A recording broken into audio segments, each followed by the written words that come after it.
Cubs baseball on CSN Chicago is presented by State Farm. The Cubs are back home after a week and a half on the road. Team photo day here at the ballpark, and actually in the rain they took that picture, but we're dry and we will get started on time as the Cubs host the Pittsburgh Pirates to open up a 7-game homestand. And welcome to Cubs baseball. Jim DeShays and Len Casper with you. 33 games to go for the Cubs. Their magic number is down to 20. They went 5-4 on the road trip, and they're in very good shape in the standings. Yeah, and as we take a look at the National League Central standing, it's kind of interesting because they have such a comfortable lead. They actually have a chance to play spoiler with some matchups coming up with teams in the wild card race. But there you see the Cubs way out in front of the Cardinals, 14 games better than St. Louis. The Pirates a half game behind the Redbirds. Yeah, and the Pirates all of a sudden are very much in the wild card race. It would be appropriate if they get there because that's what they do. Yeah, they do. They make a habit of getting into that to play-in game. Just a half game behind the Cardinals now, so the Cubs have 3 with Pittsburgh and then 4 with the Giants on this homestand. Jake Arrieta likes facing the Pirates. I don't know how much they like facing him, however. Probably not so much. Jake Arrieta has dominated the Pirates in his career, 8-2 with a .163 ERA since donning the Cub uniform. They got to him last time, his last start against the Pirates back in July in Pittsburgh. They scored 6 runs off of him. Rookie left-hander Steven Brault will go for the Pirates, who put Garrett Cole on the DL today. Arrieta with that shutout in the wild card game last year, and he'll kick off this series tonight against the Pirates. The Cubs have won 9 of 12 in this season series. Game 1 is next.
Chicago is brought to you in part by your Chicago area and Northwest Indiana Lexus dealer, who invites you to test drive a Lexus today.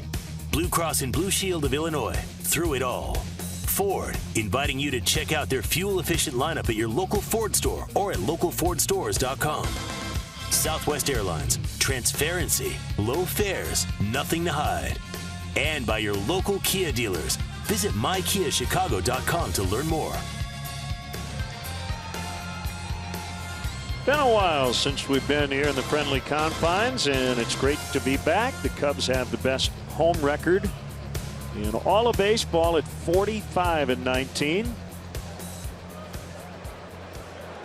they're facing a Pirates team they've beaten 5 out of 6 here at Wrigley and 9 out of 12 overall on the year. And I'm assuming most guys in that dugout slept in a little bit today because we got back pretty late from LA. 3:39 a.m. when the lights went off in my room last night. Yeah, so I imagine some guys got a few extra winks this morning, maybe a little nap before they came to the yard this afternoon. It's all good. They're young.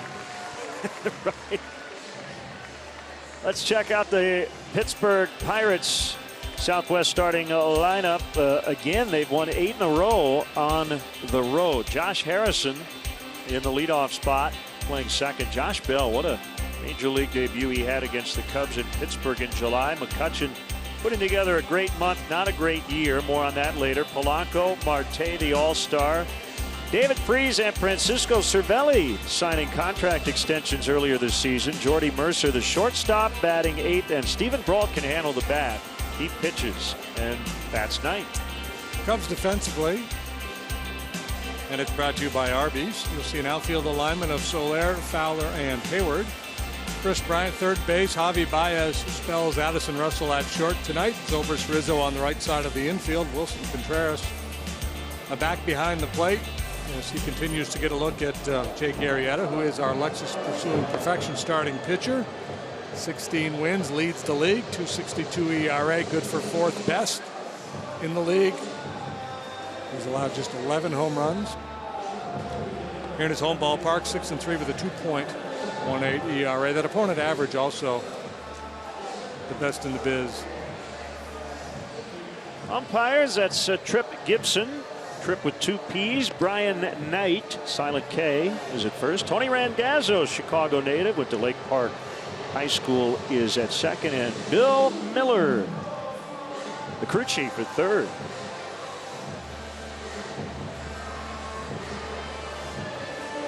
Quick note on rehabbing pitchers. Pedro Strop, Hector Rondon, and John Lackey all threw off the mound today, and the pitching coach gave a thumbs up. Everybody looked good, felt good. So it's good news. That is very good news. It's really a primary concern for the Cubs these days is making sure everybody's healthy and ready to go as we near the end of the regular campaign. Cubs at 82 and 47. Pirates 67 and 61. And away we go. And a nasty sinker swung on and missed for strike 1. Yeah, Harrison in the leadoff spot here tonight. Hitting for average, he doesn't take a lot of walks, so he doesn't have a very high on base percentage. But if he gets on, he's a threat to steal. Bounce to third, fair ball. Bryant gets rid of it quickly. 2 pitches and 1 away. Yeah, that makes Harrison 1 out of 19 in his career against Jake Arrieta. Jake, last time out, he was up against the Padres in San Diego. He worked 8 innings of shutout baseball, allowed just 2 hits. Walked 3, struck out 6. A lot of outs on the ground. Just the 14th major league game for switch hitting first baseman Josh Bell. Stands way off the plate.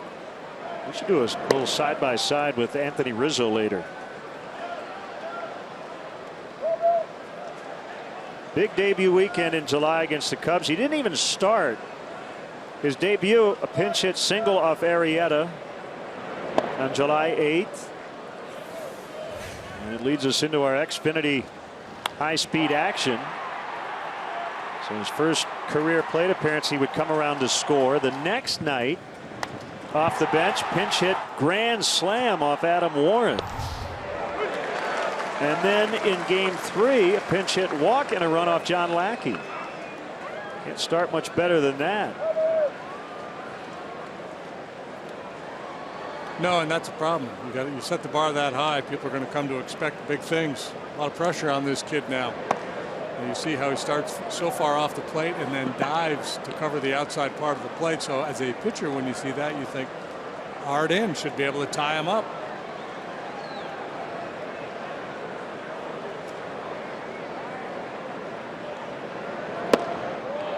And he draws the walk. I remember around that time, it was going into the All-Star break. The Pirates said he's coming up for the weekend just to pinch hit, and then he's heading back to the minors. And that ultimately was the case. Just after the break, he got sent back. Now has returned to the major leagues. You see, it's just lightly raining.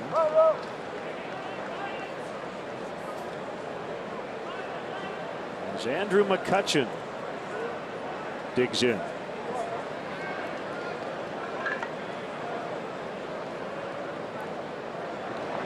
And the first pitch is off the outside corner for ball 1.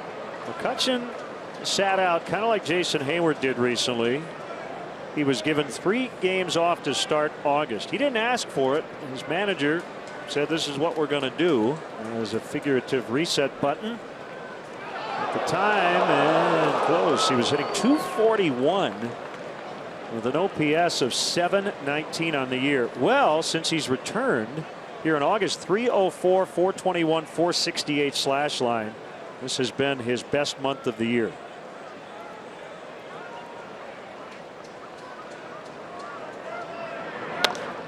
And he pops it up. The aforementioned Hayward drifts in, and he's got it. Yeah, and I think that's the thing. I think rest is a perhaps with some managers, some clubs, an undervalued commodity. And I asked Joe about that today. Are you aware of any studies, the optimum number of games that you should give an everyday player off over the course of the season? Or he said, no, mostly it's just anecdotal. He has history with, if I give a guy 3-4 days off, a lot of times you see a spike in performance after that. It's a sport that really values the everyday, the quote unquote grind of the baseball season. But I think everyday players should probably be rested more than they are. Gregory Polanco in the cleanup spot. And he takes a strike from the National League wins leader, Jake Arrieta. It's hard though, right, when you're making out that lineup card every day to, sooner or later McCutchen's going to break out. I got to put him in there. Take some managerial discipline to just, okay, you're done. You're out for 2-3 days. 0-1 is hit in the air to left, and it'll twist out of play. 75 degrees, a northeast wind at 3, but wind doing virtually nothing currently. Although I guess the existential question we asked earlier this year is doing nothing actually doing something, because you're doing it. We'll let you chew on that as Arrieta gets ready for an 0-2. My brain hurts. The pitch. And we'll try it again. Jake 4-0 here in August. Final start of the month. He has already been the National League Pitcher of the Month 3 times over the last calendar year. Last August, September, and then April of this year. Yeah, right in the thick of that Cy Young conversation again this year.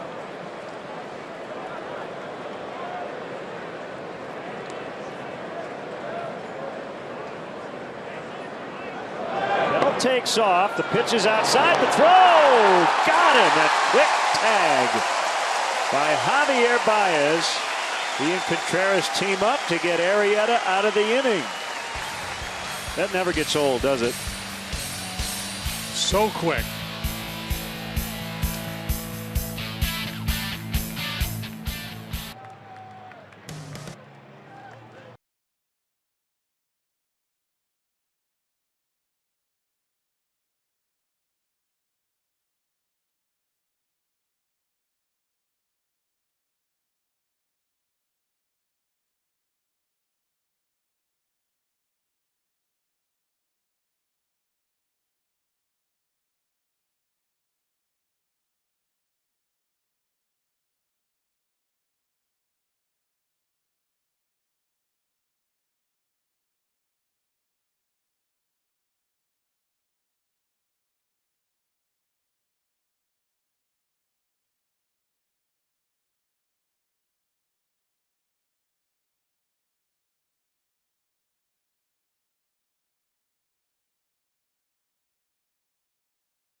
Man is presented by Benny's Beverage Depot. If Dexter Fowler leads off with a hit here in the first, Benny's will donate $100 to the Greater Chicago Food Depository.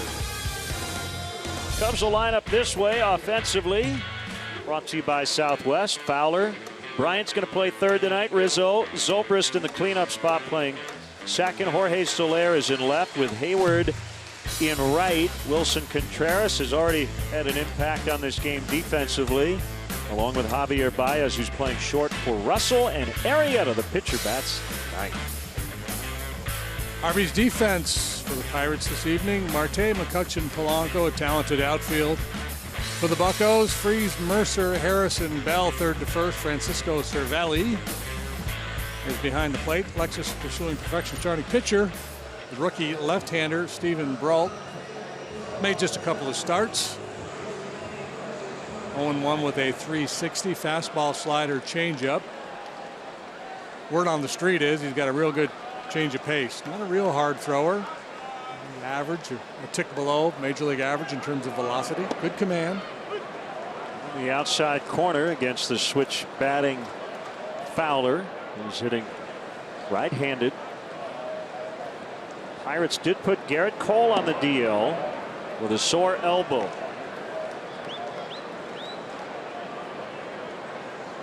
A tough go for Garrett Cole.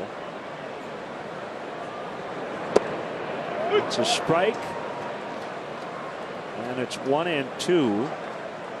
So second time Cole has been on the shelf. They traded Francisco Liriano to the Toronto Blue Jays. So their rotation has changed its complexion, but they feel very good about a lot of their young starters, including Brault. 2-2. John Neese got dealt. Mark Melanson, their closer, traded away. There's a base hit. And Benny's will donate $100 to the Greater Chicago Food Depository. Yeah, so I imagine a lot of fans in Pittsburgh thought, hey, the Pirates are cashing it in. They're not really going for it this year, moving all those guys. But lo and behold, they've been very competitive, having a good month of August, getting contributions from Jamison Tyon, one of their young top-notch prospects. Von Nova coming over has pitched very well for them. 4-0, the pen is lights out. Tony Watson now closing for the trade of Melanson. And here is a red-hot Chris Bryant, who carries a 10-game hitting streak into this game, during which he's batted .488 with 7 home runs. Brault check on Fowler.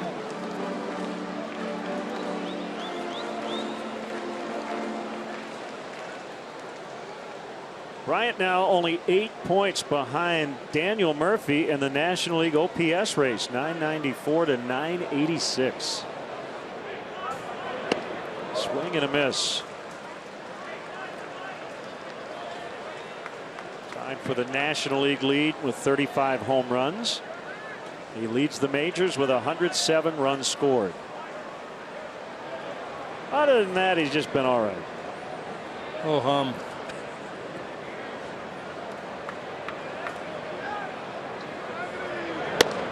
It's a strike.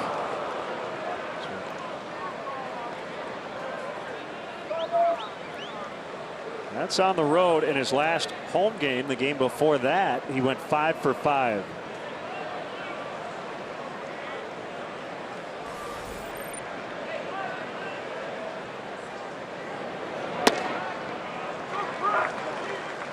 Brault making his Wrigley Field debut. He was 2-7 with a .370 in the minor leagues this year, 16 starts. Their whole AAA rotation basically has come to the big leagues at one time or another. See another one tomorrow, Chad Kuhl. So the Cubs are in this run of 4 consecutive games against rookie pitchers. I saw Urias in L.A. Brock Stewart, the rookie, was really good yesterday. This kid, and Chad Kuhl, who they've already seen, he'll pitch tomorrow.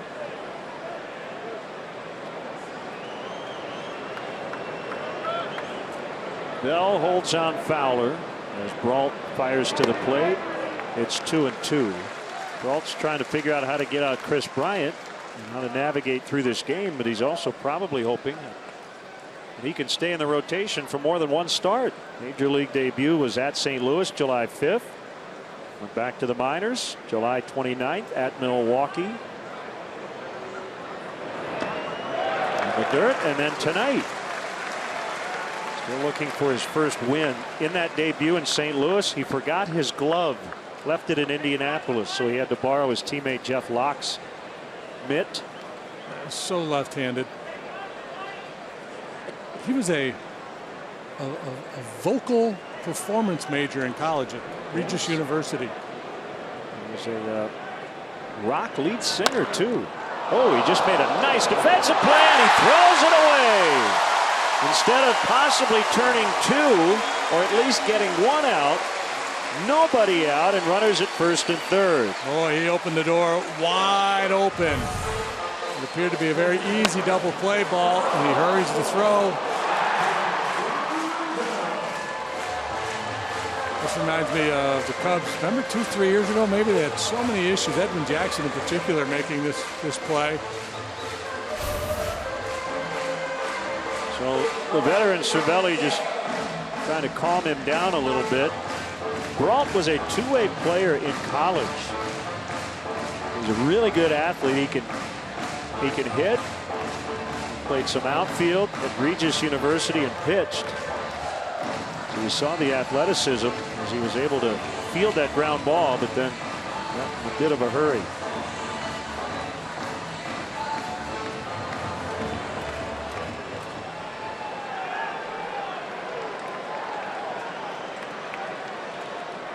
A single and an error, and here's Rizzo with nobody out.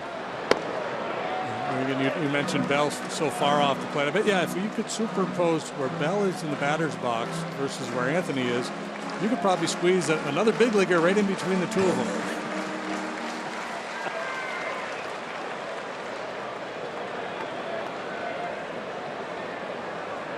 Looks like he'd be tough on lefties with that delivery, a little bit across his body.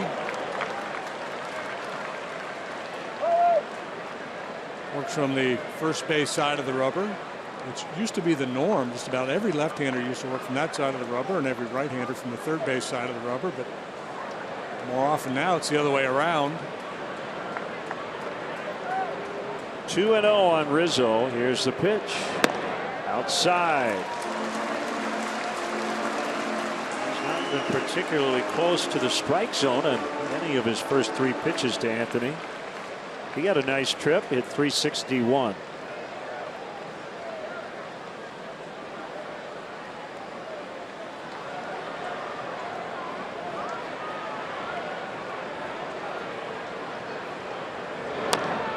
.30 swing, and that would have been ball 4. 3-1. Probably a pretty good result for Anthony when you consider the location of that pitch. Could have been a 4-6-3 double play.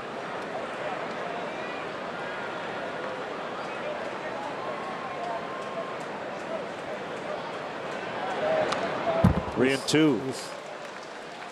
Slider across the top of the zone.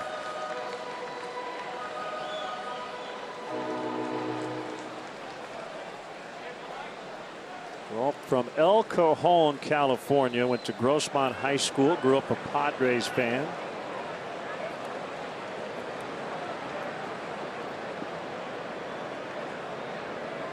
And his payoff delivery, ground ball to third, knocked down by David Freese. Nicely done. Rizzo will get an RBI out of it as Fowler scores. And Rizzo now has 90 RBIs to take the team lead. It's 1-0.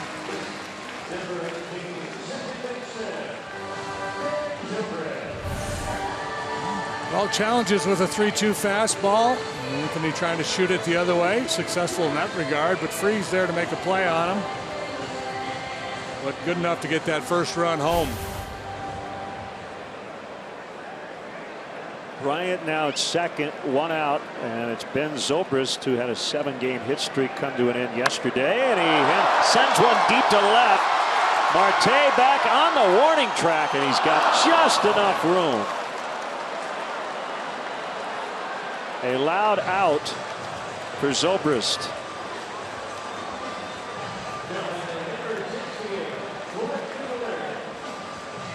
2 gone. It's been an eventful first inning here for the youngster Brault. Made the error, and boy, he was just begging for this ball to stay in the ballpark.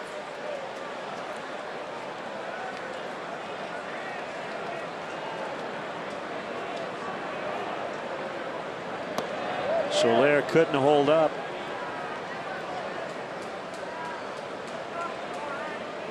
Just 3 out of 19 on the road trip. The Cubs have scored more runs today than they did all day yesterday. Already. What a remarkable turnaround. That is astute analysis. That was a tough loss, 1-0 in Los Angeles. But you go 5-4 on a Western Division trip.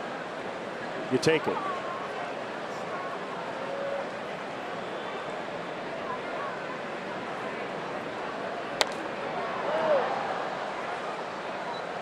Here was the game-winning run for the Dodgers in the 8th inning. It would be an unearned run as Baez threw late to second. And Zobrist after the game said, I've got to communicate a little better with Baez. But, it's a learning moment. Yeah, it was good of Ben to do that because he's just trying to get Javi off the hook there. The play should have been to first base. But that's true. I mean, everybody should communicate. But it's on Javi or any infielder to know where everybody's positioned.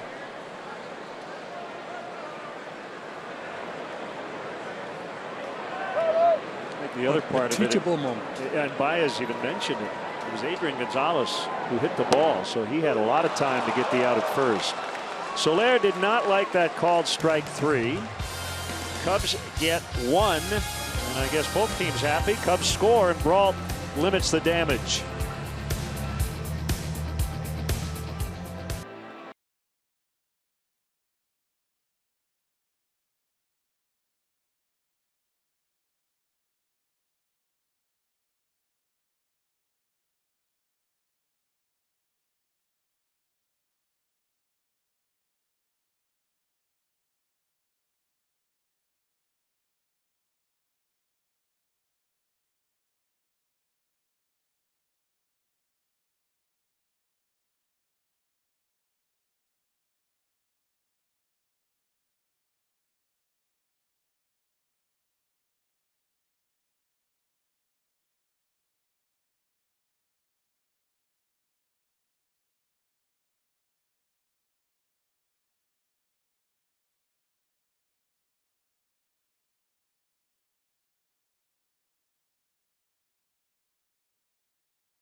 Presented by State Farm.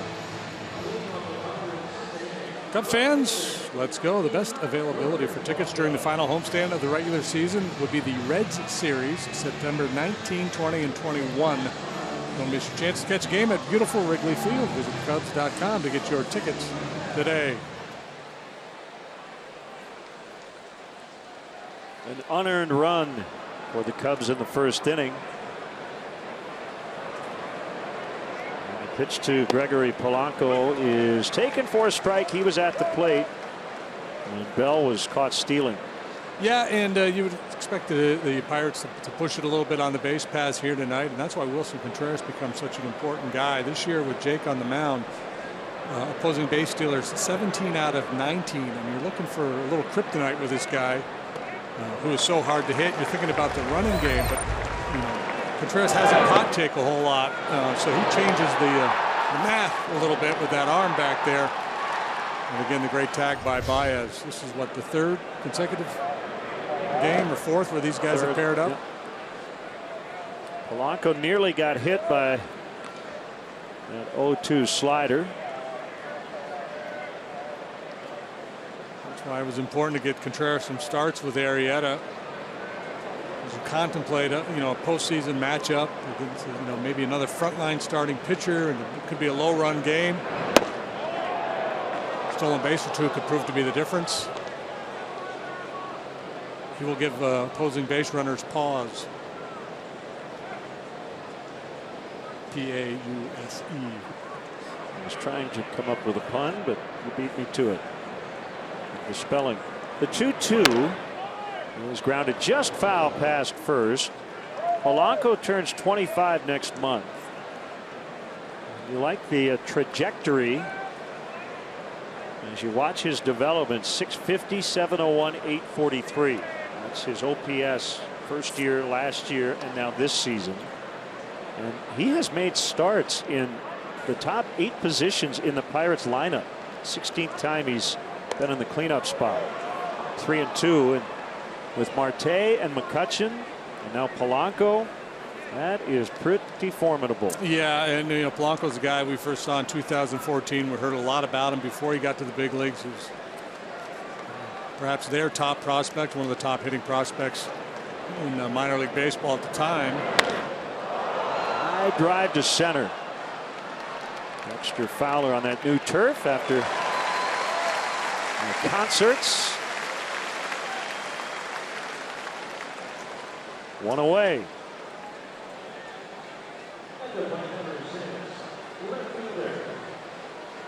Here is Marte, who made the All-Star team as an injury replacement for Yoenis Cespedes. He's 27. He signed through 2019. A couple of club options after that. He's had at least 30 steals the last 4 years, including 44 this season. And while he's hit just 8 home runs, he's got 32 doubles, a career high.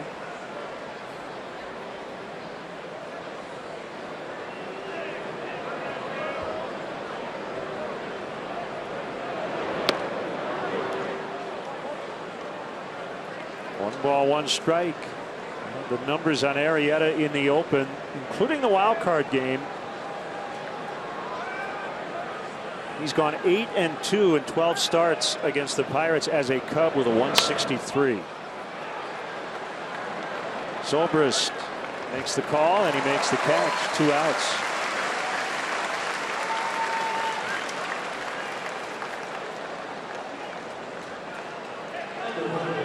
Pirates hoping the last time they faced Arrieta gives them a little hope.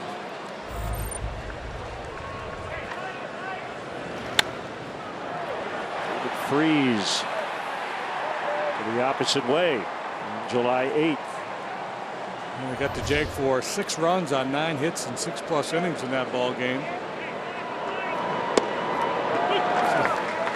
So, it's still microscopic ERA against him. You get a sense of what he's done in his other starts against the Buccos. Weekend, that was kind of the back end of that really rough stretch. The Cubs went 5-15. They were able to salvage a finale going into the All-Star break, as the Pirates were trying to draw within 5.5 of the lead.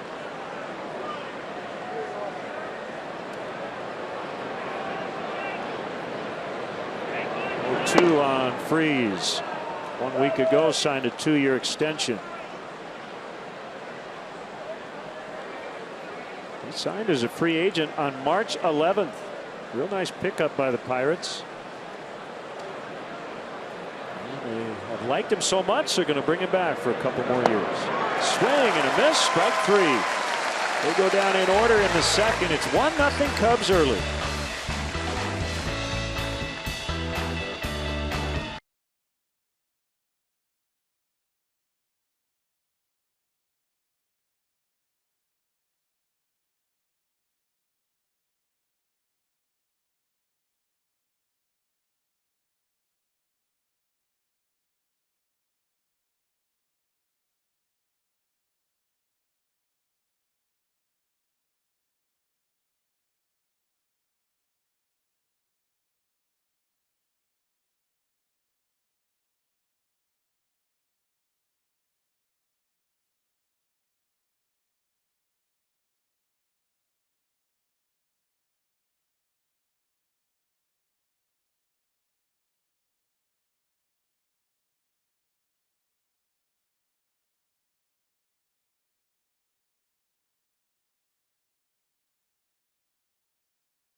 E-Click Lending with rates at all-time lows. Don't wait. Lock in your low rate today with E-Click Lending.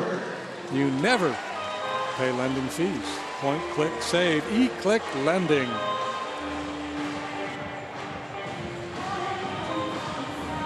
The left-hander Brault trying to settle in here. That's some wild ink he's got rocking there in his right arm. You mentioned the fact that he was a vocal performance major at Regis University while he was in high school. Played the role of Joe Hardy in Damn Yankees. Sings in a rock band called Street Gypsies in his downtime during the off-season. He fronted a band in high school called Off the Water. Twice they won a battle of the bands. Wow. See, these guys, the modern player, they're just not content with being baseball players. They dabble in music, they play guitar, they sing. Jason Hayward takes a strike. You go back way back in the history of baseball, and the players were just ne'er-do-wells. They were rogues.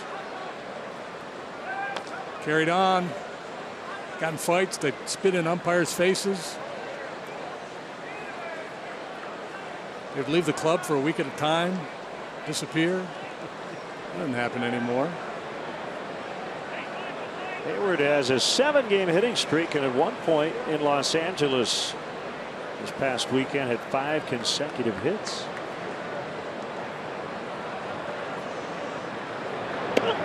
Rube Waddell once pitched both ends of a doubleheader for Connie Mack. In the first game, I think he went like 17 innings. And he said he was too tired to pitch the nightcap. And Connie said, if you pitch, I'll give you some time off. So he did. He pitched the second game, and then he let him go fishing for like 5 days. So you see, you think Joe invented that. 8-game hitting streak for Hayward.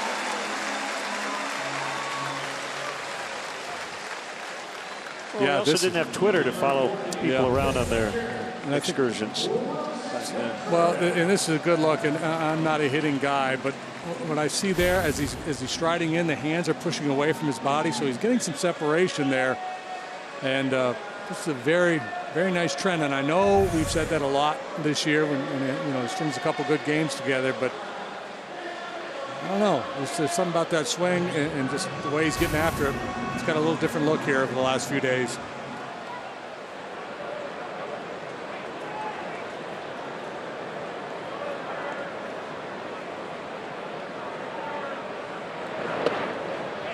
Wilson Contreras takes ball 1.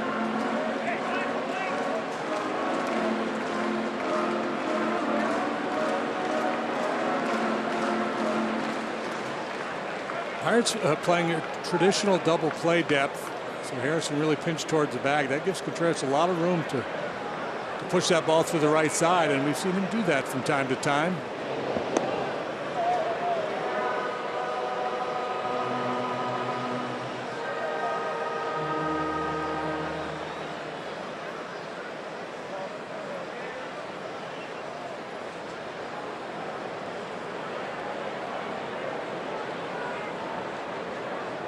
On the way. Kid got pinched a little bit there.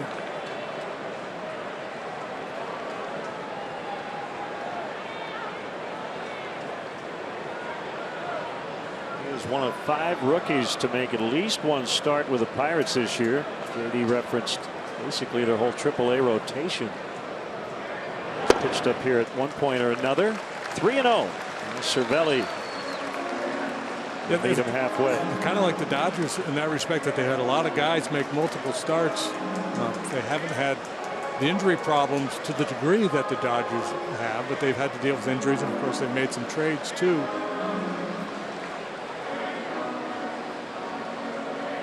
Tyler Glass now, along with Tyon, two of the top pitching prospects in all of baseball. Had a couple starts, got hurt, and he's just been activated and sent back to AAA. But everybody in the baseball world is really bullish on him. So you can see the Pirates being pretty good here for the foreseeable future.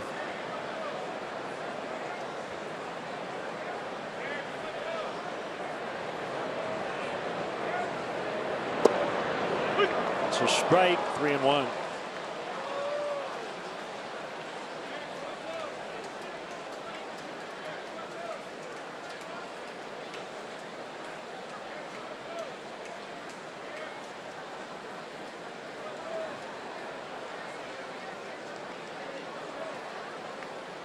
Brault looks to me like he's going to be one of those reverse split guys.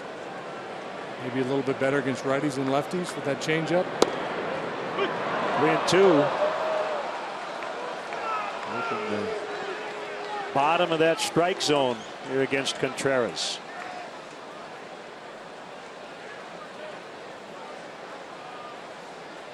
It is steamy out there tonight. Very muggy. He's banging away at the bottom of the zone effectively.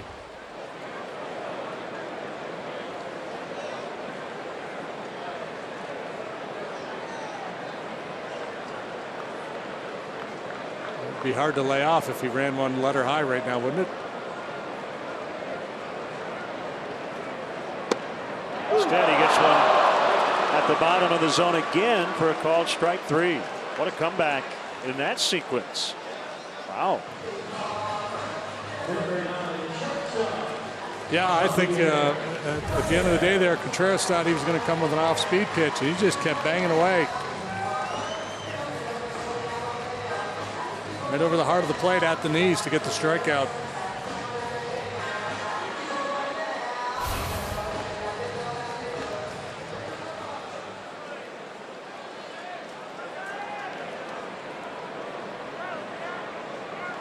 Javier Baez. Runner at first. One out and in the air to left. Marte makes a catch. He got a great jump. Covered a lot of ground quickly and made it look easy. It might be the best left fielder in the game. Well, you know, Vin, in the interview I did with him last year, talked about a play Justin Turner made. And he said he made it look so easy, and we take it that it's easy. And I think we could say that about that particular play by Starling Marte. I think there are a lot of left fielders who misread it off the bat, don't get a good jump, or have to dive to make the catch. Yeah, and when they have such a big left field in their ballpark, it makes sense. You know, if you were to grade out their outfielders, Marte's probably the best.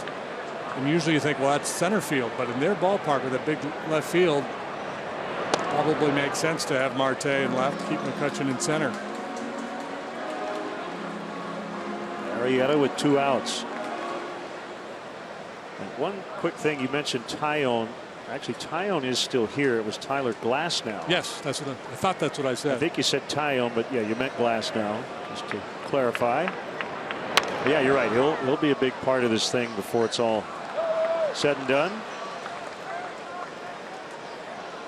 6'8" right-hander Glasnow's made just 2 starts at this level.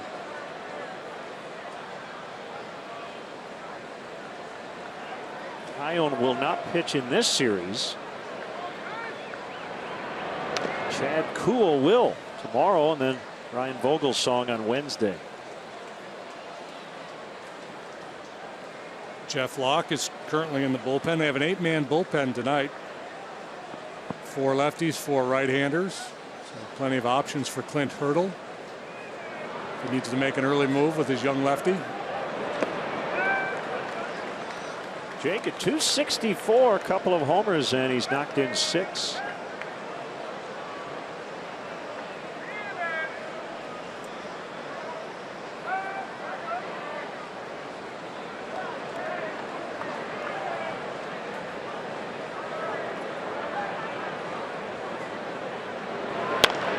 Ground ball into right. And Hayward will stop at second.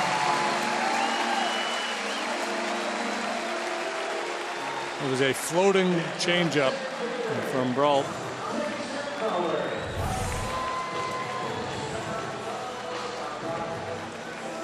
Didn't fade, didn't drop, just stayed out over the plate, off the plate actually, but up where Arrieta could get to it.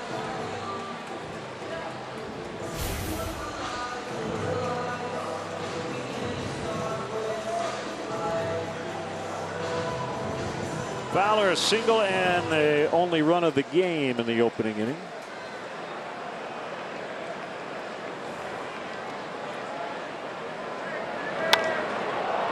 Swings away. Shallow right center. And it's caught by Polanco to end the inning. Cubs strand 2 and lead 1-0 after 2 innings.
Time now for the Lowe's home field advantage. Doesn't really matter where you pop Jake Arrieta. If you put him in California, he's almost unhittable, but really good here at Wrigley Field. Yeah, boy, he's the king of California here at Wrigley. 6-3 in 12 starts with a 2.18.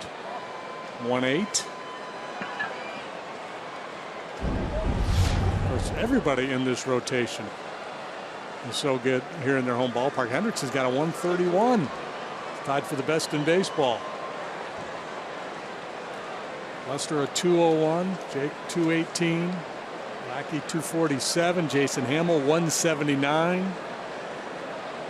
The Cubs rotation overall this month, home and road, 15-2 with a 2.02 in August. 18 out of 25 quality starts. Francisco Cervelli takes ball one. He got a 3-year extension in May. And then spent some time on the disabled list mid-season with a broken hamate bone in his left hand, missed 31 games. The catching corps ravaged by injury this year, and it all happened at once. Cervelli went down, Chris Stewart, Elias Diaz were all on the DL at the same time in July. Stewart currently out with a left knee injury. Probably trying to track down Mike LaValliere. Spanky, come back. Cervelli, a big part of their success last year, replacing Russell Martin, who left via free agency.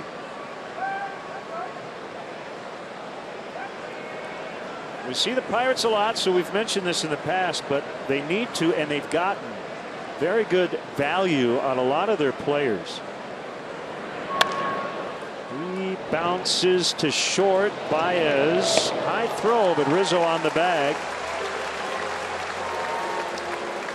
Step into that throw a little bit. Tomorrow, we're going to do this again, and the first pitch will be delivered at 7:05, and up to the first 10,000 early arriving adults 21 and over receive Cubs wine cork sunglasses presented by Barefoot Wine.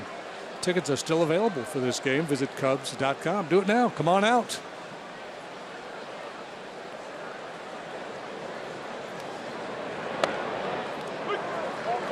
Strike on the shortstop,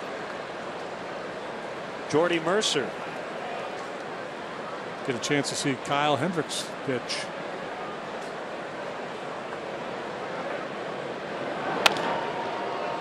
Baez will get another chance. A little extra mustard on that one.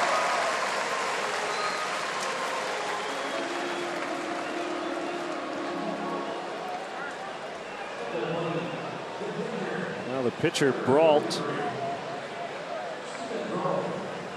who has batted .393 in his pro career, 1 for 3 in the major leagues.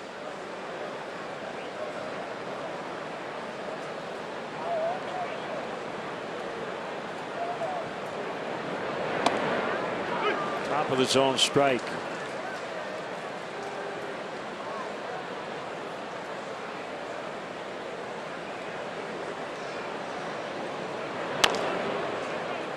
Arrieta off the mound, and he'll underhand to Rizzo. 2 ground outs, bottom of the order. Arrieta's faced the minimum, no hits through 3, and the Cubs lead 1-0.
game report. Chris Bryant leading things off here in the third inning as the Cubs lead by 1. Theo Epstein talking about Bryant's MVP caliber year so far and saying the part of his game that's evolved in an interesting way to him is the fact that he always thought he'd be a guy that had 5 to 10 opposite field home runs a season at minimum. But this year he felt like one of the ones he saw was this weekend at Dodger Stadium, and he said that is the fact that he has added the being able to hit, that inside pitch, keeping it up in the air, keeping it fair, and because of it, guys, it's resulted in a lot more home runs, which Theo Epstein said he would gladly take. Never saw it coming, but said, hey, he's so good at making adjustments. Nothing surprises me with this kid.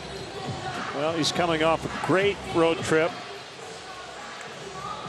Yeah, he has such good feel for his swing. I was talking to his dad, Mike. Everybody knows this is hitting coach, taught him how to hit. He said the change they made this winter, he said Chris took to it like that. I mean, he's so knowledgeable, so coachable. So he's taken some of the angle out of his swing, not as steep. Stays through the zone a little bit better. But it's funny too, because I think Chris still talks about hitting the ball the other way. He views himself as that. And we saw a good example of it. Those 2 home runs he hit in Dodger Stadium the other day. They weren't opposite field, but they were a big part of the yard. It was staying through the ball. He wasn't trying to pull the ball. One was a fastball, one was a changeup, I believe. In the final analysis, it doesn't matter where they go. And you're putting up the kind of numbers he's putting up.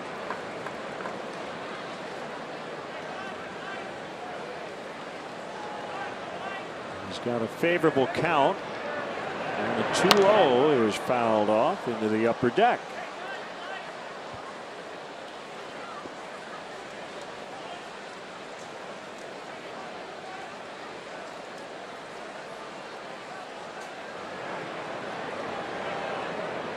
Leg kick and the pitch, and it's 2-2.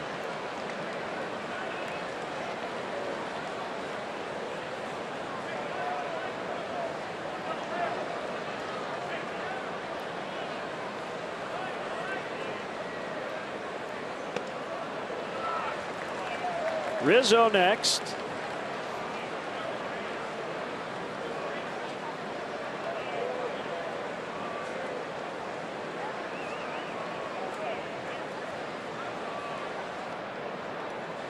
And a payoff pitch.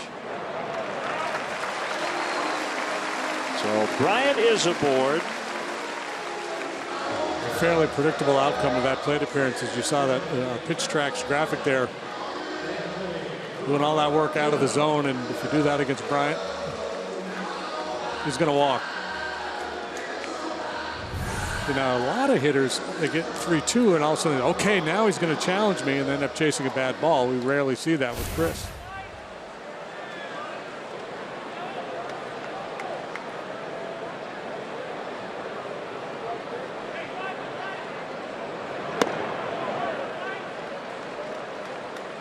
To Rizzo.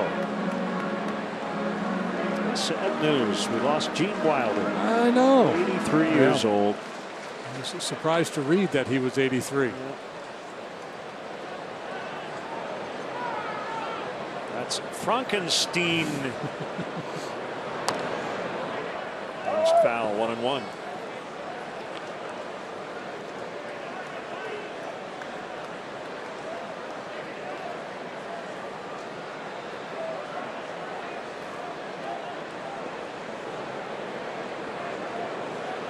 I would like to go to dinner with Gene Wilder, Mel Brooks, Madeline Kahn.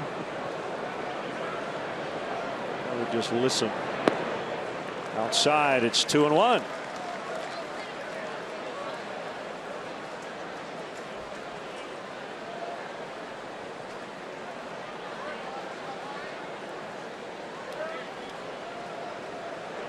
He's got an unearned run in the first inning because of a throwing error by Brault. Trying to stay out of the zone here with Anthony as well. It's 3-1. He already walked Bryant. But if the good Lord intended us to walk, he never would have invented roller skates. Gene Wilder. Willy Wonka.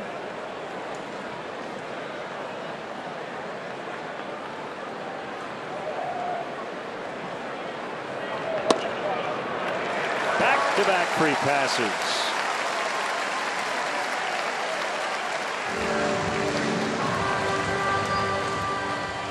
You can understand Brault being a little hesitant to challenge those two big boppers, but it's a risky proposition. You start putting guys on base so early in the game. He dodged a bullet in the first, allowed just the one. There's a pitching coach, Ray Searage. Well, we have a moment, a few minor league notes.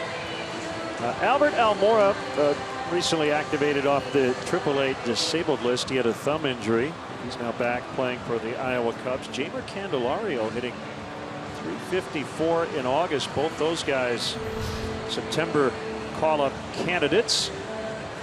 Congrats, the Myrtle Beach Pelicans signing a 4-year player development extension through 2020, putting together a fantastic year again. They've won 7 straight. Won the Carolina League Championship last year in their first year as a Cubs affiliate, and last Wednesday clinched a playoff spot for the 6th consecutive season. I wonder how they draw. I think for an A-ball club, they probably draw pretty well down there in Myrtle Beach. Pretty well. The tourists. Tennessee Smokies tonight set a new franchise record. They've drawn over 283,000, averaging over 4,300 per home date. Tennessee outfielder Lane Adams is Southern League Player of the Week. He hit .500 recently. Signed as a minor league free agent. Today got promoted to Iowa.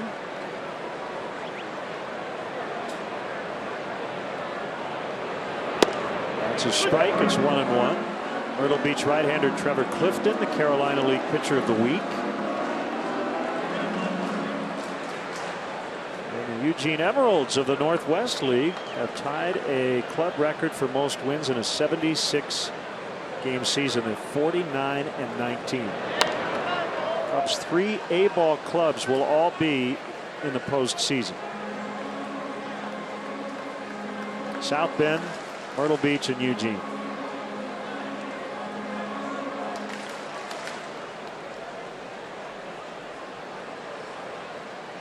And you are up to date on the Cubs system. Down on the farm.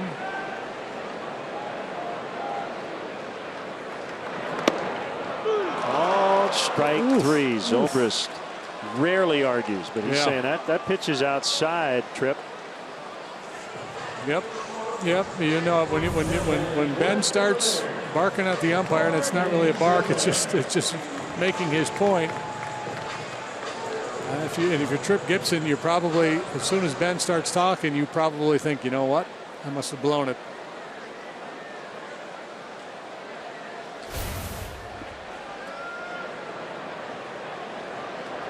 Soler with 1 out and a high fly ball to left.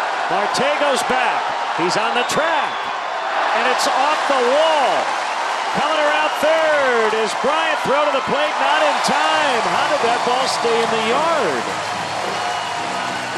He just missed a home run. As it is, he knocks in a run with a double. 2-0. Yeah, very difficult play for Marte with the basket, and I don't know how he handled the ball as quickly as he did off the wall. Soler taking a good long look. He thinks it's a home run. Look at Marte real close to the wall, and it just bounces right back to him hip high. Normally you see an outfielder that close to the wall, the ball's going to carry him past him. Yeah, and I think Marte is telling McCutchen the angle of that fly ball made it difficult. I think he thought it might hit the basket. Infield not in second and third against Hayward. And ball 1.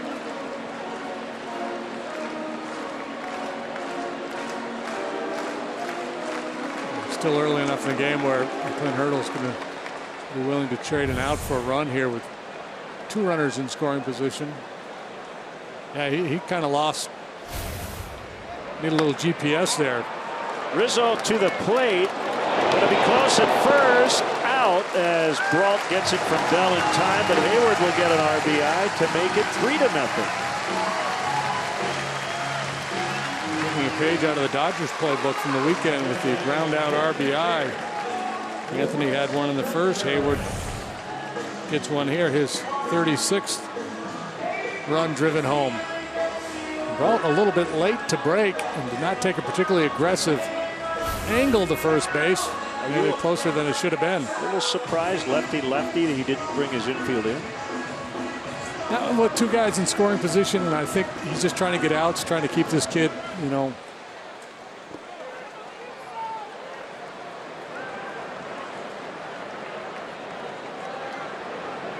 Contreras runner at third, ball 1. You know, maybe if he gets to a 2-strike count, maybe he pulls him in, thinking there's a better chance of weak contact.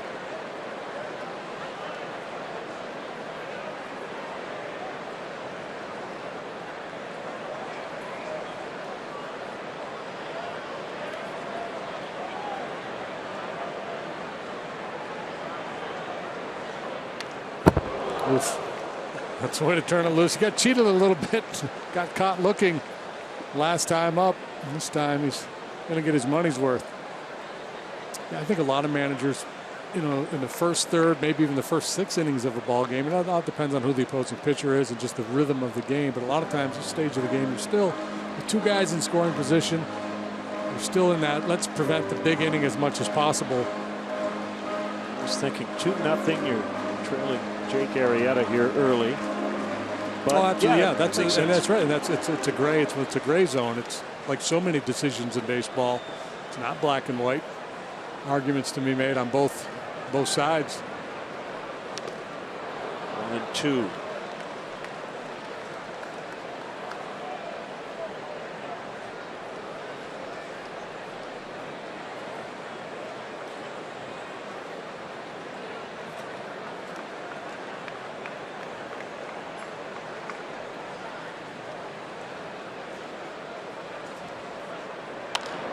Ground ball toward the hole. Mercer's strong arm. Cubs lead 3-0. And remember, folks, invention: 93% perspiration, 6% electricity, 4% evaporation, and 2% butterscotch ripple.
Team pride with Cubs checking and an official Cubs MasterCard debit card.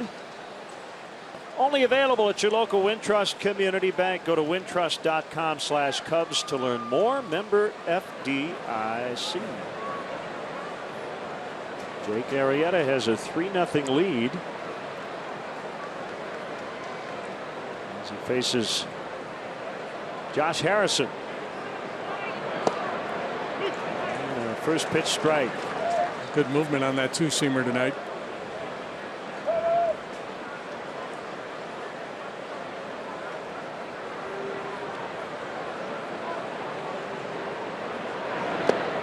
Swing and a miss. I misspoke. Trevor Clifton. I said the Carolina League pitcher of the week, pitcher of the year. Leading the league in ERA for Myrtle Beach and WHIP. Cubs 12th round pick. 2013. Sorry, Trevor, I didn't mean to shortchange you. Harrison eliminated, 1 out.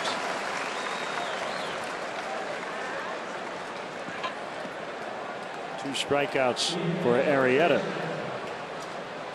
Now Bell, their only base runner of the night, a walk in the first inning, and he was caught stealing to end the inning. I mentioned Jake's last start in San Diego. He allowed just the 2 hits. He faced the minimum through 7 innings in that ball game.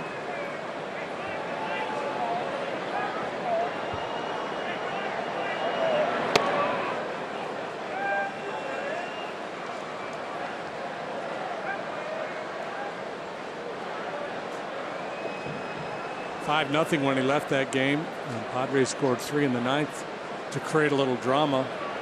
Jake threw 99 pitches, so he could have gone the distance. Deep to left. Soler is back on it. And I think it's gone. No call has been made yet. Billy Miller's calling it. You got it. Yep. So it's a home run for Bell. Usually when the ball bounces up, it's in and out of the basket. On the very rare occasion, it could hit that yellow rope and stay in play, and Joe may want another look. 3-1. Bell has 2 major league home runs. They've both been against the Cubs.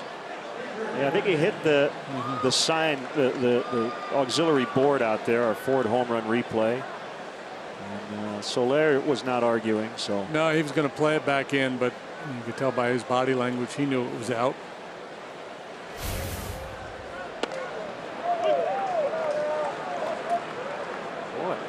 Josh Bell.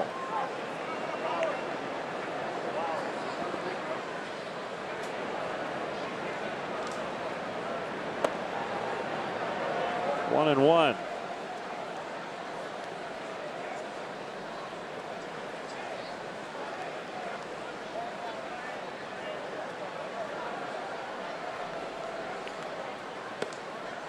That's a strike. McCutchen has always had success here at Wrigley Field, a career at .328 hitter.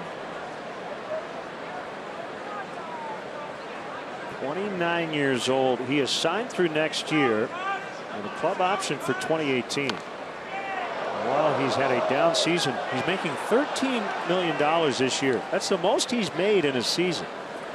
$14 million next year. The option for 2018 is $14.75. That's a bargain. That's a big time bargain.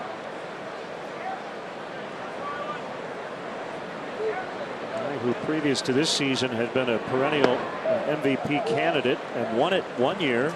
He'd be what, about a $25 million player? Yeah. And that matters a lot when you're the Pittsburgh Pirates. They cannot really afford to tie up too much payroll in 1 or 2 players. Will get him. Yeah, you know, they kept him down in the minor leagues probably a little longer than he needed to, but they weren't ready to win yet. So that's the challenge for clubs. When to time a guy his rise to the big leagues, when you got a window of opportunity to win. If you can sign him to a long-term deal, eat up some of his arbitration and free agency. The benefit for the player, of course, is he gets that security of a long-term deal, realizing that if he turns out to be the player that he's expected to be, or he thinks he's going to be, he may have left some money on the table. Well, that's the case for McCutchen. I mean, again, he's not broke, but yeah, he took the guaranteed money to buy up a few years of free agency. Would you say his deal runs through when? Next year, but a club option for the year after that. He's still got one more big contract in him then. He'll be, what, 31, 32? Polanco signed through 2021 with a couple of team options added to that. Kind of like Anthony's deal. Yep. Polanco could be a really good bargain.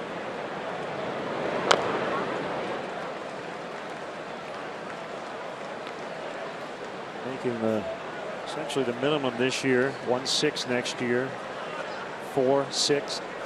By the time he's 28, he's making $8.6 million. But comparatively speaking, it's not very much. He said 20 long balls this season. I believe he went. No.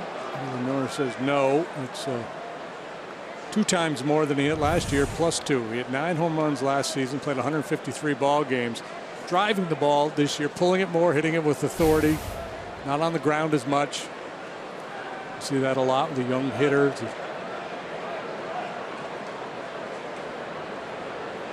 Get 1,000 or so plate appearances under your belt. A lot of times the power comes a little bit later. Wait till Chris Bryant starts to hit for power. Yeah, right.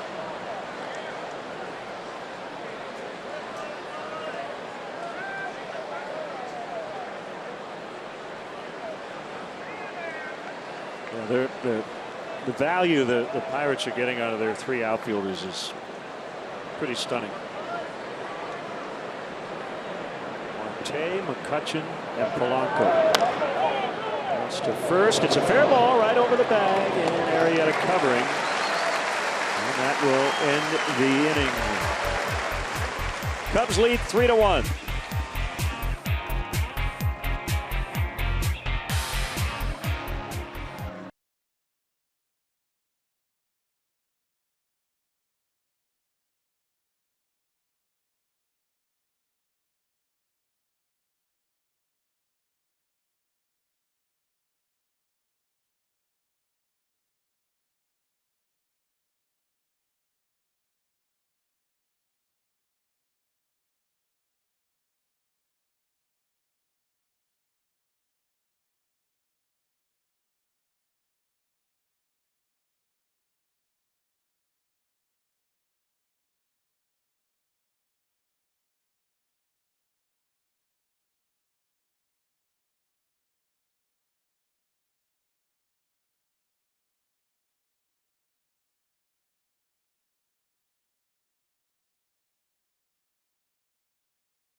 No hesitation.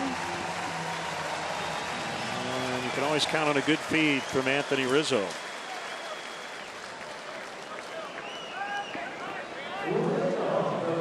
TFP do that 64,000 times in spring training.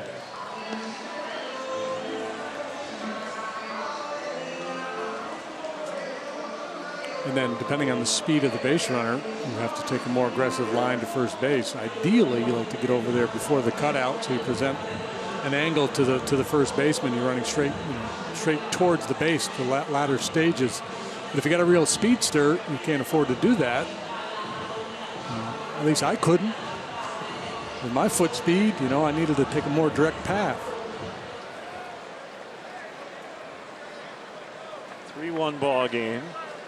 8-9-1 against Steven Brault. Strike on the outside to Baez. First time the Cubs have faced this southpaw. 6 feet 190 pounds, 24 years old. Regis University is the first major league product out of that Division II school. The Fighting Philbins. They're the Rangers, but I like Philbins better. He gives the commencement address every year.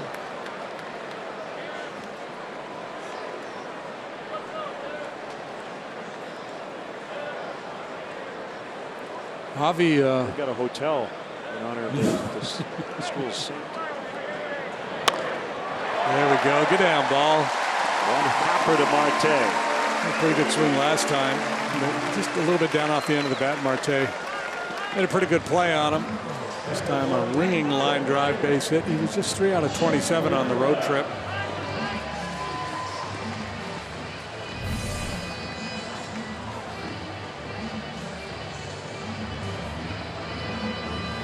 As we've noted often this year, he's done a lot of good things against left-handed pitching. We'll see how the Pirates, well, they've scouted the Cubs here, and it looks like pretty well because David Freese is not in on the grass. As a few teams might, assuming the pitcher's going to bunt, but when it's Joe Madden and it's Jake Arrieta at the plate, you know that there's a better chance he won't, at least early in the count. Yeah, so Freese kind of vacillating back and forth, just a step or so behind the bag. And Brault, being a good athlete, factors into that decision making too. If you got a guy that can bounce around out there, you can afford to keep your third baseman back a little bit.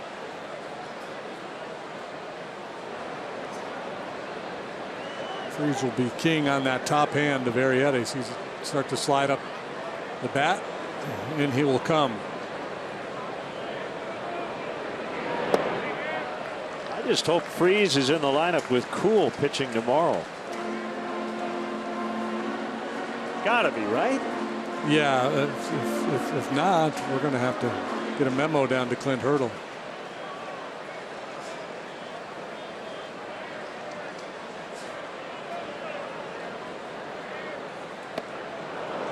Two and one.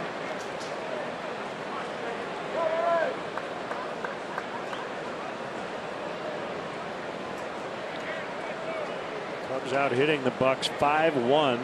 Pittsburgh's only hit was the Bell opposite field homer in the top of this fourth inning.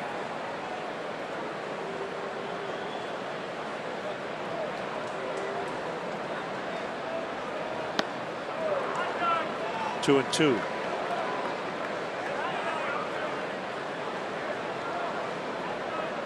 Bunt now.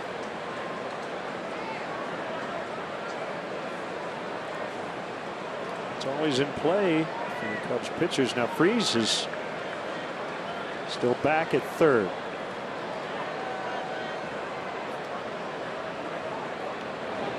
Just to see. Pirates throw over. Wanted to take a look. Jake really gave no indication. The king of this is John Lester. He's the king of the two-strike bunt. Good lead by Baez.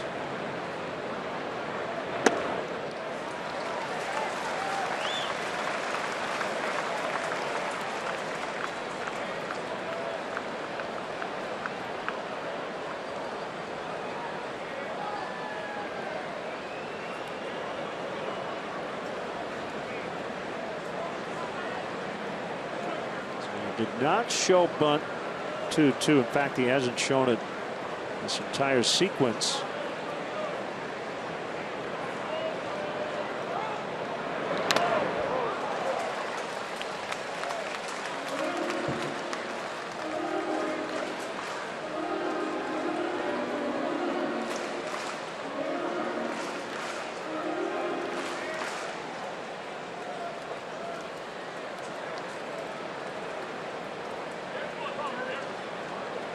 Good battle. Brault and Arrieta. Another 3-2 and another foul.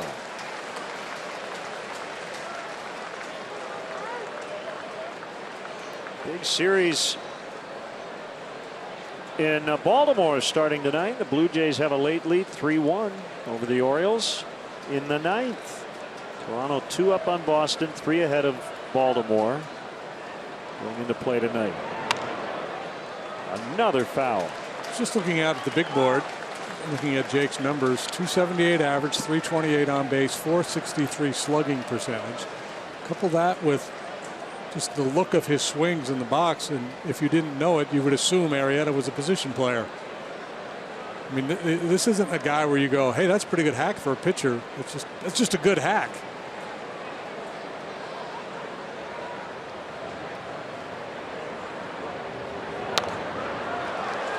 This is fun.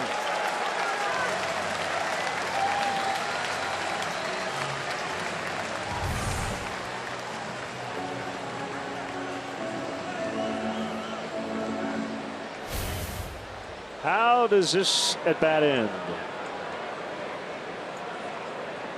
Pitch number 10 will become pitch number 11 shortly. I'm going to have to get the researchers working. Most pitches in a plate appearance for a pitcher.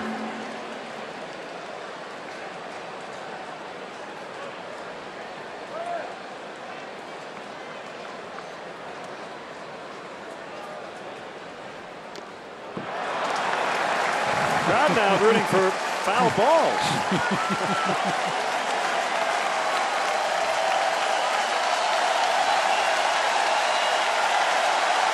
Brock continues to throw fastballs as Cervelli change it up. Make it a dozen. The 3-2.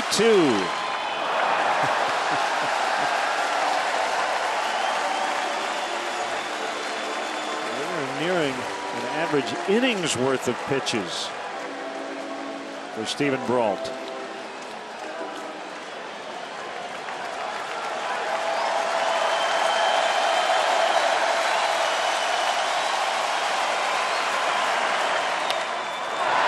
Oh, good stuff, man.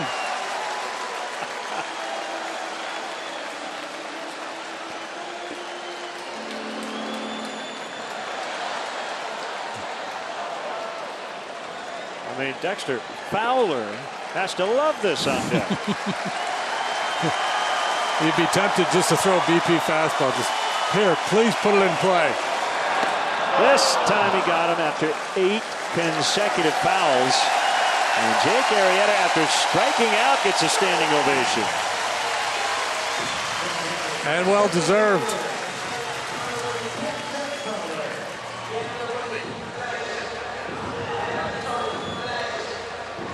The 8 straight fouls were all on fastballs, and we got him on a slider.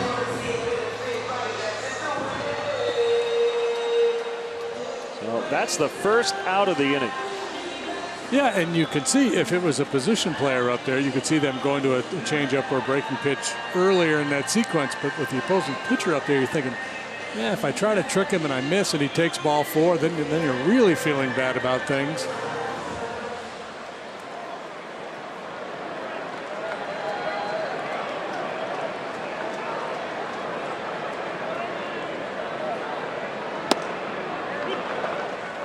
Outer edge for strike 1.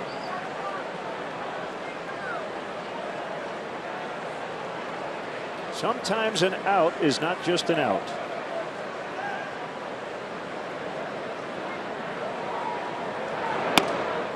Inside, 1-1.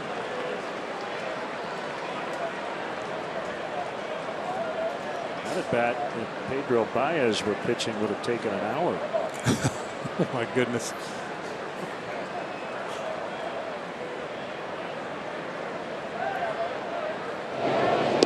It's kind of the baseball version of Ali playing rope-a-dope, right? You used to back into the corner and just let the other guy punch himself out.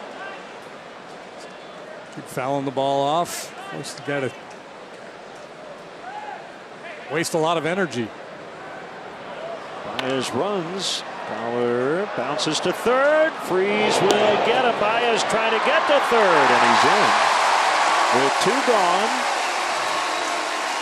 Nice base running by Baez and a good defensive play by David Freeze to get Fowler. Yeah, pretty slick how Freeze goes to the ground and allows himself to get up into a throwing position quickly. Baez with a good read.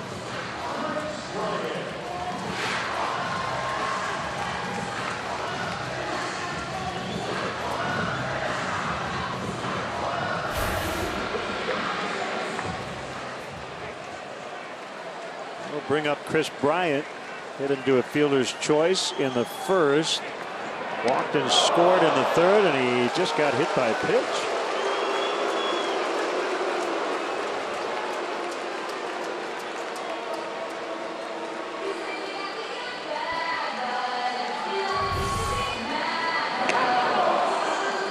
So goodness for that guard. 16 times. He's got more than Rizzo.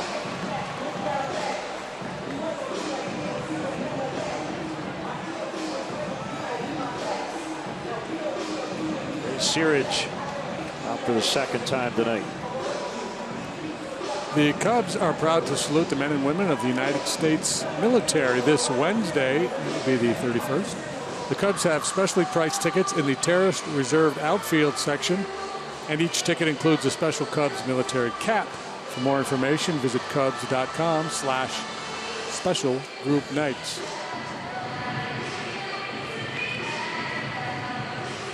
Jared Hughes. Yeah. He's fun to watch.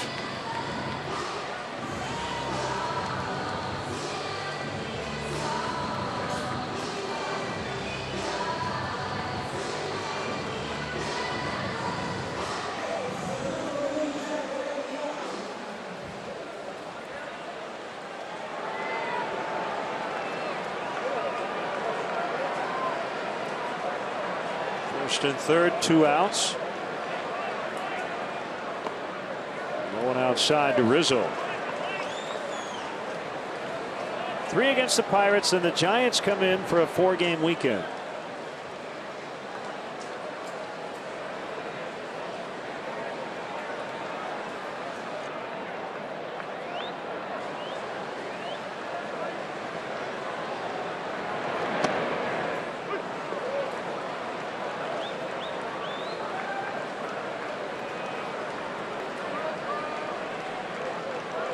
Brault doesn't really sink the ball very much. A couple times he turned one over to a right-handed hitter, but he does seem capable of pounding the bottom of the zone.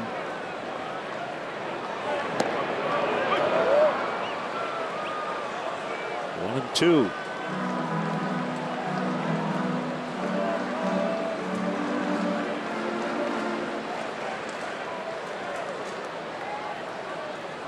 Had to work awfully hard here. 88 pitches to this point in the ball game. Hot muggy night. A lot of adrenaline. Just his third big league start. See him starting to hit the wall here would be understandable. Came a little sooner because of the 14 pitch at bat for Arrieta. That's a pitch Anthony can buy on occasion because he does crowd the plate. Brault trying to influence Trip Gibson doing the walk off. I don't want to throw this guy another one. Please call it.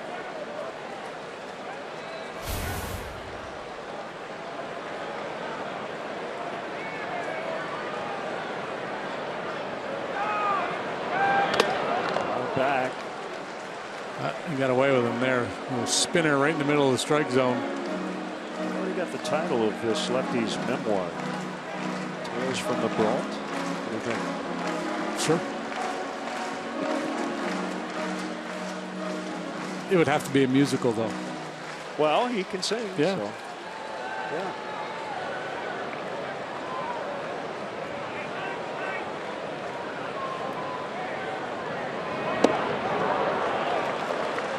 He's from El Cajon. There's a family, there's the Brault family in my hometown. Pretty good softballers. Yeah? Oh, yeah, Bernie. We could pick it down at third.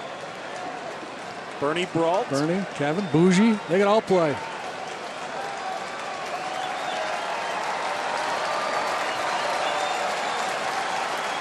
Bryant takes off on the 3-2 ground ball to Bell, down to a knee, and he'll take it to the bag. unassisted to end the inning. Cubs strand a couple. They've left at least one on in every inning, and they lead 3-1.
Follow Patrick Mooney, our Cubs insider, at CSNChicago.com, presented by Nationwide's Jeff Vukovich.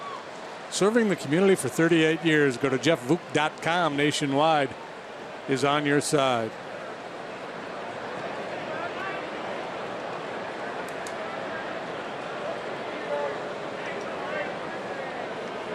Arrieta leading the National League in wins. Leading this game 3-1. Notch victory number 17. 22-6 last year and a 1.77 ERA in his Cy Young season.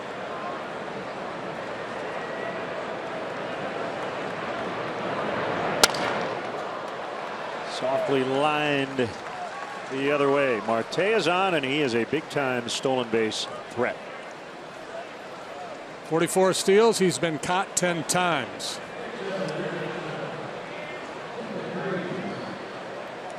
Cubs game notes go back a year.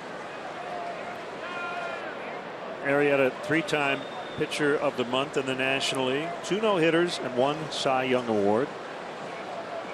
And his first All-Star nod as well. 38 wins these last 2 seasons. First Cub to have that many victories in 2 years since Fergie Jenkins won 44 in 71 and 72 combined.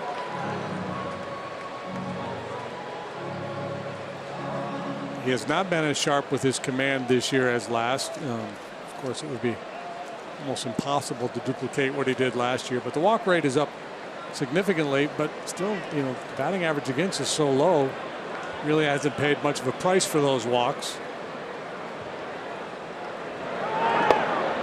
Marte took off and then he slammed on the brakes. I don't know if he was just bluffing, trying to create some movement in the infield, or if he just felt like he didn't get a good jump and decided to drop anchor. He spun his wheels and then stopped. Lucky for the Cubs because Contreras mishandled the pitch.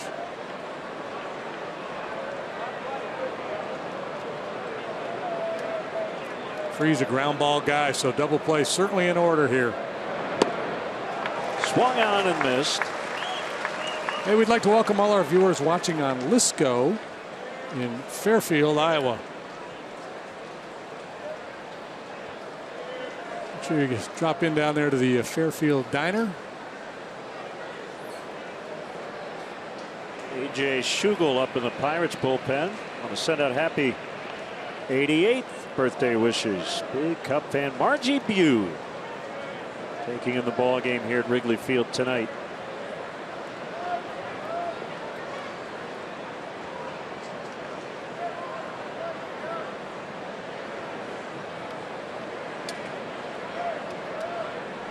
pause. Now Marte runs, and Freese in on the hands, had to really fight it off.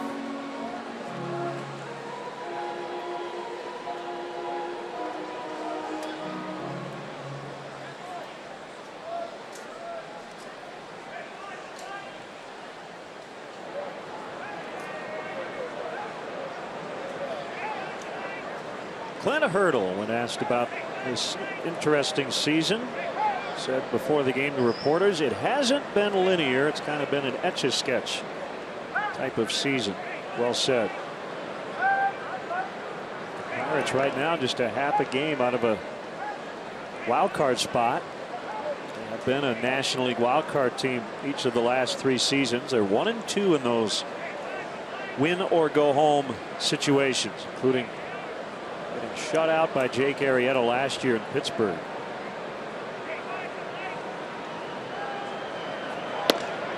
Call strike 3. Freese is frozen.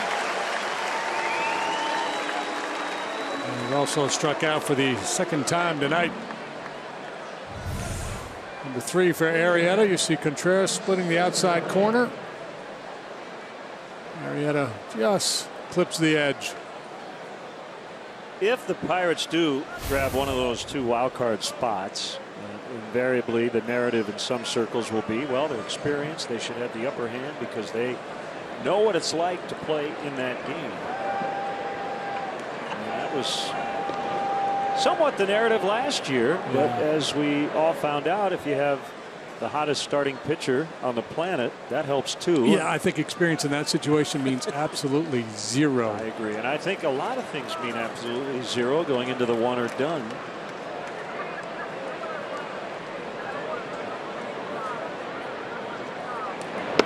You can retroactively go back and go, well, here's what you need, but it's one game. So many things can happen. You know, and the idea that there's less pressure on a team that's been there before, that they're better suited to handle it than a team that hasn't. No, there's just so much pressure in a one and done situation.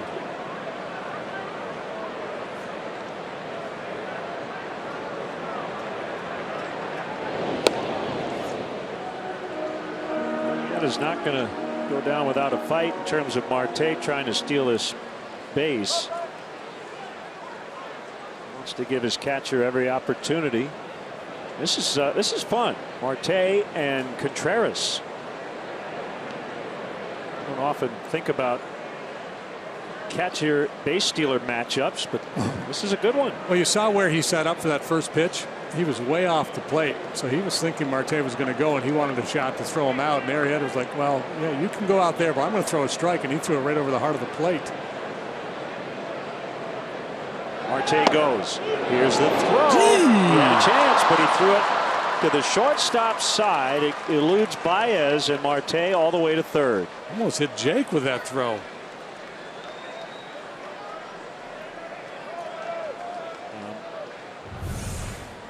I almost wonder if he rushed it. Oh, absolutely. Yeah, he doesn't get his feet set. More time than maybe he thought.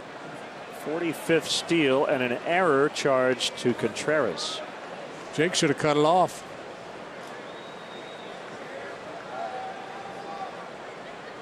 That was always his joke with a weak arm catcher. Hey, hit the cutoff man next time. Obviously, that's not the case with Contreras. He's got one of the better throwing arms we've seen. Infield back. Arrieta's got Marte caught. And Contreras will run down. He dropped the ball. He dropped the ball. Throw to the plate. Out. Now, in the end, Cervelli ended up at second, so he's in scoring position with 2 outs, but that was exciting. Yeah, oh man, there's a lot to unpack there. There's all kinds of stuff going on. And how many times do you see a catcher have the speed to run down a guy like Marte, but he drops the ball. Baez there to respond. Arrieta with the tag, and then Jake fires the ball to third base, and I think he saw Zobrist or somebody else heading over to help provide support, and just, you know, he saw another body moving in that direction, so he ends up slinging that ball to third base. So what do we got here? 1-5, 2. And now is Clint going to argue that maybe Jake was in the baseline, or somebody at some point interfered with his base runner there? 1-5-2-6-1. Yeah, in a perfect world, Jake doesn't unload that ball to third base quite as quickly as he does. He knew he had Marte hung up, so the ideal play is to run to a point directly in front of Marte, get him to reverse course and head back to third base, then make the throw. And as you pursue him, if he breaks one way or the other, then you go ahead and make the throw. Usually you want that throw going in front of the base runner as opposed to behind him. Foresight Technology replay review time. Yeah, well, I'm not exactly sure what they're challenging here.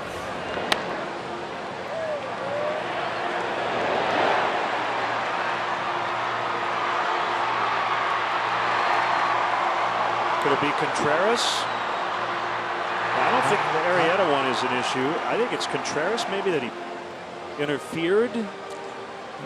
I don't know. My hunch is they're challenging Jake. Jake in the lane. That he was in the lane, just looking for a technicality.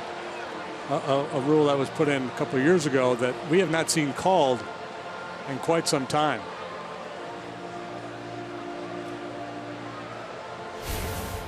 The Posey rule, where base runners cannot go out of their way to hit the catcher, and the catcher has to provide a lane for the base runner. It doesn't always have to be the catcher. In this instance, it was Jake. But I would be surprised if indeed that's what they're challenging, if they find in Hurdle's favor here.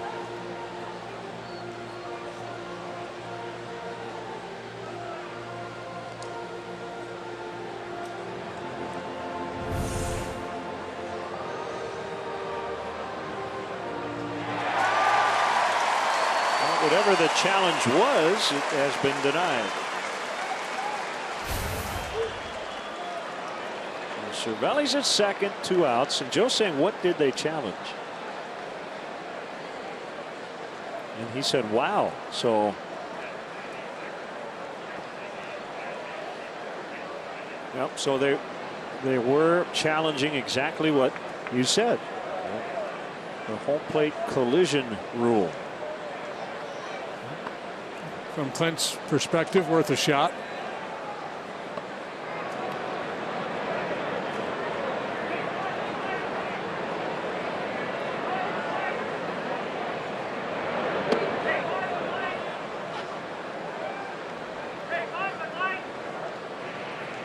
I also feel like the intent of that rule, I guess it doesn't have to be a catcher, but the idea of the throw to the plate, not necessarily a rundown, but the outfield throw to the plate, the infield throw to the plate where everybody comes together at once, which that I suppose technically and that's could be covered, but I'd have a hard time believing that in New York they would ever call that.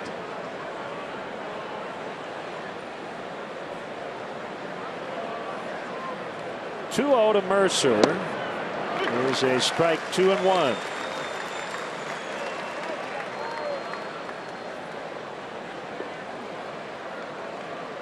Well, I'm sure it's been called somewhere in the game, and I'm not talking about that. Even a catcher, but we haven't seen it. We haven't seen that collision rule called all year. Nope.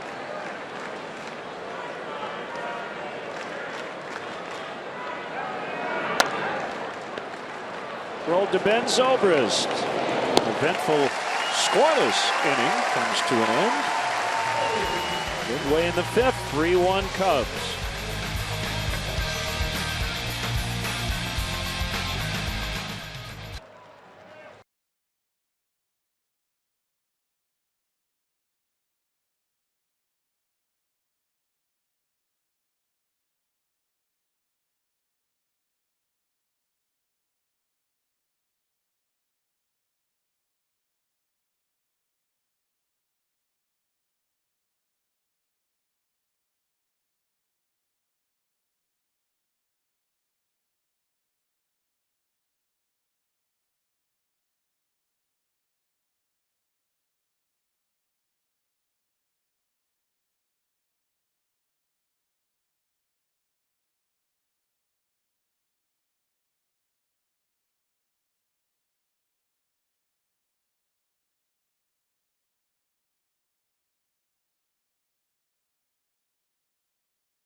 Fan Club is the perfect gift for parents of tiny cubs to showcase what it means to be a Cub for life.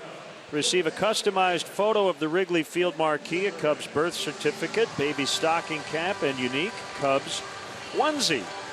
Kind of like the ones I guess the players wore on the plane last night. Visit Cubs.com/kids for more information. Big right-hander Jared Hughes is on in relief of Stephen Brault. Yeah, long-bodied right-hander, slings it up there. Zobrist grounds out to Harrison.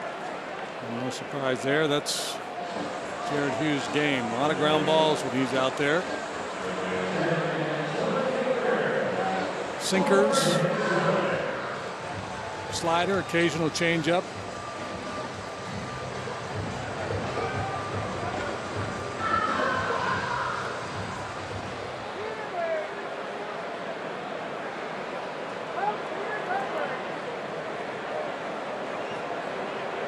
So there and get that low ball in the air.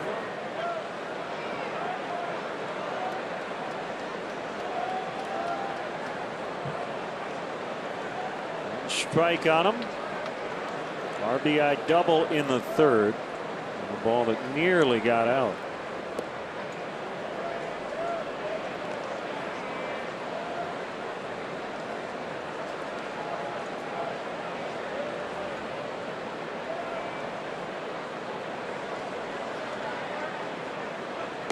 Look out. Goes flying, and fortunately that extension of the net added this year saved it from going into the stands.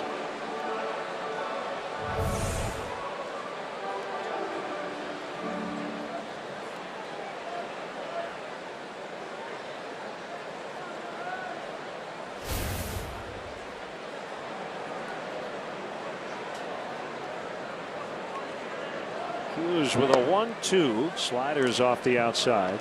So the one that went in the stands the other day at Dodger Stadium, right? Madison Russell, I go with that little lady on the head. She's going to be here this weekend, I believe. The fellow she was with is a Cubs season ticket holder. Bounce pass, Freeze. Marte up with it quickly, and he's going to keep Soler to a single. Yeah, and therein the value of Marte, not just running down balls, catching fly balls, but the speed to turn doubles into singles, speed and arm. Good effort by Freeze. Outstanding play by Marte.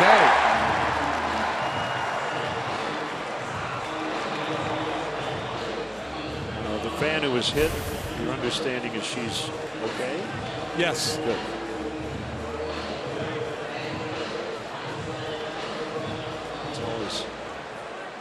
Scary situation. Single in the second, RBI ground out in the third for Hayward.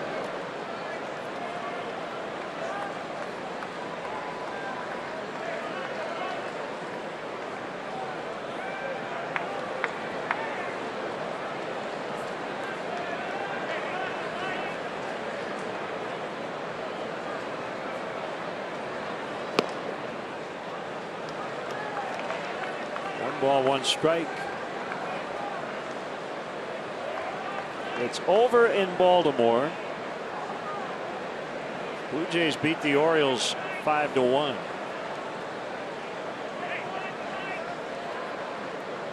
Josh Donaldson homered again. His 34th. He hit 3 yesterday. Jose Bautista also went deep. Estrada over Miley. So that pushes the Orioles 4 games out in the American League East. The Red Sox have a late lead over Tampa Bay at Fenway, 9-4 in the 8th. Boston trying to remain within 2 of Toronto.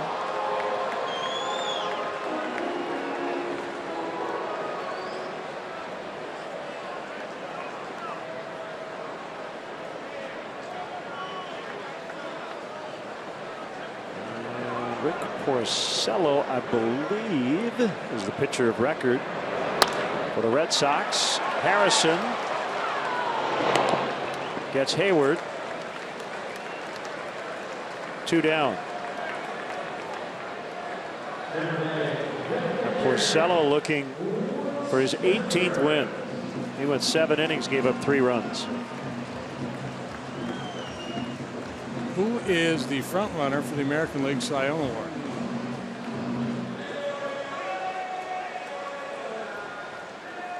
That is a really good question.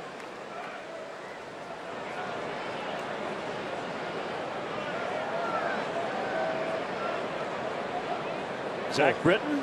Cole Hamels has the lowest ERA among starters. Some will never vote for a reliever, right? Because isn't that one of the questions? Is about Britton with the Orioles having this great year. He's given up 4 earned runs in 53 innings. It's pretty good.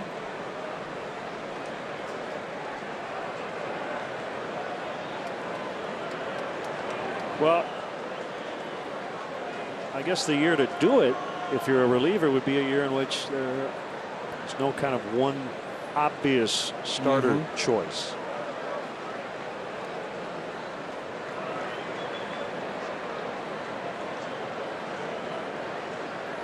One to Contreras, misses outside.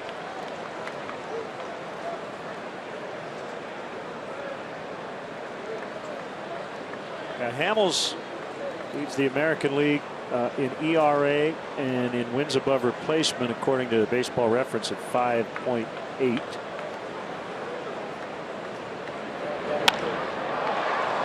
McCutchen moving a bit to his right, and the inning is over. To the 6th, it's the Cubs 3 and the Pirates 1.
Rocket arms, all these categories, Cubs are leading the major leagues.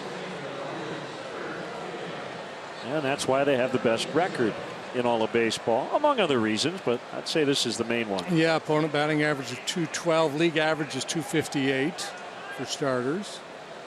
Starters ERA of 2.87, significantly better than league average of .430. Got a pinch hitter, John Jaso, for Hughes.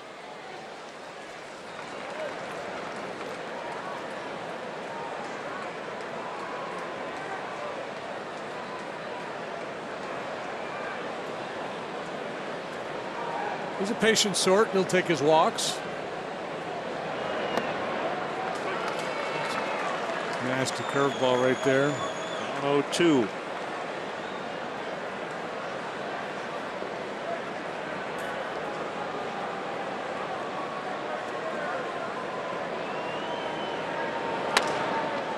Broke his bat on a ground ball that's surrounded by Baez. Off balance throw in time to get it.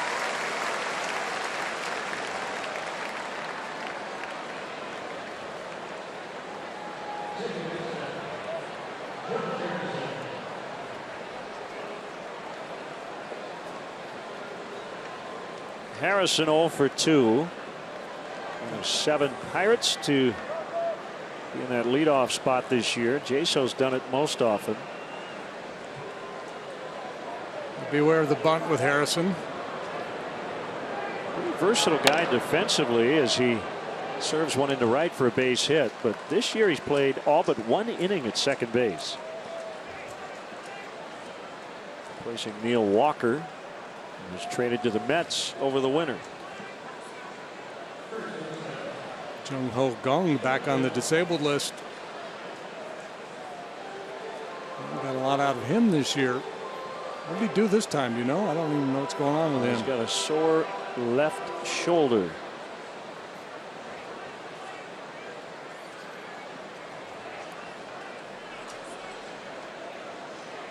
Bell walked and was caught stealing in the first and homered to the opposite way in the fourth. 2 career home runs, both against Cubs pitching.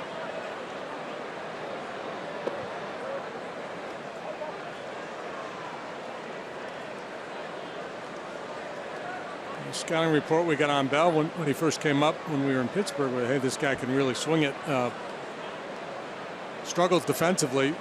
Originally an outfielder as a minor leaguer. He's made the move to first base. He's not looked particularly comfortable down there tonight, but he can hit.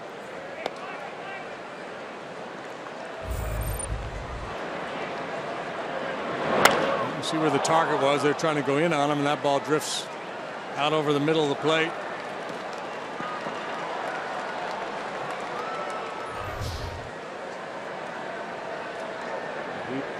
Stands off the plate, but takes up a lot of that batter's box.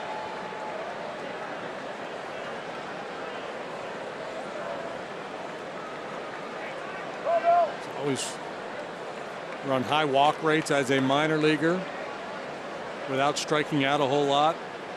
That bodes well. 6'2", 245. Ichiro with a double tonight for the Marlins, his 3011th career hit. He has passed Hall of Famer Wade Boggs for 27th on the all-time list. That is a big game tonight. Marlins and the Mets in New York, they're tied at 1 in the 8th.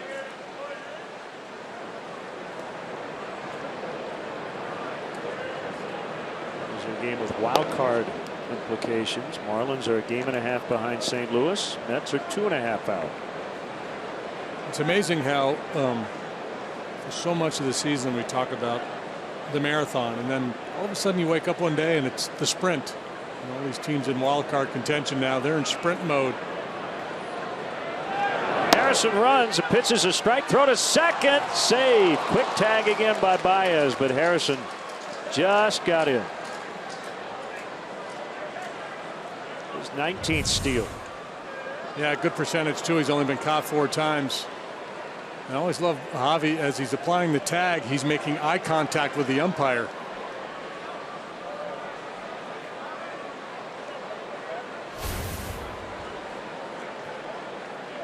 Like he got in, and as close as it was,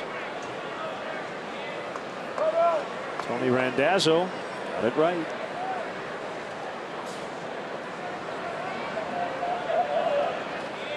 Cardinals are in Milwaukee tonight. They're tied at 5 in the 8th inning.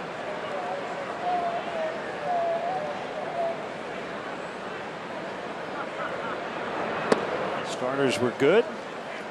Carlos Martinez went 6, struck out 13, gave up 1 run. Zach Davies went 6 1/3, allowed 3 runs. He struck out 9 against no walks. You're wondering, Jed Jerko homered again. He did. So did Colton Wong. So did Randall Grichuk.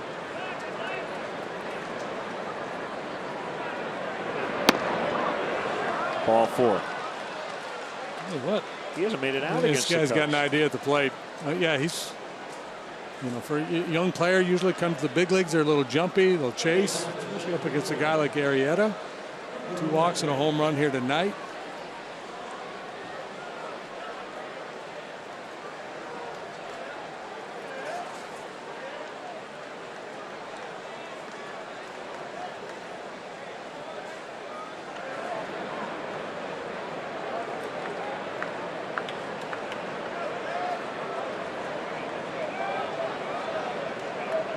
McCutchen bats with 2 on and 1 out. The pitch.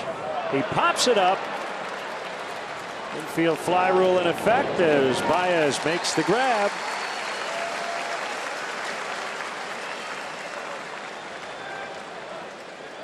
A decade ago, Northwestern tragically lost football coach Randy Walker. Now 10 years later, Pat Fitzgerald uses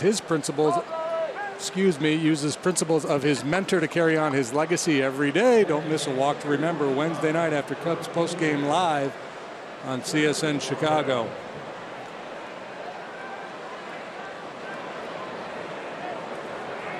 Gregory Polanco with 2 outs.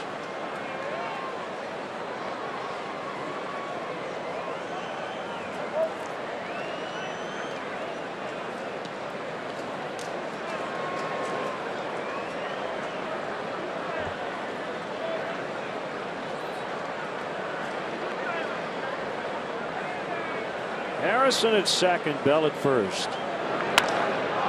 Deep drive to left. This is trouble if it's fair, and it is gone.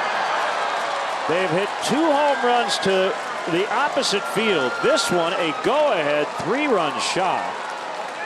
And the Pirates have the lead. Wow.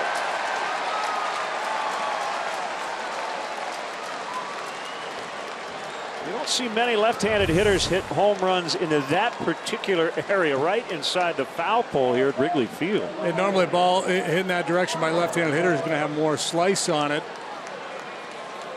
And this one had a little bit of fade, but the second time a left-handed hitter has exploited a drifting fastball on Jake here tonight. So they lead for the first time tonight.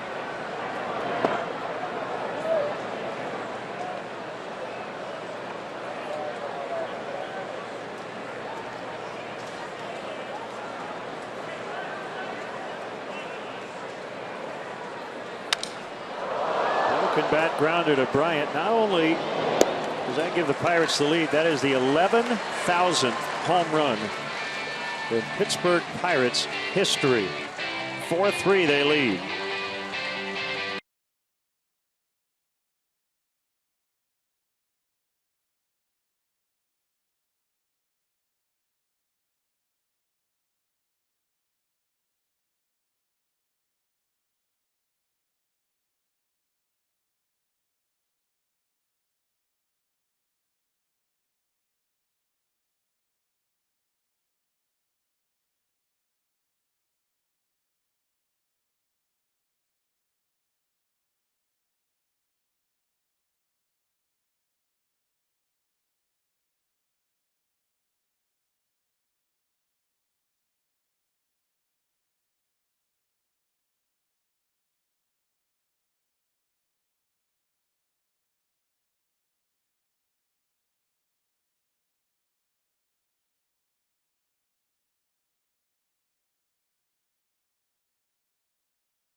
The Cubs welcome students, alumni, and fans of the Big Ten. Fans who buy tickets through the special group nights page will receive a special edition Cubs scarf in their favorite Big Ten schools' colors.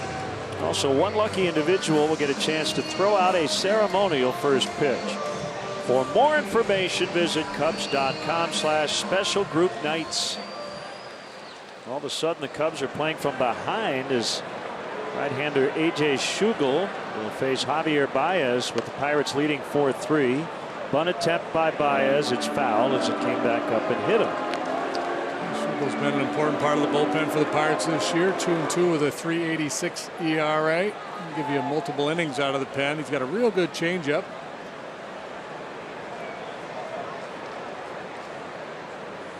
He's a rookie, just a handful of appearances prior to this year.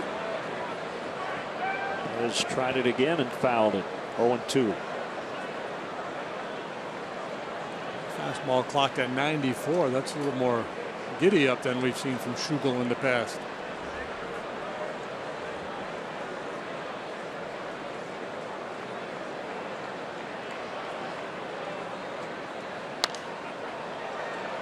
Running fastball is fouled away.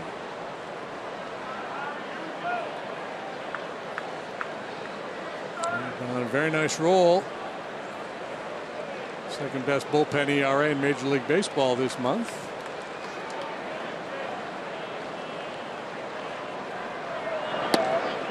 He struck him out looking on a fastball.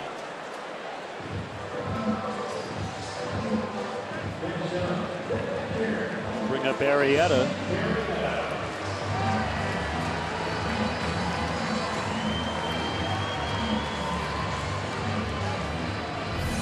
Last time up, struck out, but I was on pitch number 14 of that sequence. It certainly helped knock the left-hander Brault out of the game after just 4 innings.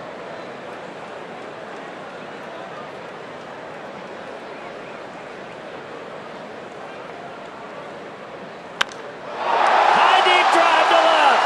It is hooking and it is foul.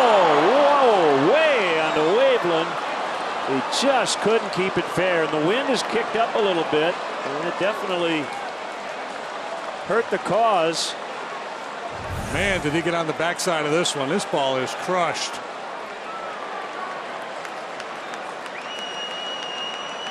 Would have been number 3 for him.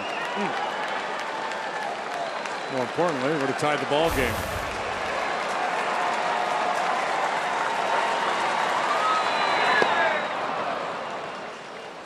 Might be the last fastball he sees. It'll be the last careless one he sees.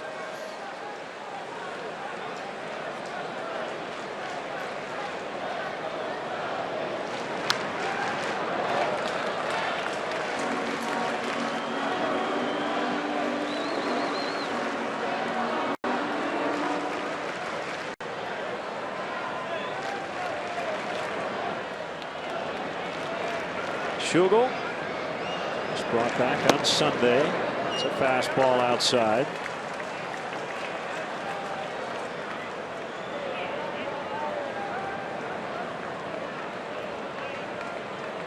First major league appearance in just over a month. And he gets him for the second out.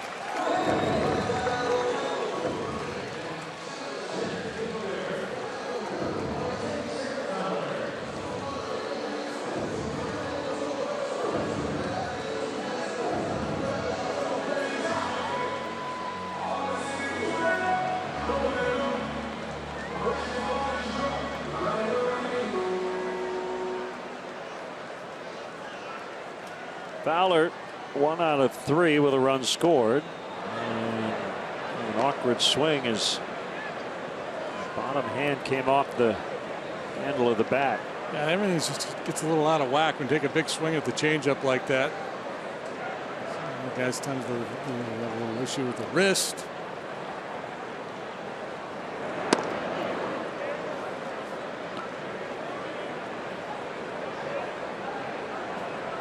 It's like your whole body gets hyperextended.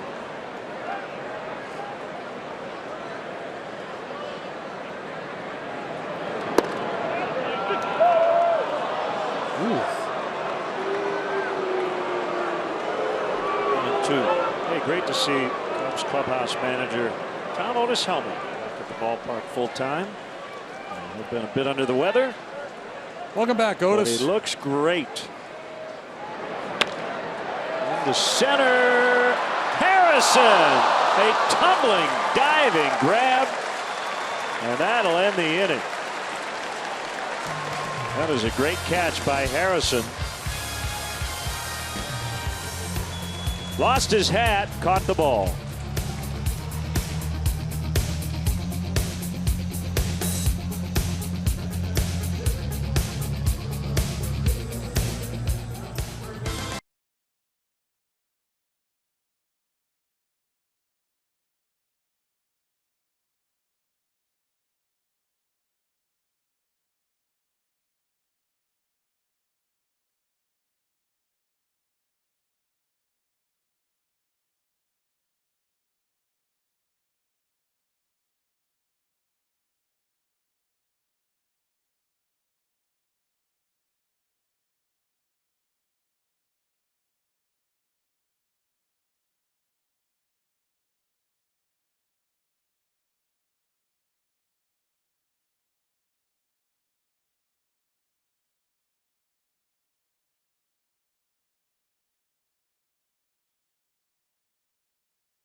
The bank upcoming schedule, a couple more with the Pirates, both night games tomorrow and Wednesday. Night game on Thursday with the Giants. It's game one of a 4-game set. The weekend we will play in the afternoon. You see the various places you can find us.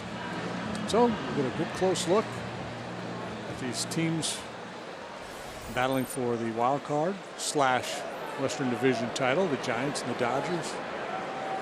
Two great rivals slugging it out down the stretch here. Bounce toward right. Diving stop Zobrist, and the throw will be late. Freeze is aboard. Good effort all the way around.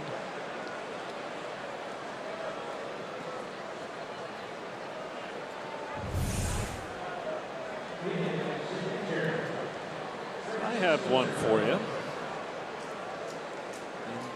This particular era of starting pitching, how often does a starting pitcher bat in the bottom of the 6th with his team trailing? Well, just I would say everything else equal. Yeah, a wee bit more than the bottom of the 7th for sure, but yeah, it's not very common. I'm going to say 1 out of 10.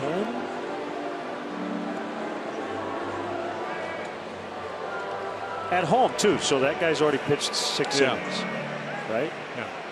Trailing, bottom of the 6th. It's normally a pinch hit situation, but you got a guy who can swing it, a guy who's and earned his manager's trust. Well, and I think, and it's kind of like the conversation we have with Jason Hamill coming out of his start early, and you could see with Jason making the point. Now, wait a minute, what's the deal here? Why is Jake still going? And I got pulled after 39 pitches in LA the other day, and I think Joe would say it's just what it looks like going forward.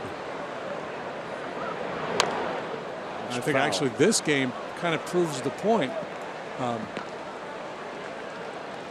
You know, that was a lineup that the Dodgers feature that is very vulnerable to left-handed pitching. So that's why Jason got the early hook the other day. So, you know, his comments, Joe's comments after the game, where I just didn't like the look. He didn't think that Jason was going to be able to find success against that lineup based on what he'd seen up to that point. Pirates don't present that kind of a lineup challenge with all the success Arrieta has had against them in the past. It's hard to argue the platoon thing with Jake because he's been so good against both right and left-handed hitters. But it's not the kind of lineup where you think, well, first opportunity, I'm going to get a lefty in there because they got all these left-handed bats. They don't. With Arrieta on the mound tonight, you think they would load up with lefties. They only have one in the lineup, one lefty, one switch. Curve is a strike. It's 1-2. Cervelli hasn't homered this year. His last homer was a grand slam, September 30th of last season. You've got a 7-hitter with no homers. You've got an 8-hitter with 10. Mercer. He's on deck. The pitch. Ooh, that was an awkward looking reaction. Cervelli trying to sell it like he got hit by that pitch. Gibson not buying it.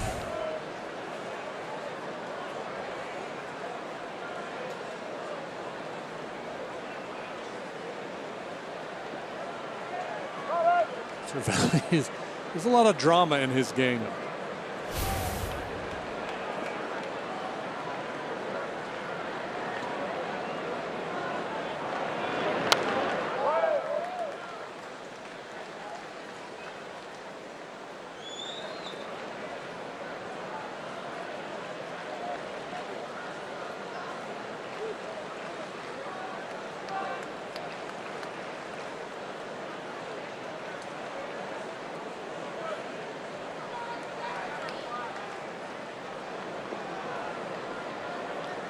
Getting on base a lot, 371 base average, slugging just 305.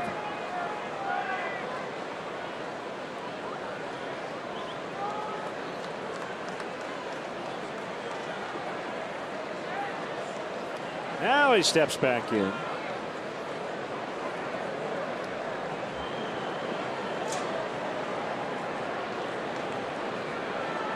And the pitch.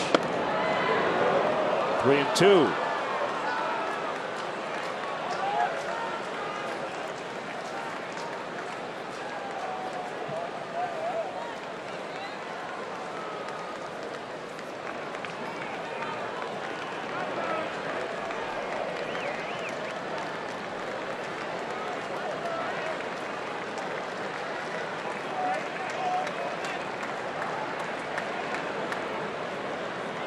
Frees a runner at first. He takes off for second. The pitch misses. So time to play doesn't matter. Ball 4. Where was the pitch? Arrieta can't believe it. He's wow grousing at Trip Gibson. I don't blame him.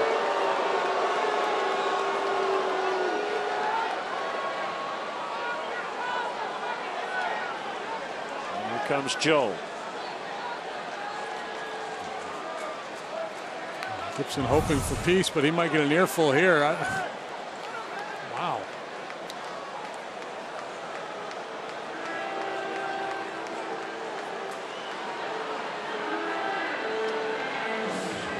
That will be it for Arrieta. Yep. It's a pitch that absolutely got a big part of that box. And if the base runner's not moving, Contreras stays put a little bit longer, maybe they get the call.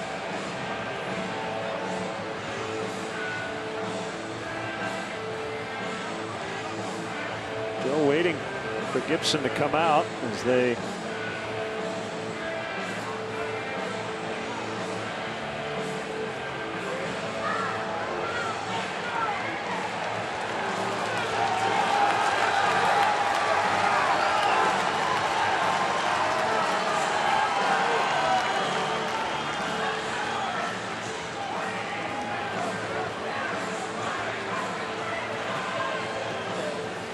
Miller over to kind of intercede, and Joe saying, we're fine here, we're good.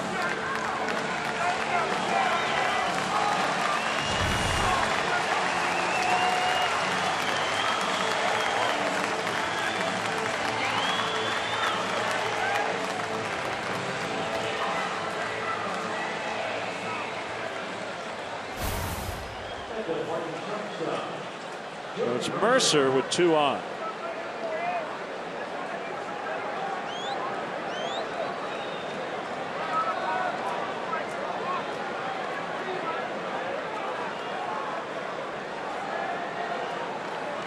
everyone credit. They were able to have a fairly calm conversation. Nobody got kicked out.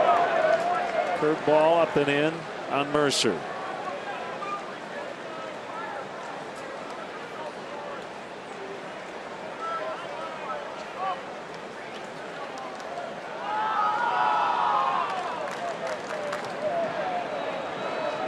Set at the belt.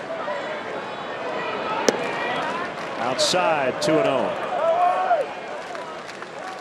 Also contemplating a little slug bunt there with Rizzo charging.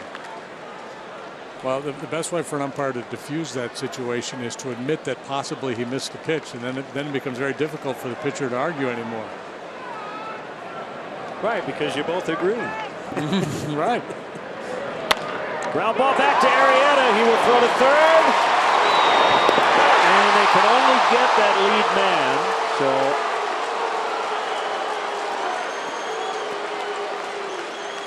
plays the second base. It's a real tough one to turn here this way. Yeah, well, I'm not sure. I think he did. The base runner got his attention and it messed with his mind, because that play is always to second base. Get the double play and allow that man to get to third base. That will be it for Arrieta. And he'll get a nice hand from this crowd as he'll lead trailing 4-3. Travis Wood coming on. We'll be right back.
For the Hyundai call to the pin, as left-hander Travis Wood will face a pinch hitter, Matt Joyce. Woody 4-0 with a 3.08 ERA. 65th appearance for the veteran left-hander.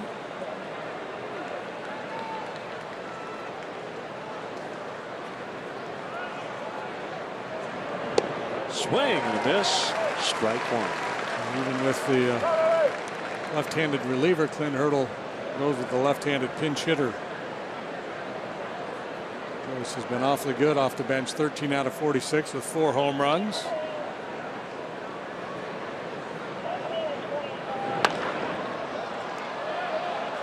Held out of play.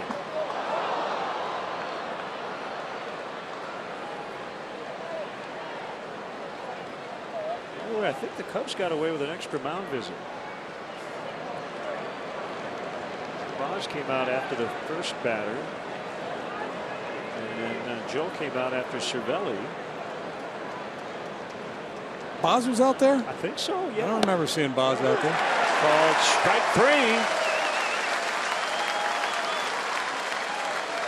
think as many as you can get. 2 down here in the 7th.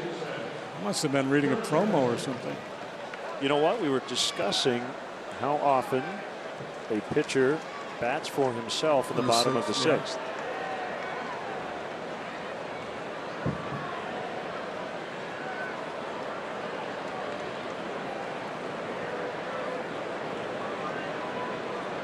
I don't know if I've ever seen that.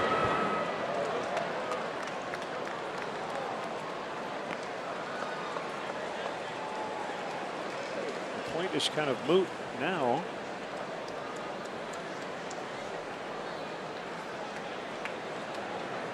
Oh, 0-1 on Harrison.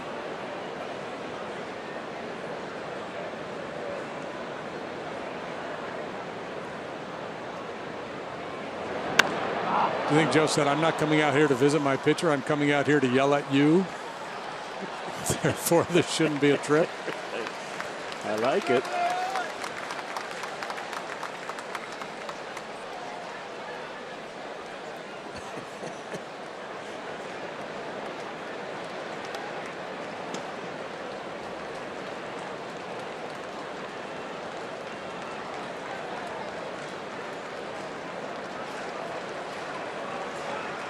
Two strikes to Harrison. Wood in relief of Arrieta.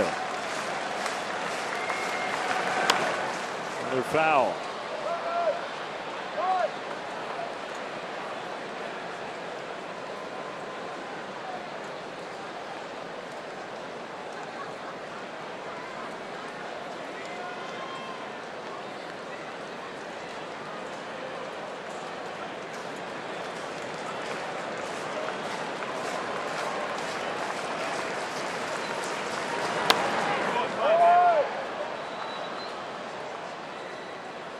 Pesky Josh Harrison.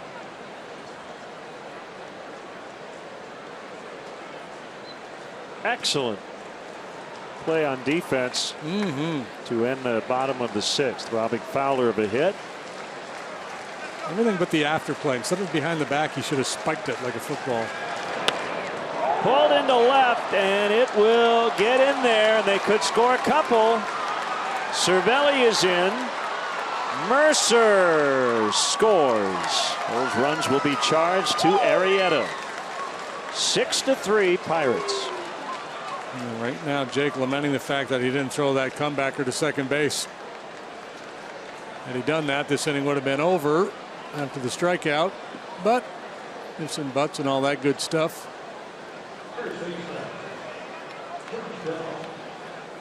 Last time in his start against the Pirates, he left with a couple men on base, and they came in as well.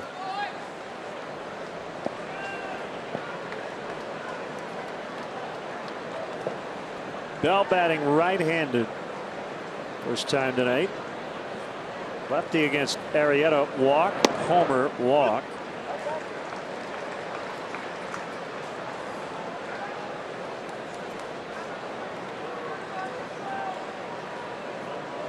Pirates have to feel awfully good about themselves breaking through against Jake, not once now, but 2 consecutive times.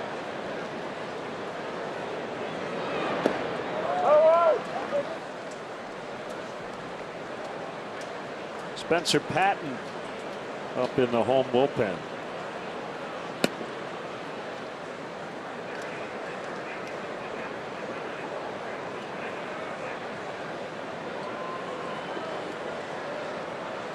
Well, not quite as open from the right side. Right and foul.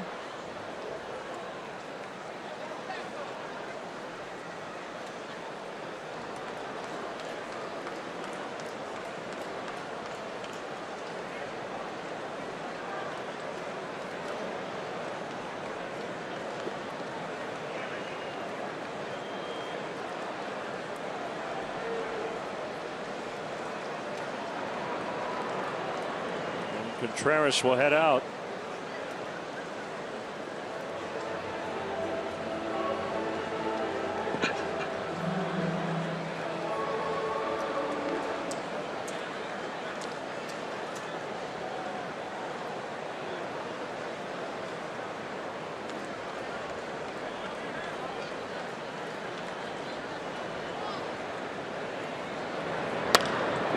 Another one hit hard but foul.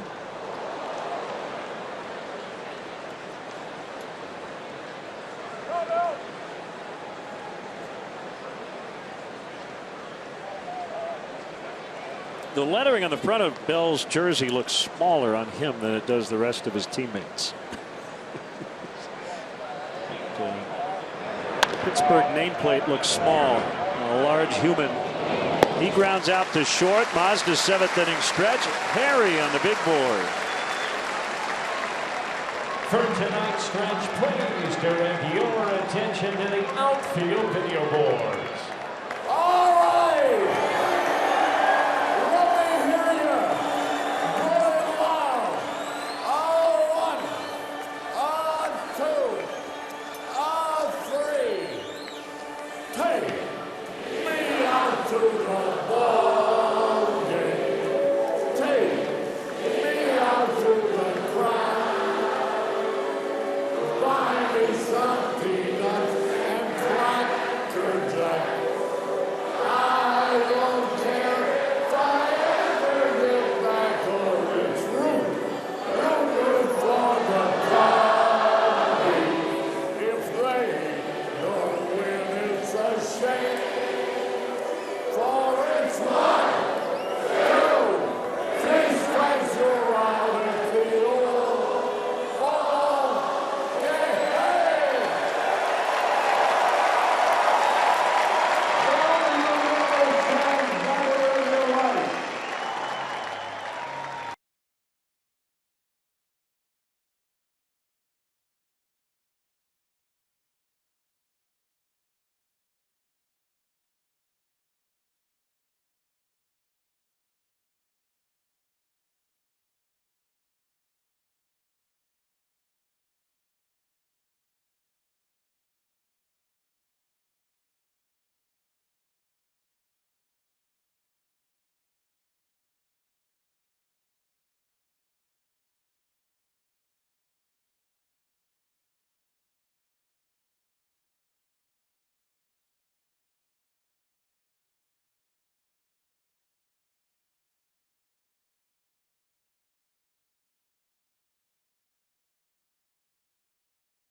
Season ticket holder waiting list. Do it today. Claim your spot in our lineup for season tickets. It's easy.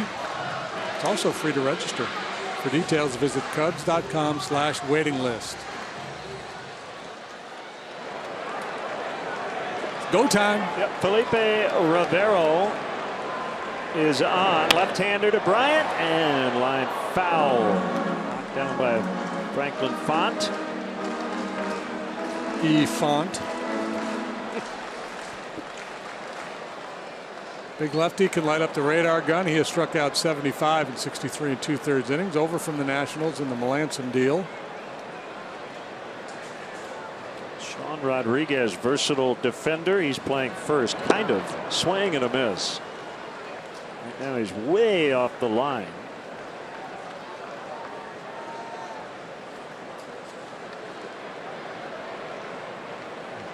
A sense of Clint Hurdle's MO these days: squeeze as much as he can out of his starter and then turn it over to this talented bullpen. Line shot, foul to left. Look at all the Bryant jerseys. There were like 4 of them I could see in that shot as that ball landed. So I saw a tweet or something today online. Chris Bryant has the highest Q rating among all Major League Baseball players. Does that mean most popular? It's most like recognizable. Sure.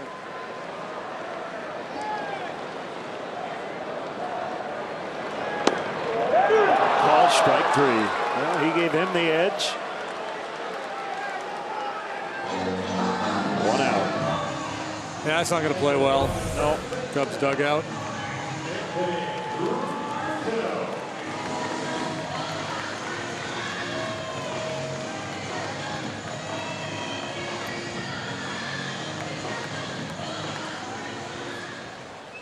Well, that's the thing. He's been fairly wide today. Remember, Zobrist had an issue earlier. Pitch that was off the plate.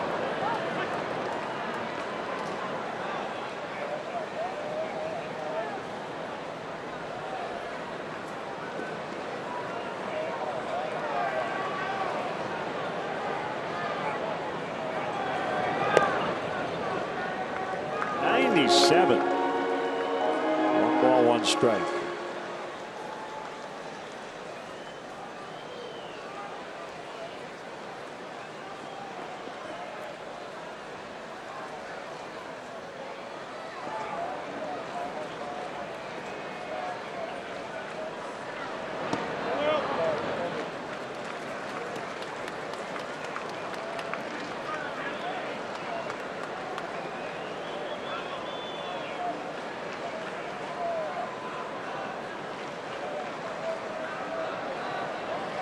Two and 1. Here it comes. Line right to Harrison, who barely had to move. Buzzard's luck. 2 outs. Yeah, the only good part about that for Anthony is he didn't have to run very far.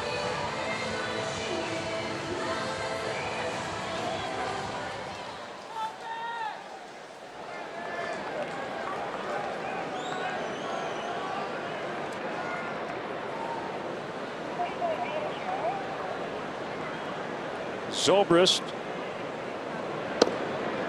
0 for 3. Takes ball 1.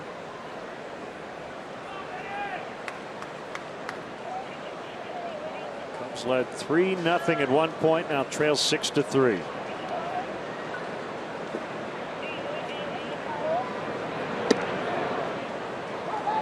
Nationals shut out the Phillies. Tanner Roark got his 14th win. 4-0 the final. He might be the most underrated pitcher in baseball. Been really good. 2.87 on the year is his ERA.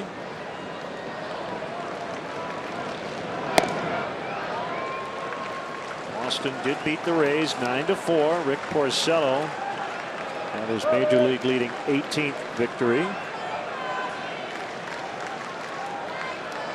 The Indians got a run in the 10th and walked off against the Twins. 1-0. Minnesota's lost 11 in a row. Winning run scored on a Jason Kipnis RBI single.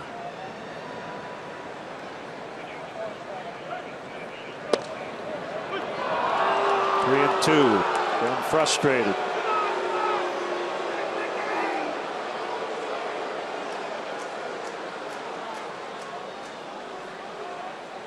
They had 11,327. See the first place Indians tonight.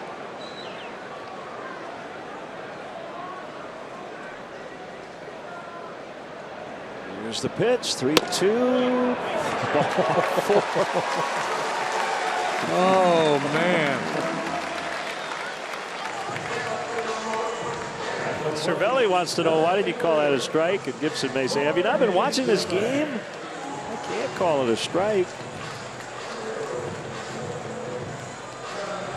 Saying I should have called strike 3 on you, Francisco, in the top of this inning. And Ben hesitated before taking out to first base. Similar to the pitch he was rung up on last time. Maybe a little bit better. And a miss on the change. Tigers edged the White Sox 4-3. The ageless Francisco Rodriguez got his 37th save.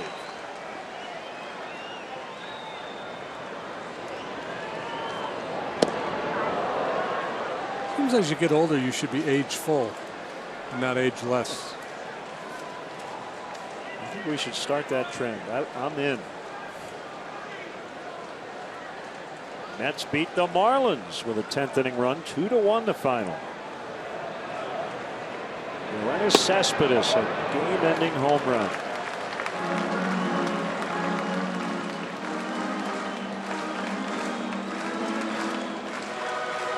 It's pretty menacing combination this kid features. 97 and a good changeup. Reminds you a little bit of Fernando Rodney. High fly ball. Marte makes the catch. That was a major league pop fly. Marte still looking up at the sky. 6-3 Pirates.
St. Louis beats the Brewers.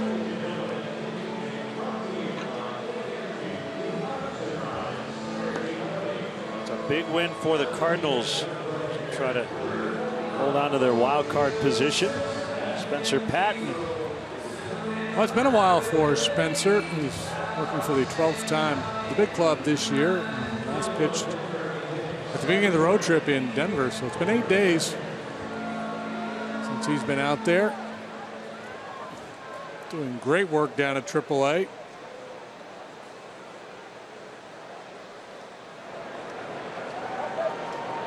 was a comeback victory for the Cardinals, who tied it on a Randall Grichuk 2-run homer in the 8th.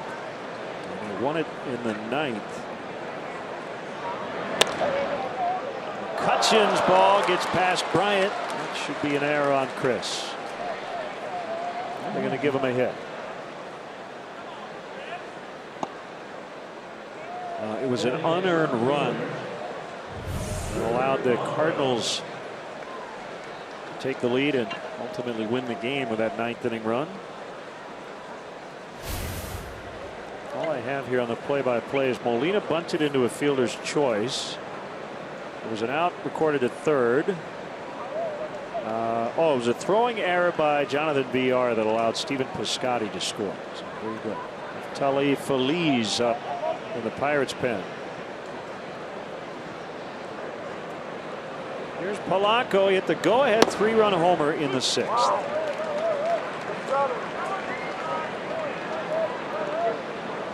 El Cafe, they call him.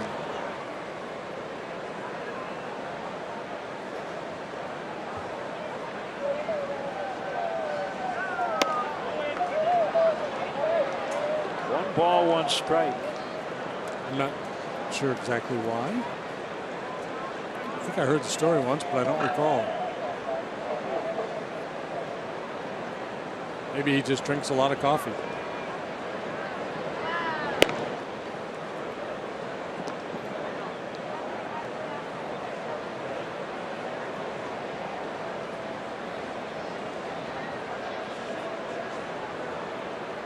Leads their club in home runs, RBI.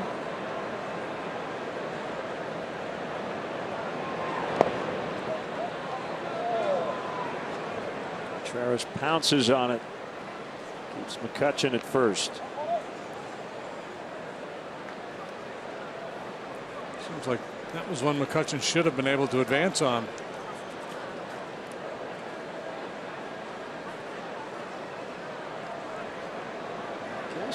He got the name when he was a teenager. Dominican, a coach of his, said he looked like another guy who had that nickname, so that's why they called him. Cafe got him on the tag. Baez putting on a clinic tonight. Contreras too. It's been a good tandem. Yeah, you know, in the NFL, there's certain wide receivers. They say just get it close and I'll go get it. And you get the sense with Baez is just throw it around the bag. I'll make the catch in the tag, and it will happen in the blink of an eye. Got him on the booty.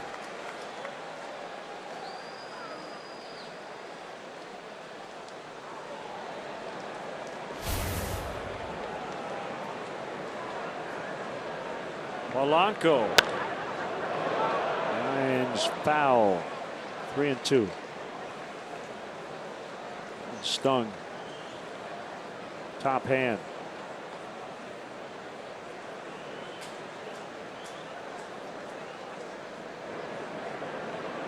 Gary Sanchez has not homered tonight. Send him down. Yankees trail 8-1 at Kansas City in the top of the 8th inning.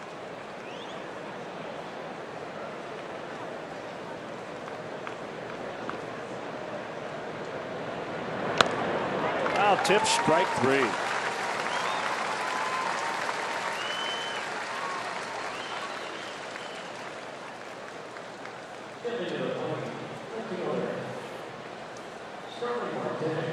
Has been up and down a bunch this year. This is his 4th stint with the big league team. At Iowa, 11 saves and an .077 ERA.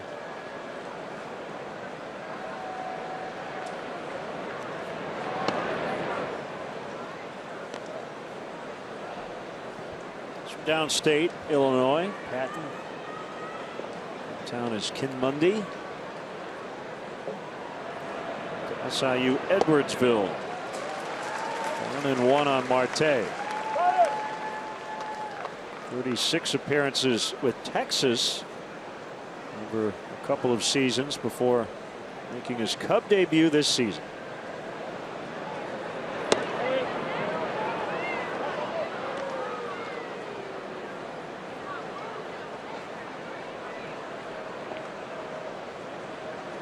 Doesn't waste any time out there. The anti-Pedro Baez.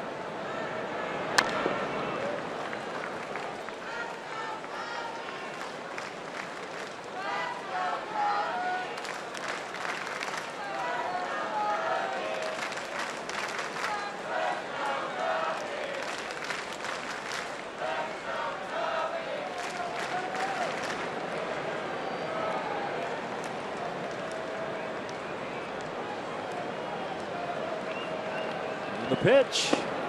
3-2. Freeze on deck.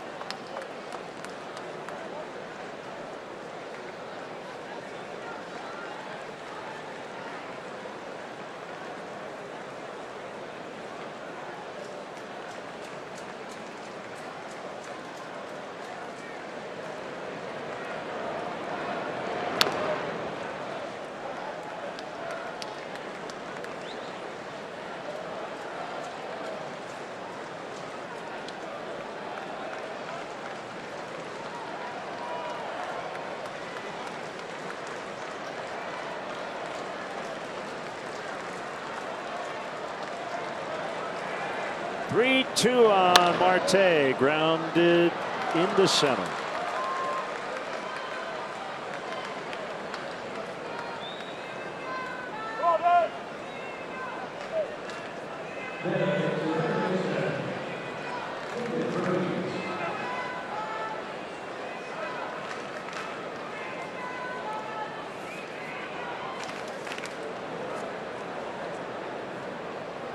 Albert Pujols has hit number 586.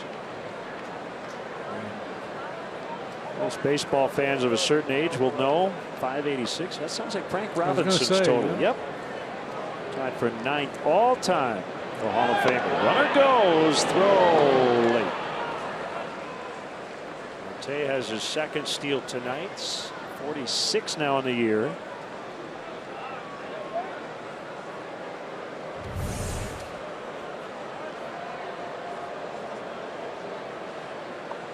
It's all about the jump.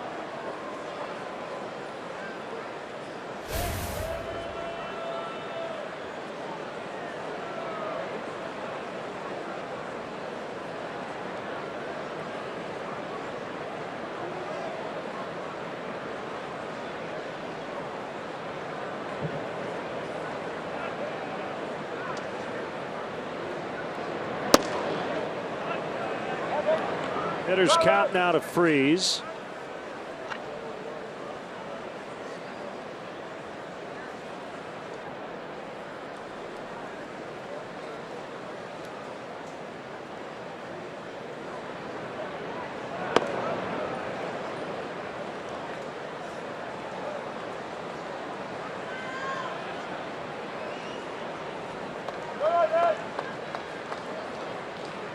Spencer, originally a 24th round pick of the Royals back in 2011.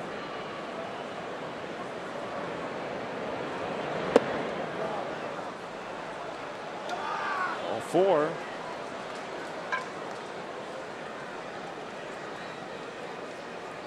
Number 29, the pitcher, Francisco Cervelli. Whether the Cubs are home or on the road, get a behind-the-scenes look at beautiful Wrigley Field. The Cubs offer guided tours that include a chance to step on the field. This must-see Chicago attraction houses over 100 years of history. For more information, visit Cubs.com/tours.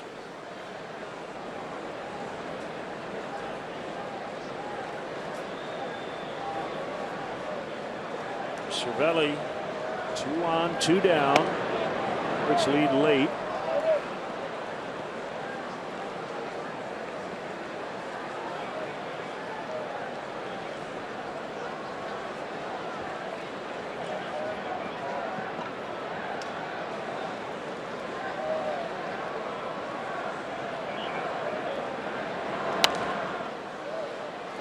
stairs.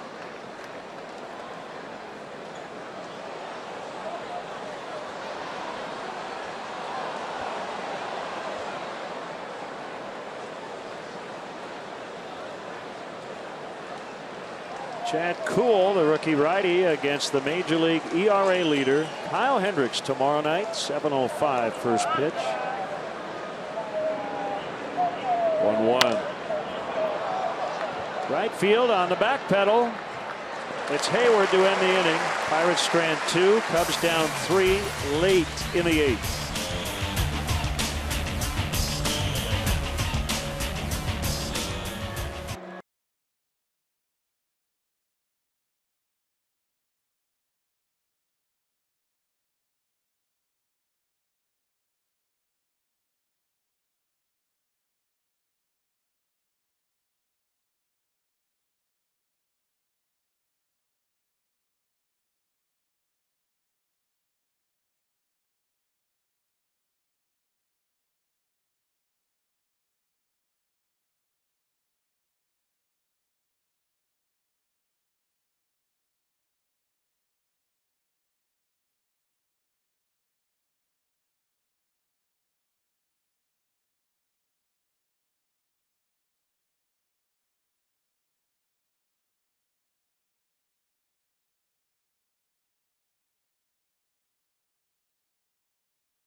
Time for greater coverage of baseball, brought to you by T-Mobile.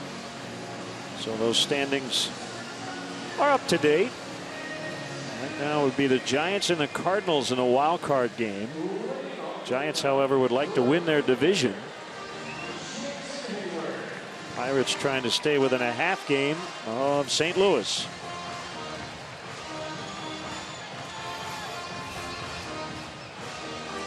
Naftali Feliz is on. Veteran right-hander. Will work for the 61st time. He's 4-1 with a 2.92 ERA. 28 years of age. He's been around a long time, though. Came up in 09 with the Rangers. Get up over 100 miles an hour. He's still, got, according to Fangraphs, he's got 99 this year.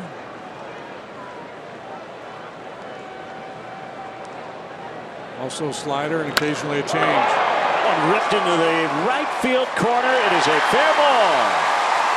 Hayward to second. He's got a double. He's trending. 2 hits tonight. Yeah, 3 really well struck balls yesterday. 2 hits and then a line drive. And again, you see the separation. He gets the hands out away from the body, turns on that elevated 96. And that's something he just really had a hard time doing all season long until lately.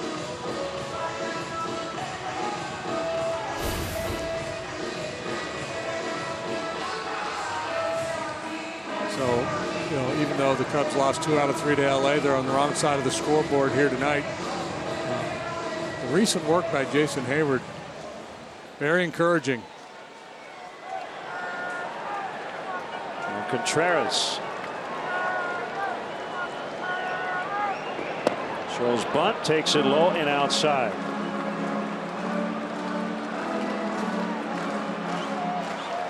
Measures back. Continues to retreat.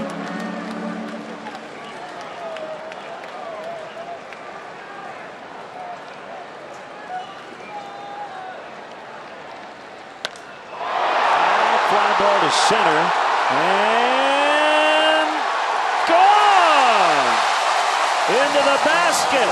It is a one-run game. Good thing he didn't get the bunt down.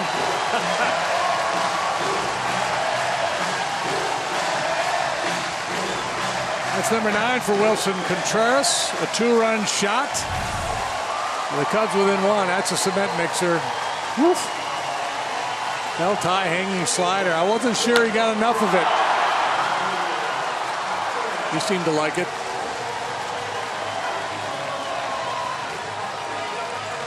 Six, 5. Double homer to greet Phillies here in the 8th.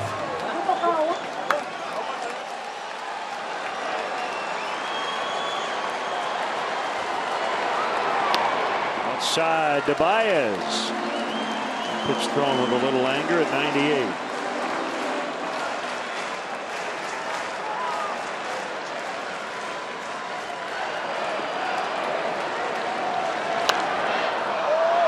Up back of the plate, not a play. That's another mistake breaking ball. That thing's just sitting right in the middle of the strike zone.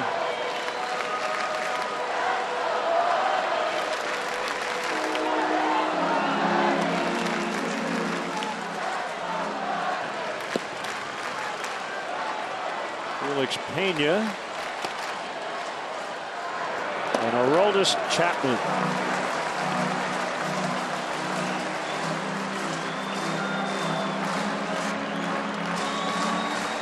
Phillies has now allowed 10 home runs this year and 52 in the 3rd innings of work.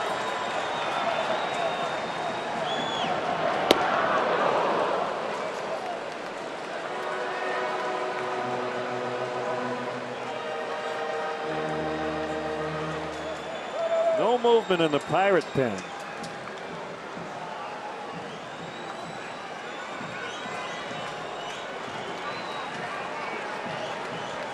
Balls, 2 strikes. Here it comes. 3-2.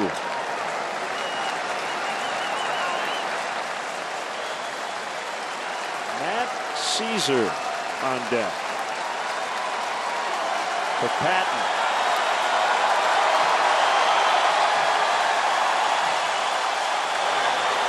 Well, that home run revved up this crowd.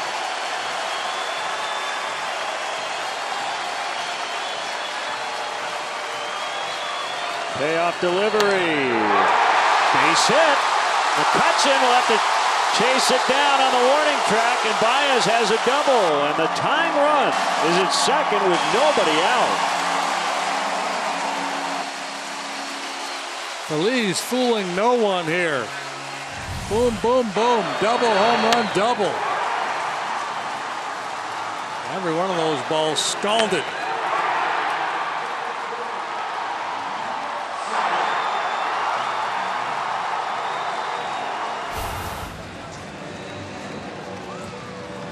Ray Searage is out.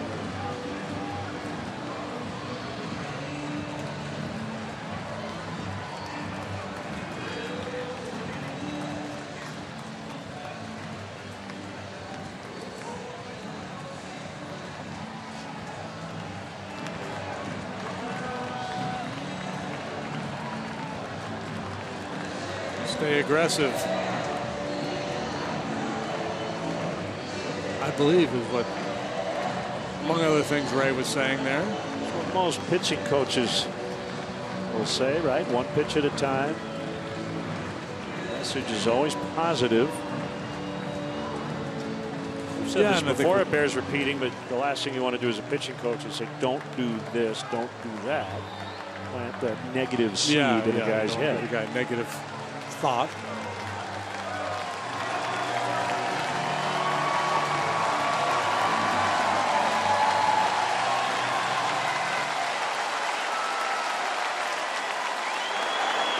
So tying run at second, nobody out, corner men in. Caesar takes a strike.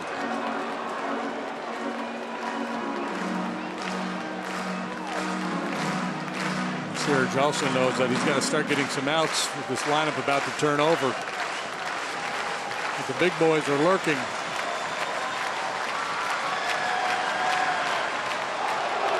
So I believe, I think, was to more or less check on Caesar if he would show bunt. Well, since Joe was thinking bunt.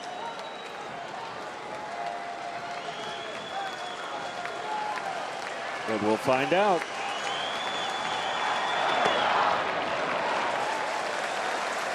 This number 2 is maybe better than 1, but I guess it all worked out 1-1. Yeah, I think a lot of times in a situation like this, especially because Caesar's been so good off the bench, the message may have been, hey, whatever you got to do, you know, to get him over. Or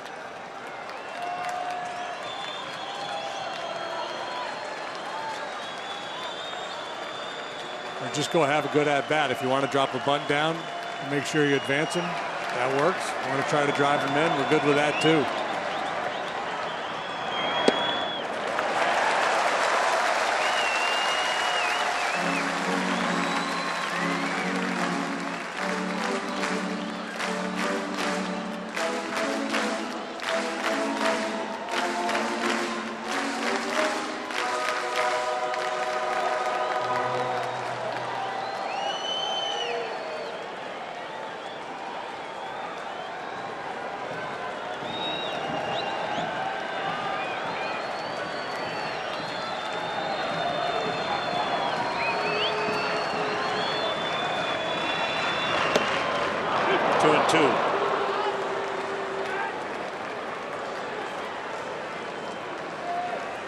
Phillies worked 3 straight games in Milwaukee. Did not pitch yesterday.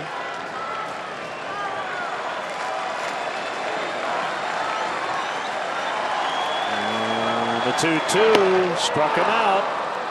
98 after that little hesitation on the leg kick.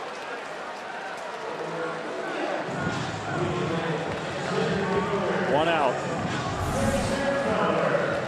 Has to go a little funky there.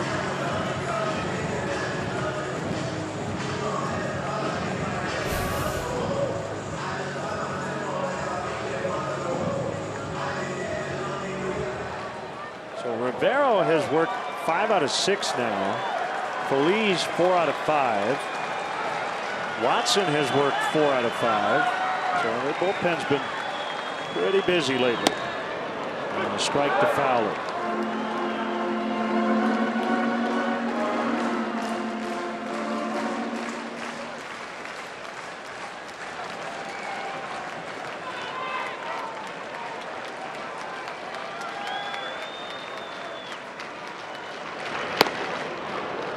Outside, 1-1.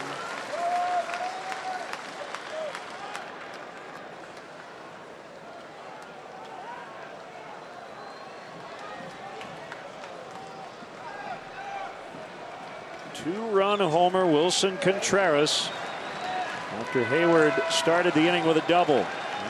Got the Cubs within a run. Baez at second.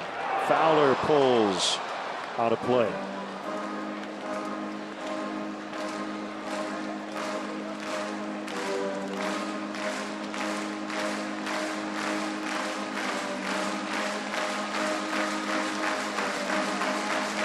Playing Dexter a little bit the other way in the outfield.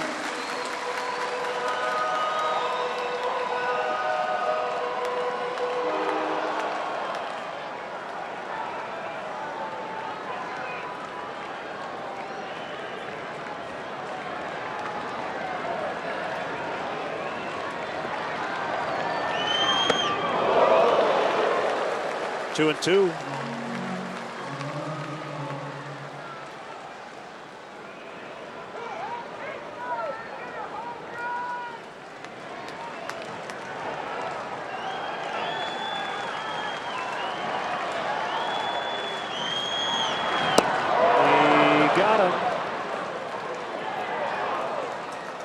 So Fowler is out. That's back-to-back strikeouts, and it'll bring up Chris Bryant.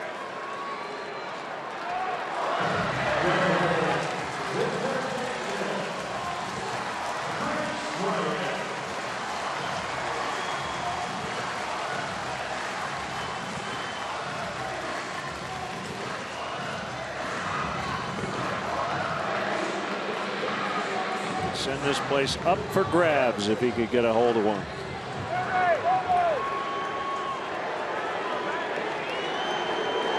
Nobody up in the Pirate bullpen. Here we go. Release to Bryant. Gets by, and now Baez at third.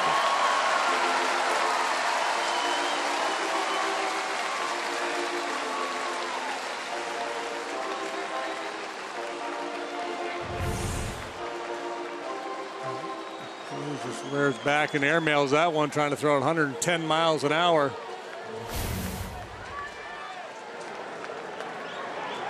A little disconcerting for Chris. Hit by pitch already once tonight. This guy throws 99 miles per hour. Not for the faint of heart.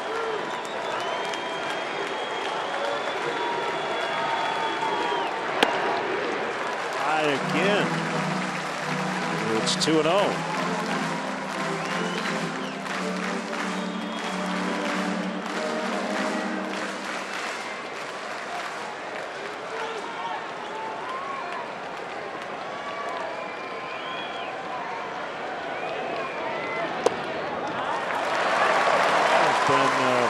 Nowhere near the plate here against Bryant. Rizzo waits on deck.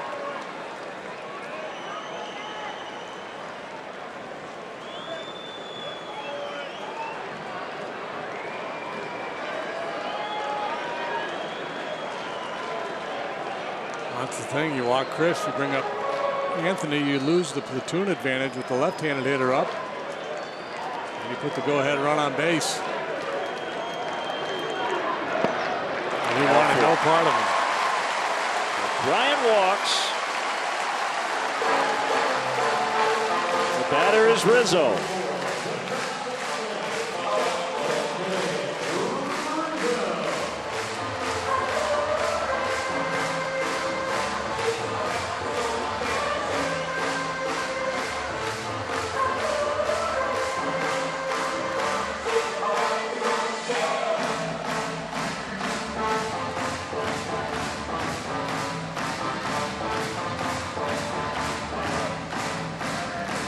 Anthony 0 for 3 tonight. He's been productive. Walked and scored a run. He also drove in a run.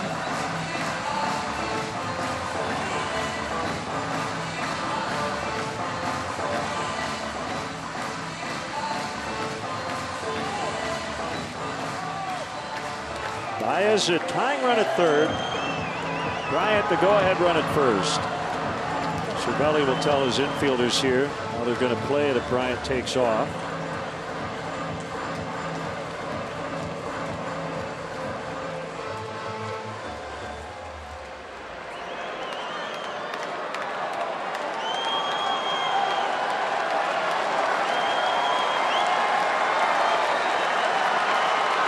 And the pitch.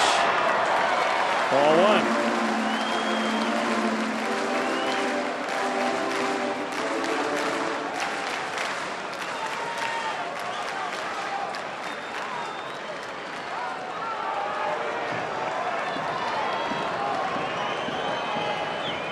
Leads to Rizzo. Get the feeling Anthony could turn the bat around and hold the barrel in his hands and still take a walk in this plate appearance. Zobrist on deck.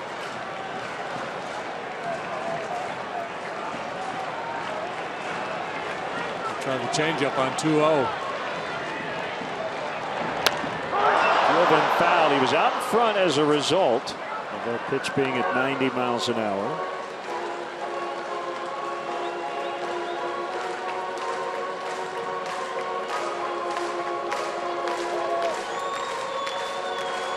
Laborious 8 for Neftali Feliz. 27 pitches, 2 runs, 3 hits, a walk. He has struck out 2. He's hanging on by his fingernails at the moment.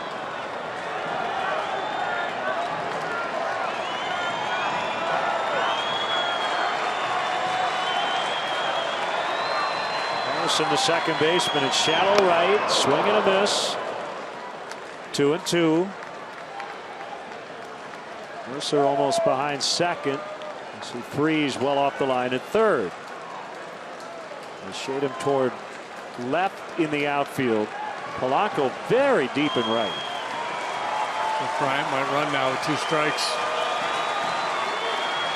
There he goes on the 2-2, swing and a miss. Feliz gets out of it. He did give up the homer to Contreras, and it's now a 1-run game as we go to the 9th.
Finale for you from Wrigley as Mike Montgomery makes his 3rd start for the Cubs against the veteran Ryan Vogelsong. It all starts at 7 right here on CSN Chicago.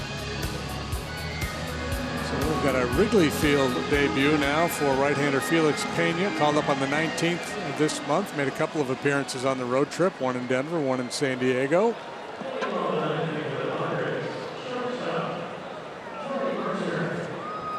Felix is in the Cubs organization a good while.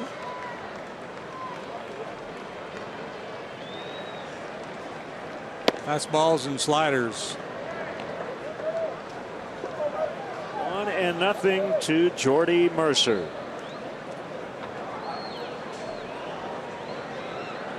It will be Tony Watson in the bottom of the 9th. Cubs will have Zobrist, Soler, and Hayward due. Watson used to be their 8th inning guy.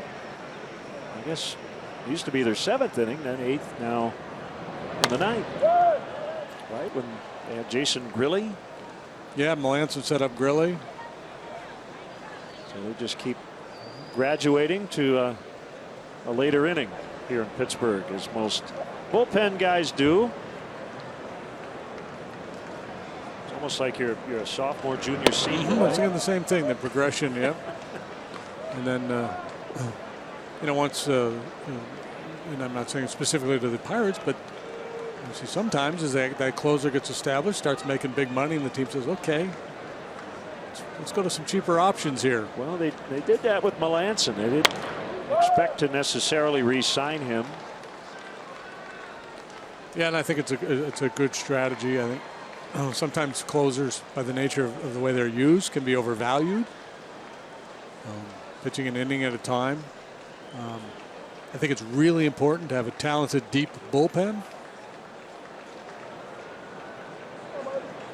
I think there are any number of guys who are capable of closing. Still 3-2. It's, you know, the guys that do it to, you know, the next level guys who lock them down such a high percentage of the time. There's certainly value there.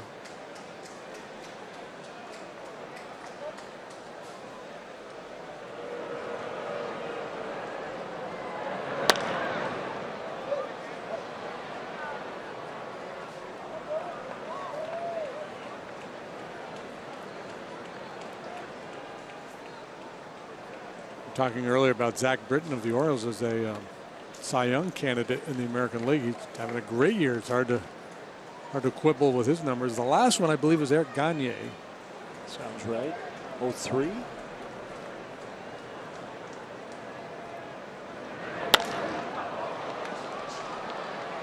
Soler in left.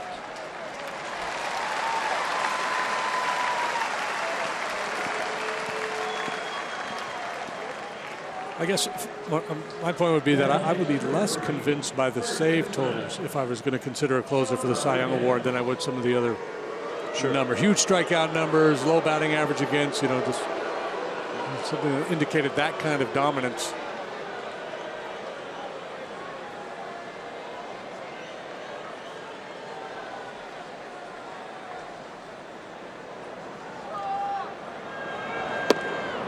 Rodriguez greeted with a few boo birds after the Cubs and Pirates had the benches briefly clear during the wild card game last year. Swing and a miss, 0-2. Arrieta, Wood, Patton, and Pena for the Cubs. Pirates have used Brault, Hughes, Schugel, Rivero, and Feliz.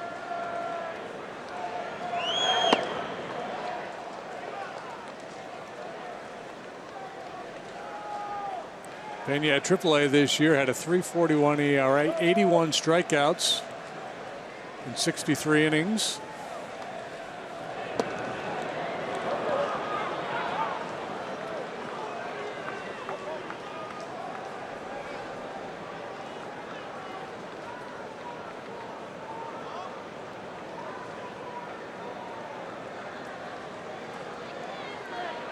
Two. He has run it full. Second straight batter to start the inning with a full count.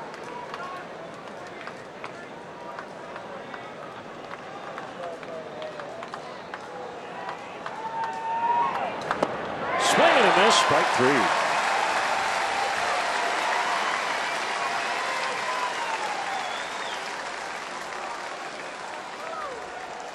Follow Cubs baseball live with the MLB.com at-bat app. Stay up to the moment at any moment with Game Day. Live game video highlights, StatCast, news, and more. Download MLB.com at-bat, the #1 app for live baseball on your phone and tablet. Harrison adding some insurance with a 2-run double in the 7th after he singled, stole a base, and scored in the 6th.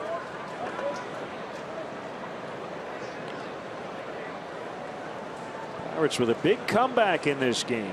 They were down 3-0 at one point early. Took a 6-3 lead before Contreras homered to make it 6-5.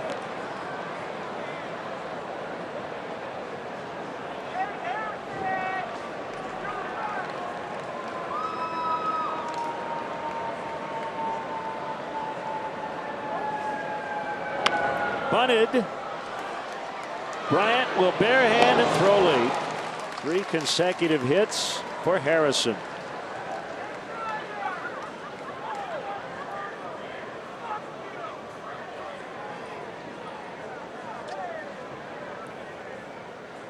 Well, if you're going to bunt with 2 outs, probably going to try to steal second base to get into scoring position.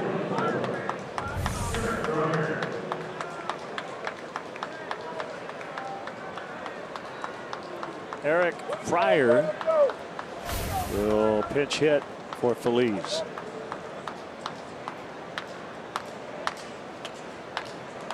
Before that, Chris Bosio will make a trip to the mound. I see him now. There he is. Boz is out there. Missed him earlier. Just going over the scouting report on Fryer, and probably a reminder to keep an eye on Harrison. Stole his 19th base earlier in the ball game. Felix has done a lot of starting as he's worked his way through the Cubs minor league system. But not this year. Everything out of the pen down at Iowa.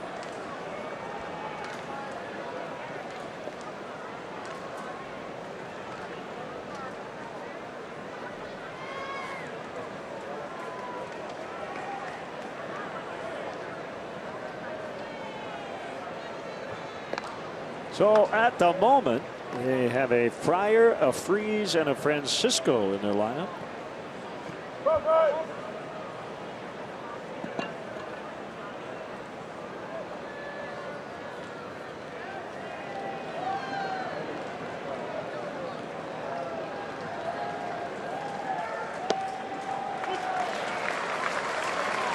One.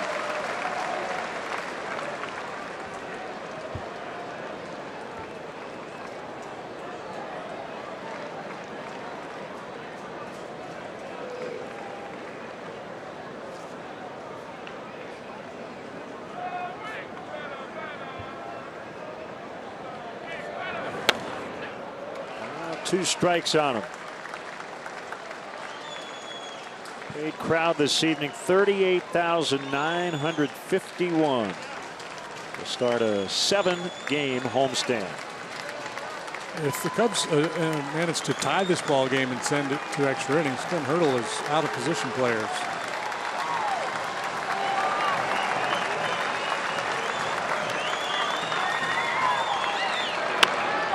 Well, that may be true. I'm out of clean socks, but I'm going to do laundry when I get home. So everybody's got their own problems. Right, exactly.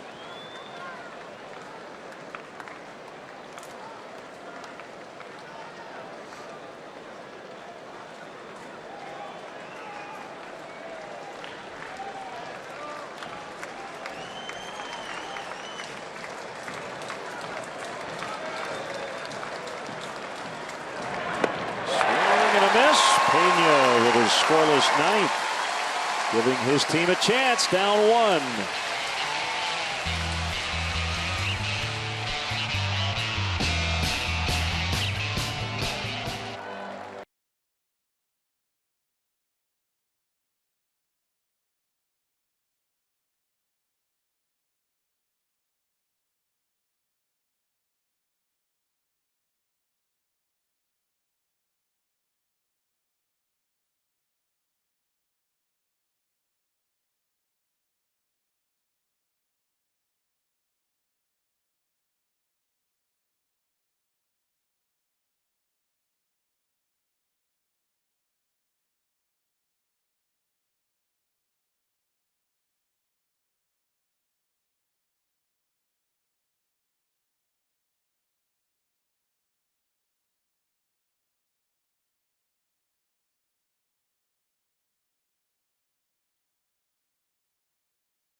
Hefty home run. Wilson Contreras for 400 feet to center in the basket to make it a 1-run ball game.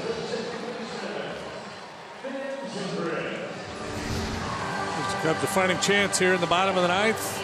Veteran left-hander Tony Watson now the closer for the Pirates.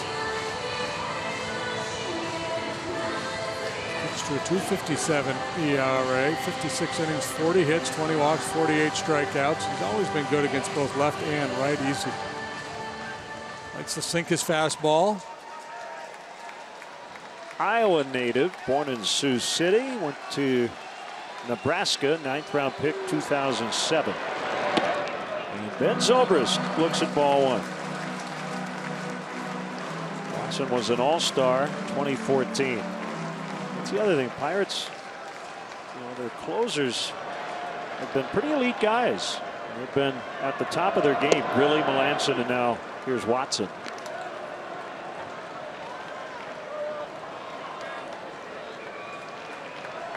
All 3 have been all-stars in a Pirate uniform.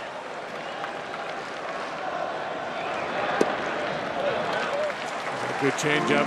It's a chase pitch for a lot of guys.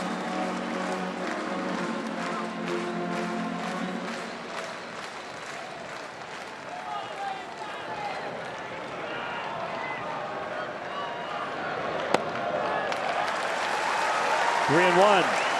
Soler waiting in the on-deck circle.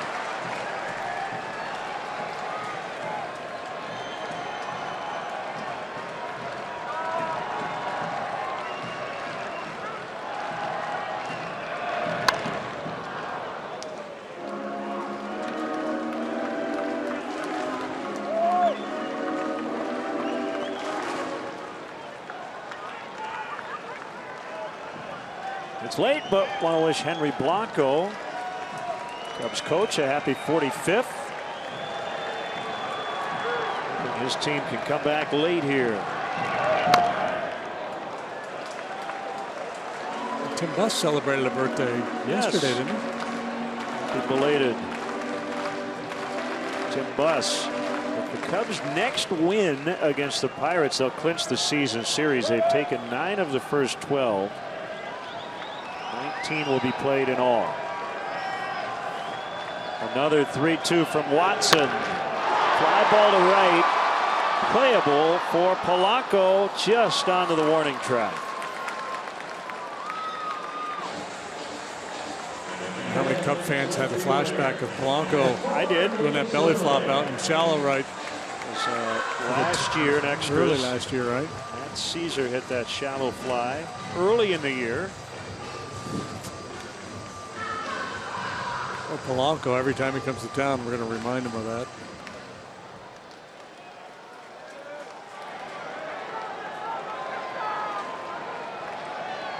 Good night for Soler. So far, double, single, RBI. Just missed a home run.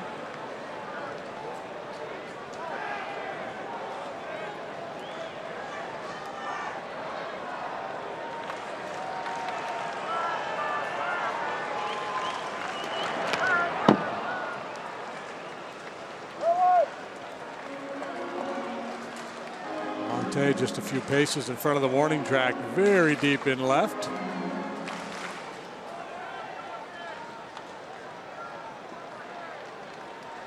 I would have McCutchen deeper in center if I were Clint.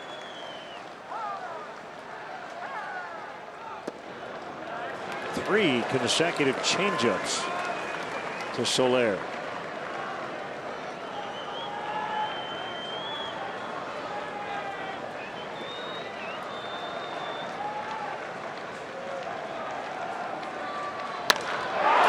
Drive right center, way back, we are tied!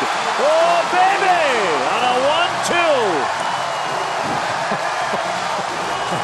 They're dancing in the aisles.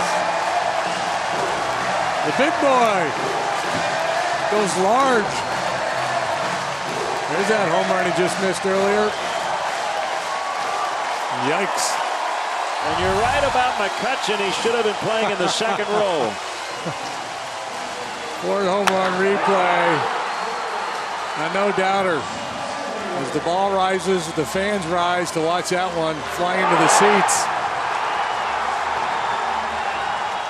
Number 10 for Georgie. I believe she was moved to tears. Hayward now. 6-6 in the ninth.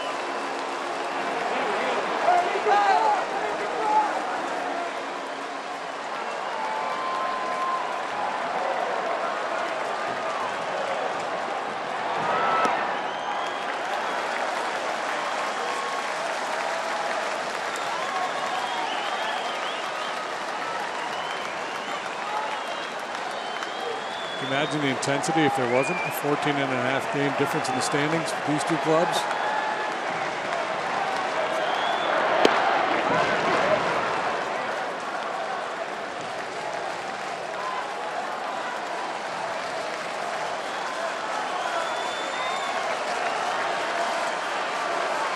Well, the vibe in the ballpark right now is as if these two teams were tied for first.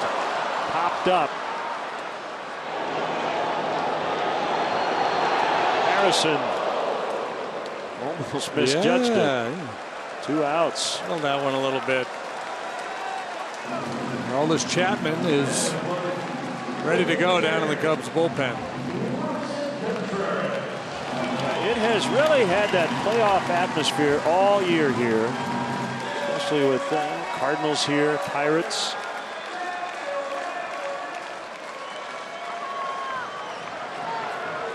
Cubs with the best home record in baseball. 45-19.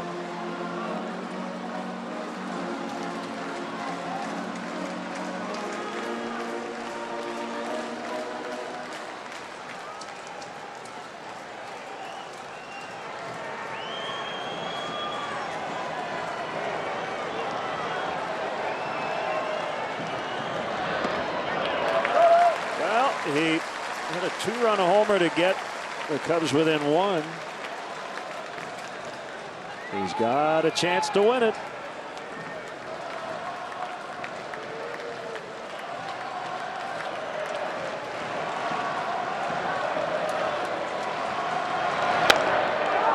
The bounce. We will go to extra innings. Contreras busting it down that line. Jorge Soler ties it up 6-6 as we go to the 10th.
Presented by Jack Link's Beef Jerky all season long. Jack Link's Beef Jerky, feed your wild side.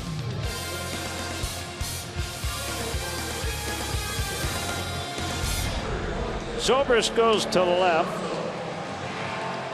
Russell comes into play short. That'll move Baez over to second. Fireballing Aroldis Chapman will now pitch. Addison Russell in the 9th spot in the batting order. Chapman combined between New York and Chicago, 3-1 with 30 saves and a 1.80 ERA. In a Cub uniform, 10 saves. He's failed to convert twice. Suffered a loss in Colorado. Picked up a couple of saves in San Diego and one in LA on the recent road trip. He's going to get this great Pirates outfield. McCutchen followed by Polanco and then Marte.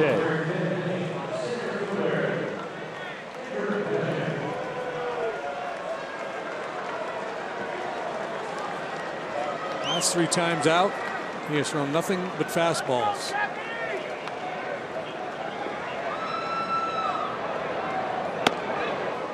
.100 but too high on McCutchen.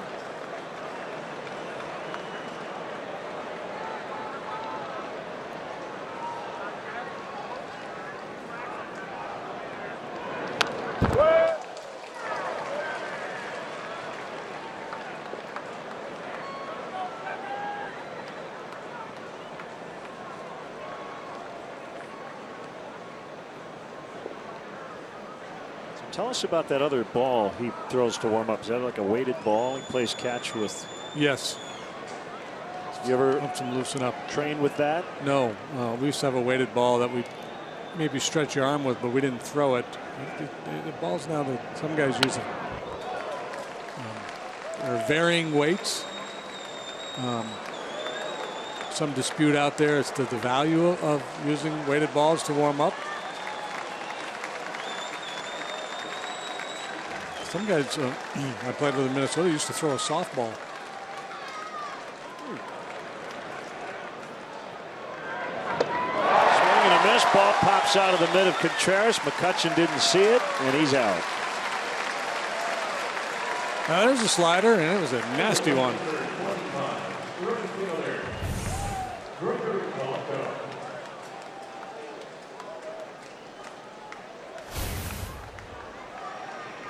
Jeff Locke.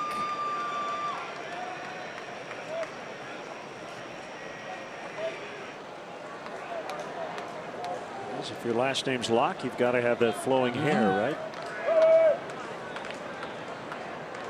Polanco with the go-ahead 3-run homer in the 6th.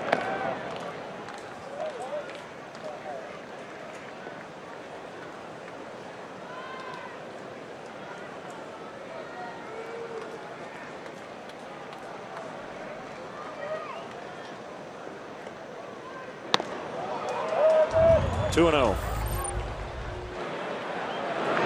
It was similar to the Bell home run earlier in the ball game. The fastball that was meant to be inside, probably one of those two-seam runners. You start off the plate at the hip and run it back to the inside corner. Just leaked out over the plate.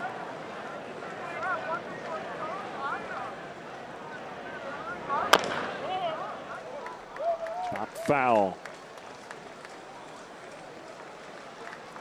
Home runs allowed by Jake tonight. Just the 5th and 6th home runs allowed to left-handed batters by Arrieta this year.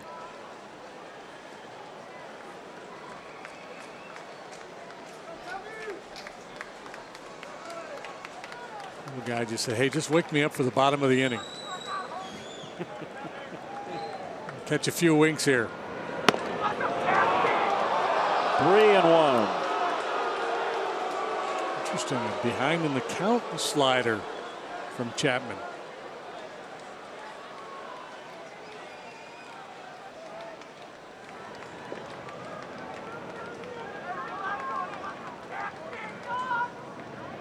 The pitch. Polanco fouls out of play.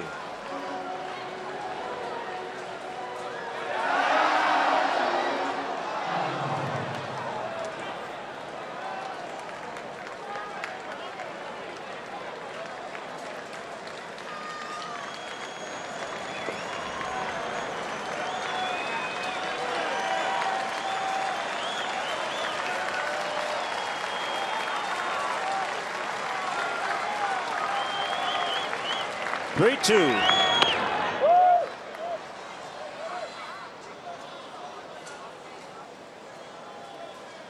Blanco having a pretty strong AB here. Remember the pitcher spot is now the 2-hole for the Pirates.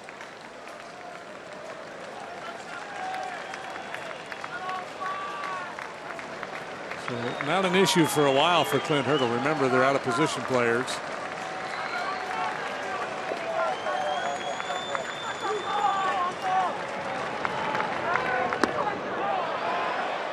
He held, that's ball 4. That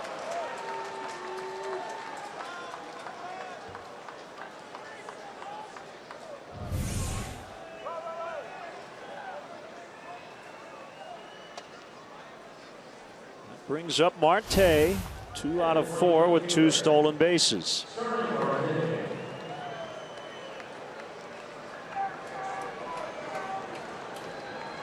Six in the 10th inning.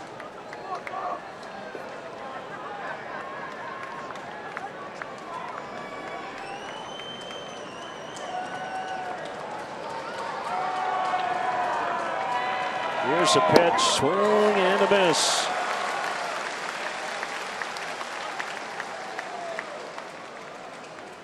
Astros shut out the A's 6-0.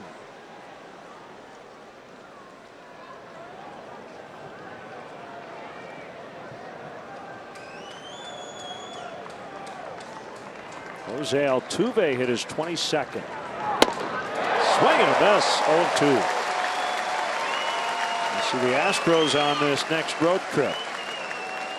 He's batting .354, Jose Altuve. Slugging .569. Yeah. What is he, 5'7"? Oh, on his best day. He's wearing implants if he's 5'7".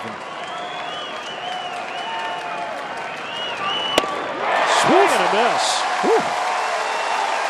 102 miles an hour. That's some high cheese there, baby. Wow. He went 100, 100, 102. Chin high 102. No chance.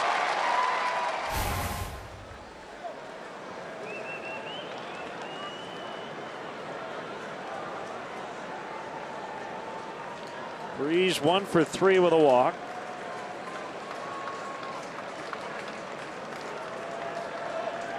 It's like a Batman thing. Mr. Heat against Mr. Freeze. Throw over to check on Polanco.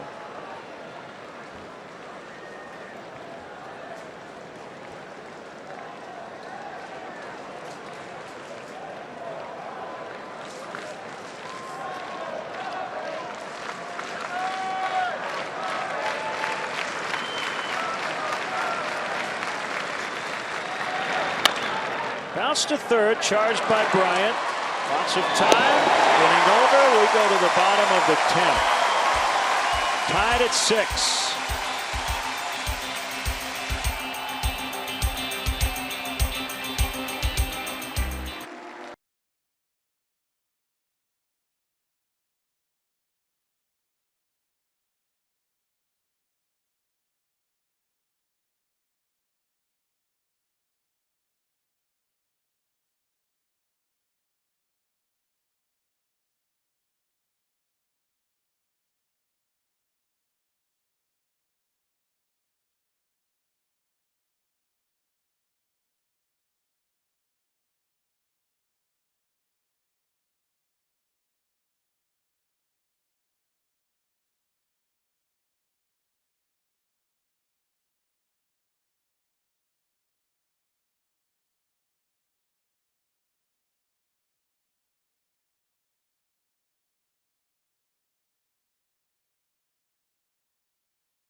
Pirates and the Cubs locked into a dandy 6-6.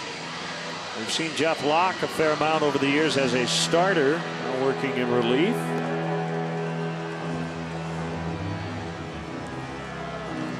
He will face Javier Baez, Addison Russell, and Dexter Fowler.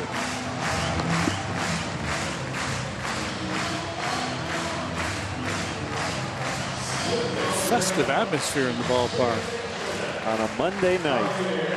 You gotta love it. Locke is from Conway, New Hampshire.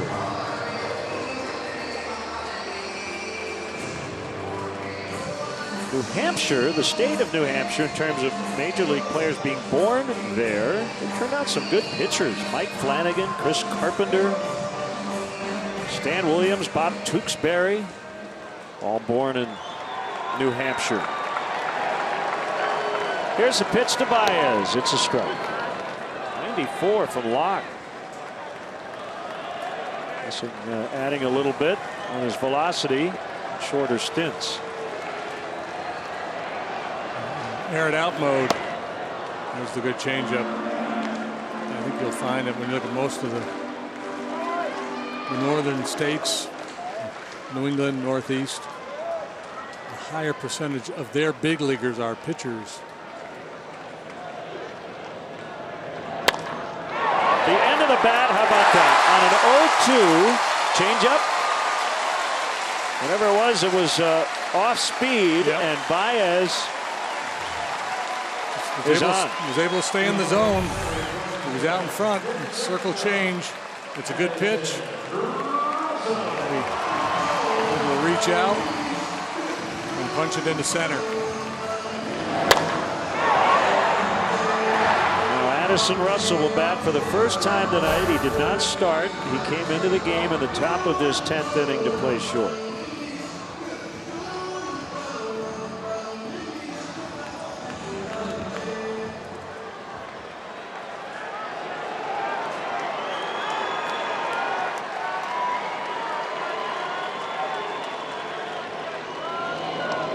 Addison does not have a sacrifice bunt this season. Me, when we've seen him try it in the past, he hasn't looked very comfortable. Yeah, and that matters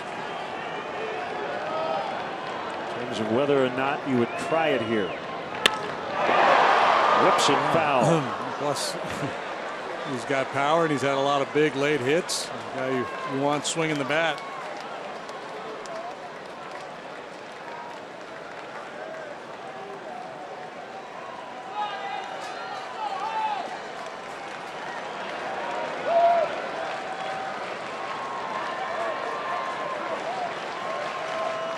Baez held it first by Rodriguez, and Locke will throw.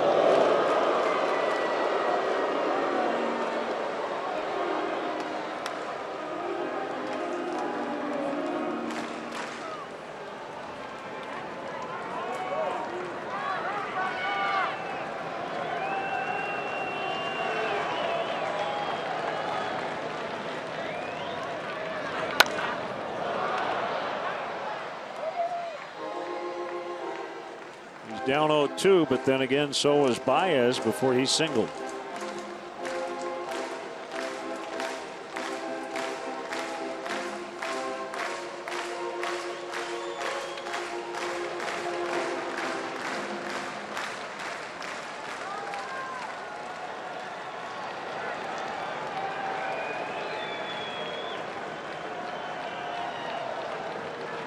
Right center. Side for a ball. Cubs working on short rest, as we mentioned, out home early this morning on their Western road trip. It's kind of Murphy's Law of baseball, right? Get home real late, probably play extra innings the next day. He had to get here early for the team photo. Off the end of the bat, in the air near the bullpen, and out of play.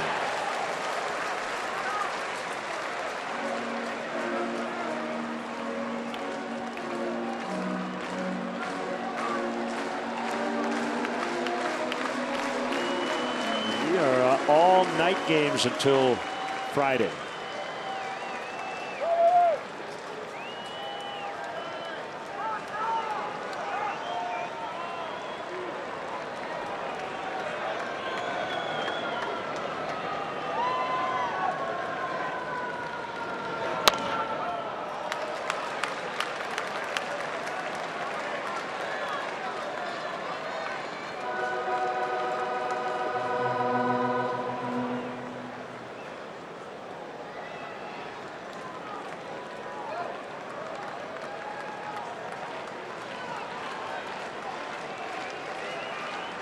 And 2 to Russell.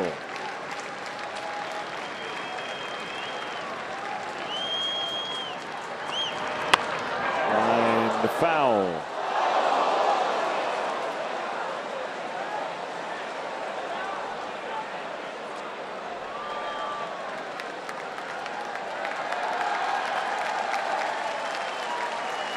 First plate appearance of the game for Russell, so the longer this at bat goes on, the more comfortable he gets in the box, get into the flow a little bit better, theoretically. Swing and a miss on the changeup. One away. That's one of the sequence. Made some mistakes with it earlier. Madison hit him hard but foul. This time, a dandy.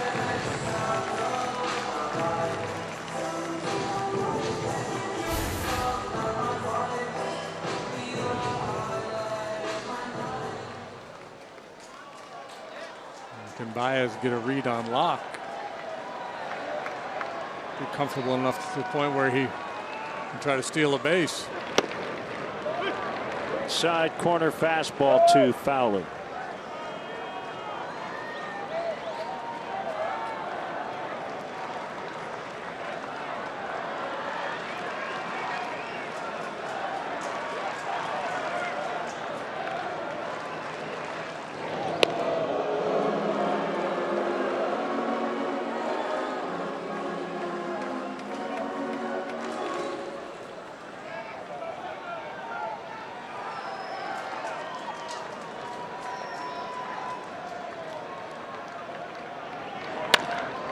The middle and throw as Harrison can't handle it. Baez on his way to third. And a golden opportunity now to win it. Yeah, really surprised Harrison wasn't able to at least knock that ball down.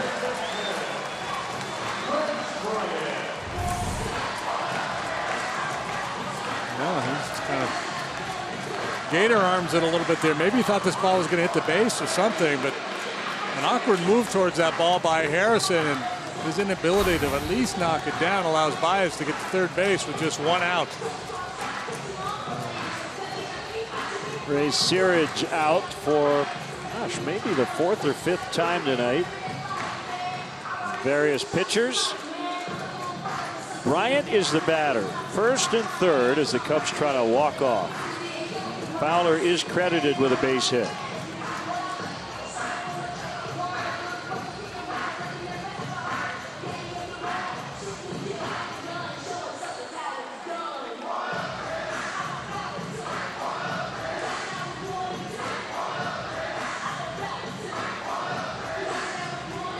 Well, they have been very, very, very cautious with Chris Bryant tonight.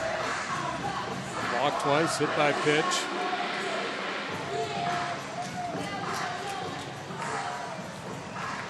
A lot of the pitches to him tonight have not been really competitive. Easy takes, and it's going to be the ultimate non-competitive plate appearance here.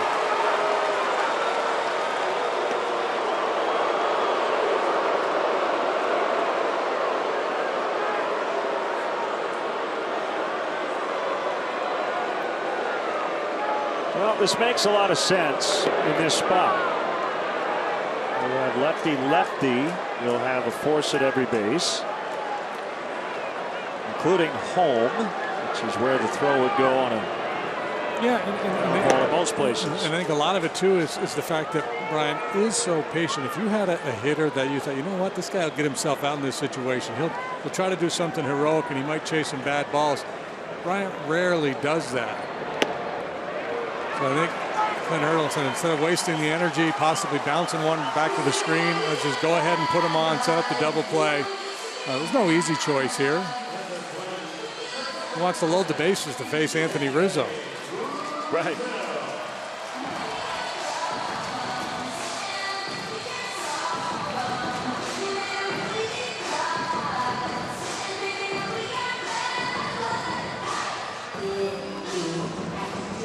Sometimes for a manager, it's one bad choice and another worse option. You've got to pick one. They'll play a double play depth. Shallow in the outfield. In the air and out of play, and that would have represented an interesting situation. Don't catch that. You can't catch that ball. Yeah, Marte, if he had been behind the bullpen mound, may have just let it drop. That would have been the play. I mean, he's got a good arm, but Baez on third.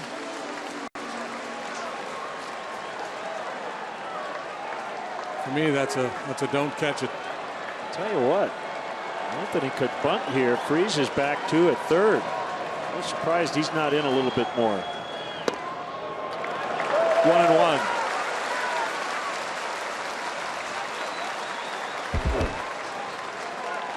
Baez, Fowler, Bryant.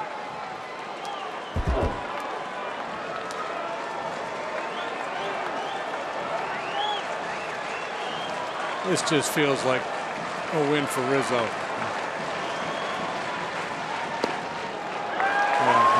Keyholing.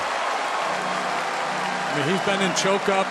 He's short mode this entire at bat, what he normally does with 2 strikes. 9 out of 24 lifetime against Locke.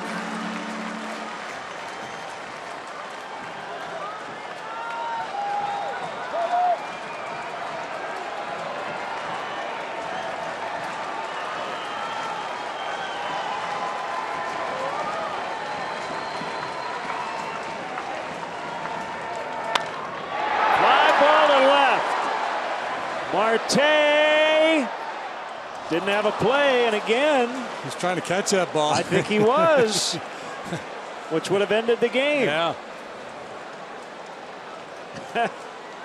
I'm surprised they're not waving at him from the dugout, trying to get his attention. Well, Clint might be laughing about that very thing. And now maybe McCutchen saying something to him.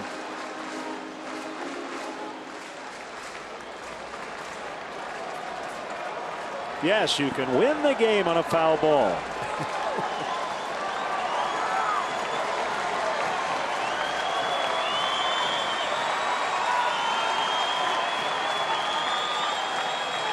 Two to Rizzo. The pitch. Bounced foul.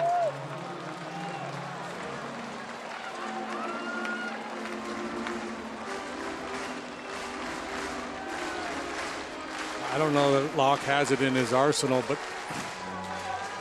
something real, bounce something real slow, real soft curveball out in front of home plate might be his best option.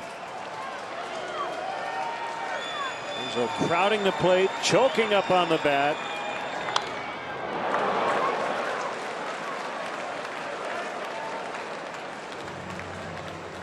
Playing a little man's game right now.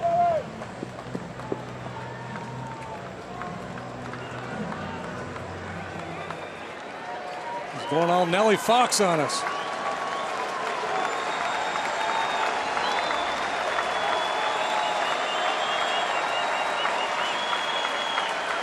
Another 2-2. Bounce to first. Step on the bag. Out. And the inning is over. I don't know if he stepped on the bag. Did they call the out at first? Yeah, they did. I believe he did. So then Cervelli had to apply the tag. The out was called by the home plate umpire, Trip Gibson. I'm kind of surprised Rodriguez did step on the bag. And I don't even know that it was intentional. Yeah, the play there is throw that ball home immediately to get the force, but they may have gotten away with it. Maya's trying to Joe's going to challenge. That hand in. Yeah, absolutely. You got to take a look at this. So foresight technology replay review. If they reverse it, the Cubs will win the game. Didn't it look like Rodriguez just happened to step on first base? Because I don't think you would do it intentionally in that spot. It's too risky.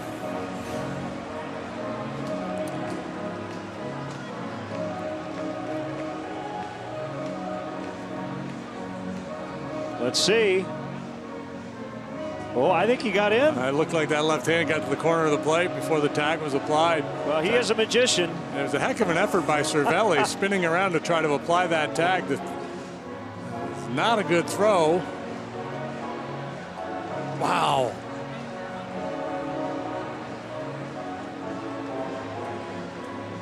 I got to work on my replay overturn Cubs win call here. We have not had a game end quite like this, if in fact it is overturned.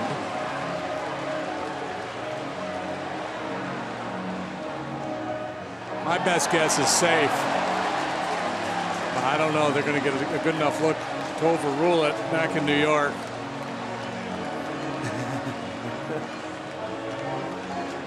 It's been a nice game for Baez. He made that mistake yesterday in L.A. Quick tags out there around the bag at second. And trying to elude a tag at home plate Is there enough evidence to overturn? This is really interesting. Everybody on their feet in the ballpark awaiting the decision from the judge. We, the jury.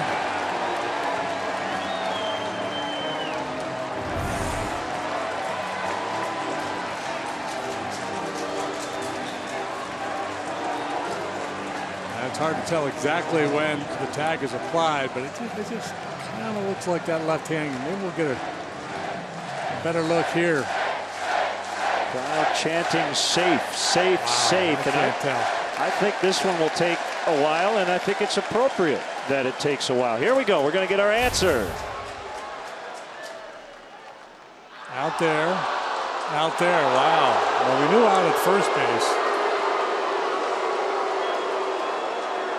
So the 10th inning is over, and you can tell Joe did not agree with it. 6-6.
Jerky all season long. Jack Link's beef jerky. Feed your wild side.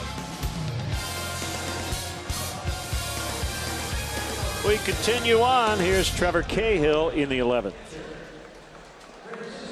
That's the bullpen, 3 2/3 scoreless thus far.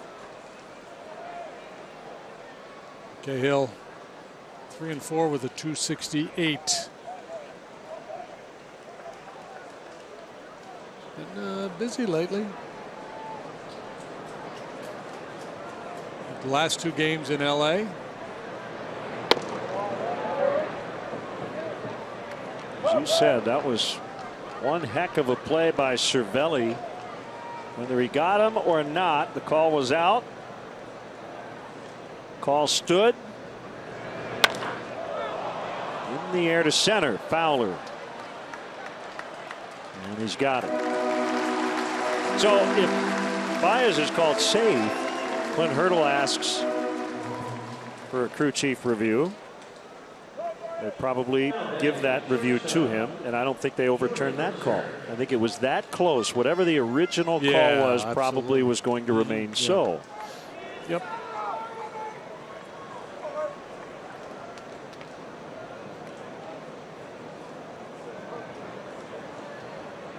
Mercer.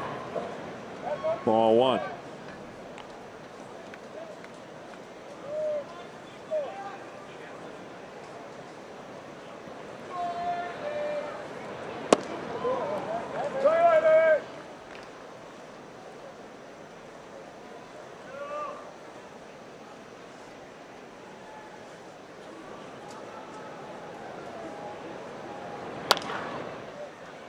Out of play.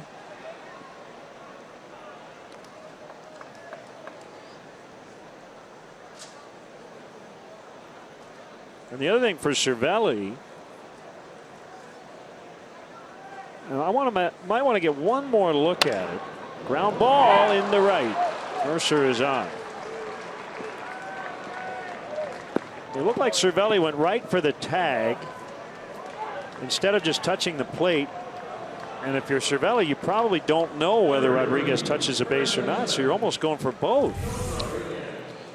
So right here, he's just kind of diving. So yeah, he had his hand on home plate, and then he reaches out for the tag. So he kind of tried to do the 2-for-1 there. Yeah, it's hard to know, and as a catcher, you just can't make that assumption. But he may have seen Rodriguez. At least I saw Rodriguez with his footwork move in the direction of first base. And here is Rodriguez, and he takes a strike.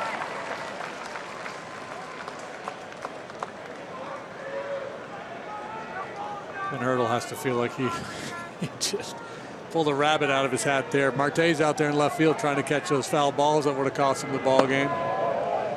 It looked like Rodriguez made the wrong play, and it may have been unintentional, touching the base before throwing home, and it all works out for them.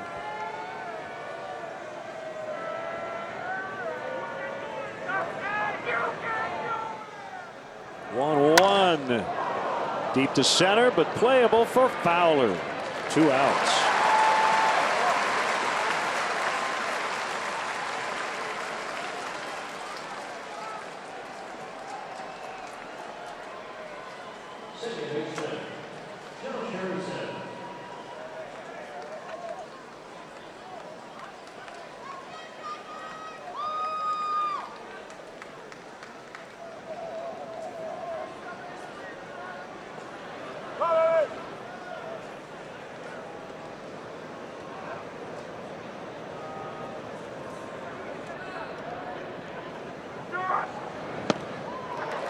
Swing and a miss.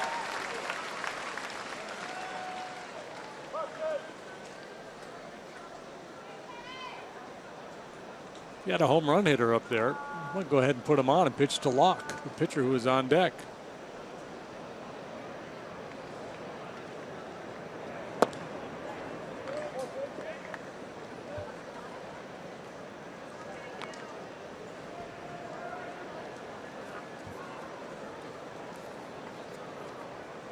Not saying you would, saying you might.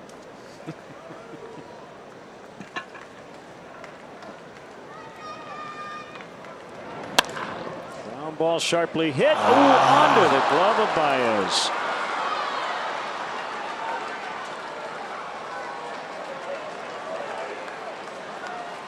First and third inning continues.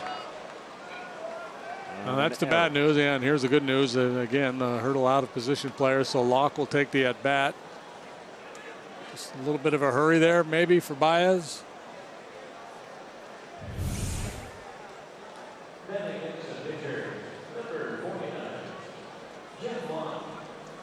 He's got all kinds of time to just settle in behind that ball and make the play.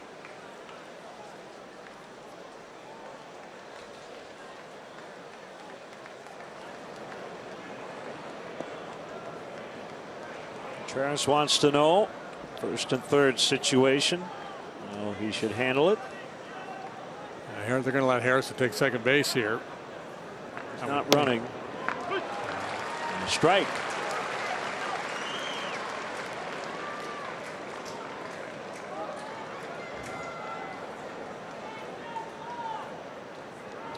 He runs, ground ball, and it hit him, and the inning's over. So Locke will get a base hit, but Harrison, who was on the move, didn't see where that ground ball was. And we go to the bottom of the 11th. Find me that full moon. I know it's out there somewhere. It's still 6-6.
11. Jeff Locke credited with a hit and give Javier Baez a 4 unassisted to get Harrison.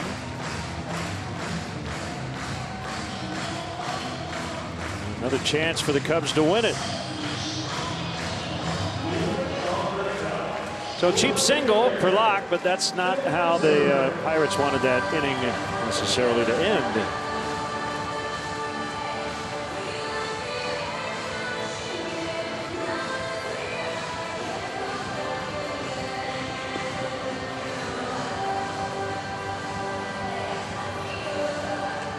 Here's Zobrist to start it.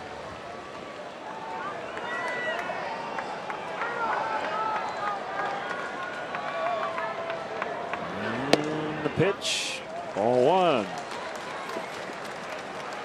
Stardo, a left-hander, Nicasio, a right-hander. Still available in the Pirates bullpen. Justin Grimm is warming up for the Cubs.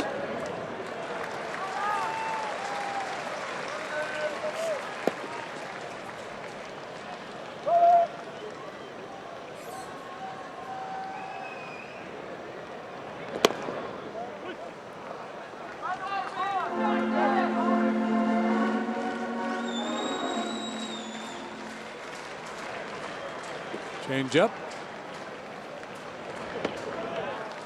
No bite. No chase. 3-1. So Zobrist has faced Brault, Hughes, Rivero, Watson, and now Locke. 3-2.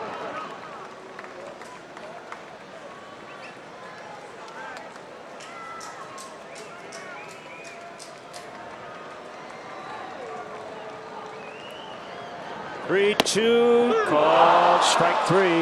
No argument from Ben that time.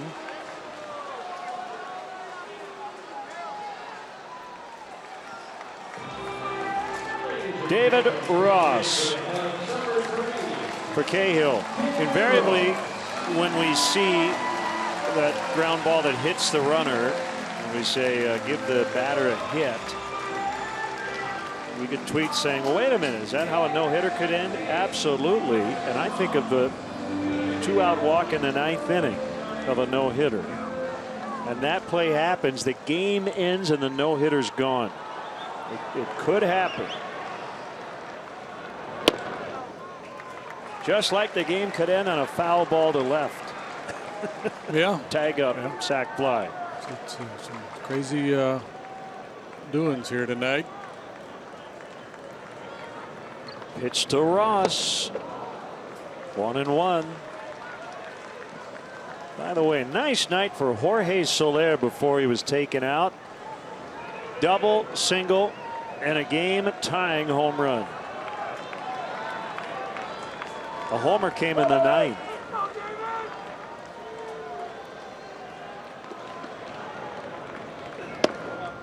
Great heroics against this Pirate bullpen that had been so good an extended period of time. Contreras with the 2-run home run in the 8th after Hayward doubled. Wilson went deep, and then Soler ties it in the 9th. Locke from the line, the 2-1, 2-2.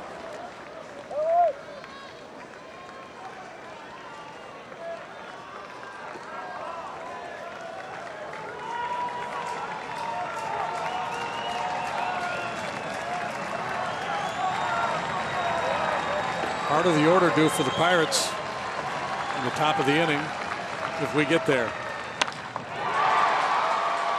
McCutchen one-hands it.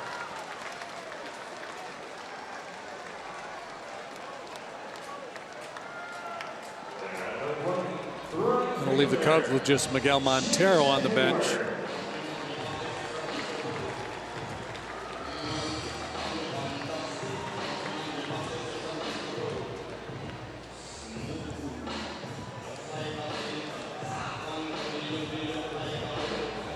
Hayward has 2 hits, 5 trips, and has an 8-game hitting streak, and he looks at ball 1.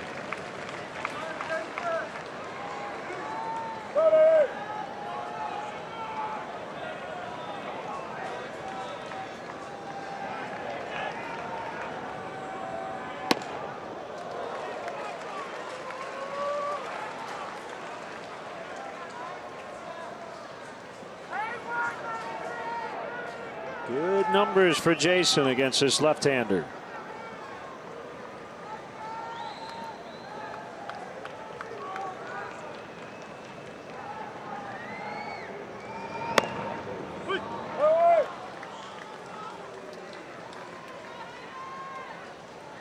So how is it you can have the nickname Grandpa and you can come up and pinch hit at 11:20 p.m. Pretty late night for Rossi. Charged by Harrison. We'll go glove to Rodriguez, and we will go to the 12th. It's the Cubs 6 and the Pirates 6.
Well, Cubs down 3 in the 8th. 2-run homer, Wilson Contreras off Neftali Feliz. 9th inning, Jorge Soler off the Pirates closer, Tony Watson. And then 10th inning, Cubs thought they may have won it, but it ended up being a 3-2 double play.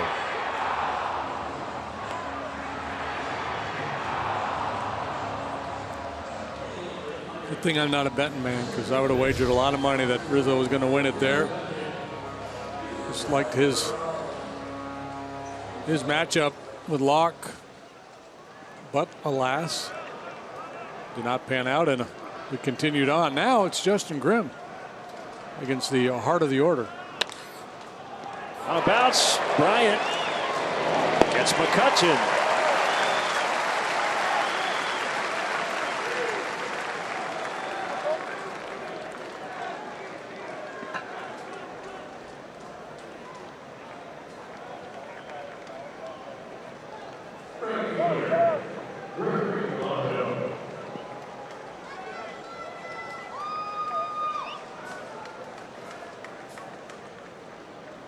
Polanco, the batter.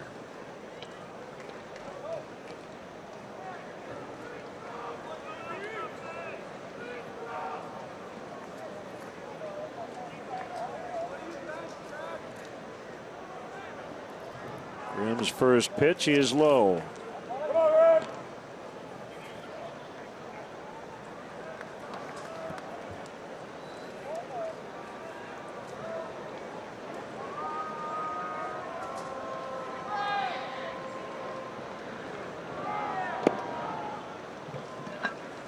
Back curves.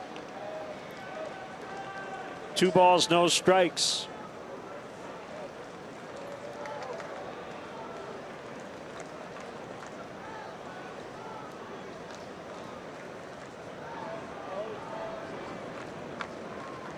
Cubs out hitting the Pirates 12-11.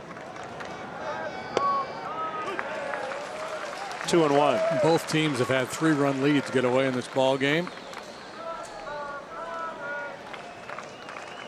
That's pretty rare. Yeah.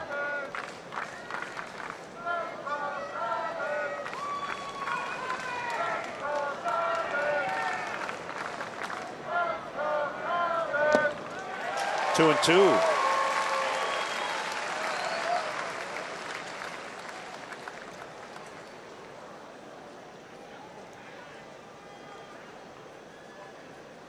Nothing but curveballs in this at bat.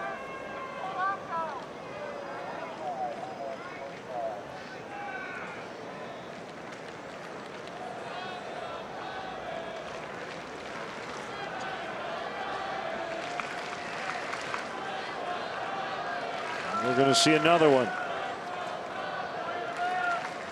Swing and a miss, strike 3.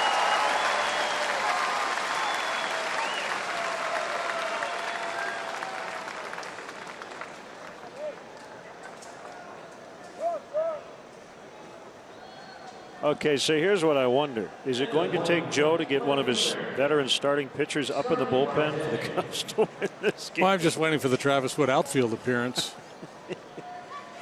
Cubs have won a couple games with John Lackey warming up in the bullpen.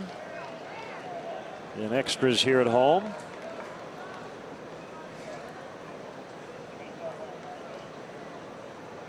Marte with 2 outs.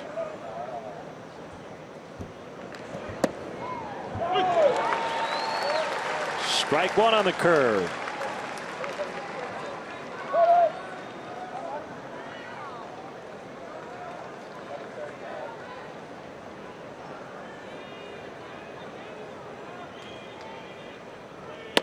Swing and a miss. Fastball that time. 0-2. Marte last time up, if you recall, after a neck-high fastball to strike out against Aroldis Chapman.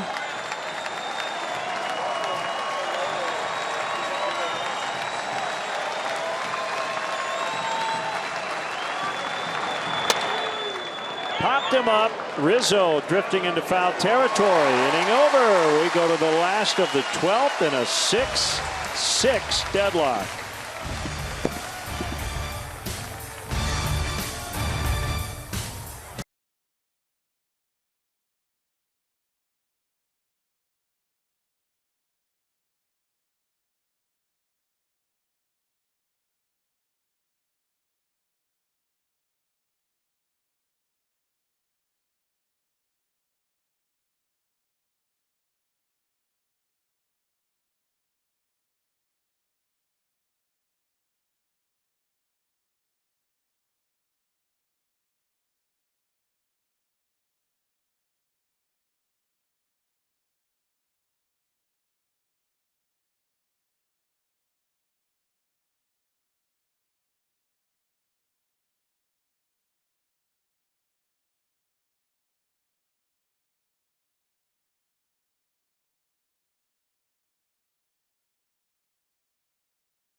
Six to 6, 12th inning. Wild affair here in the series opener. Pirates riding Jeff Locke here. He may go a while.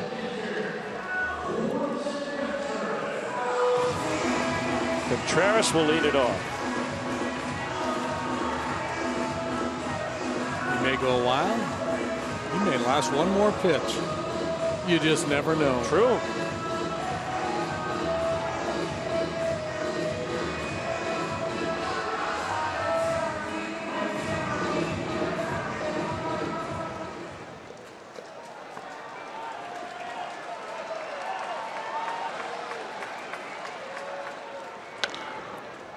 One hopper to freeze. Now we're going to go at least one more pitch.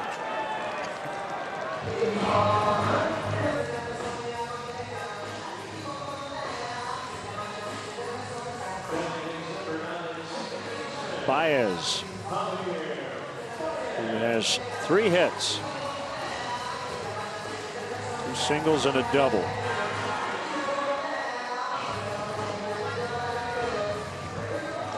Long night, late night, last night. Guys are tired. That's why you always have to remind you, hey, have a good at bat. Just have a good at bat.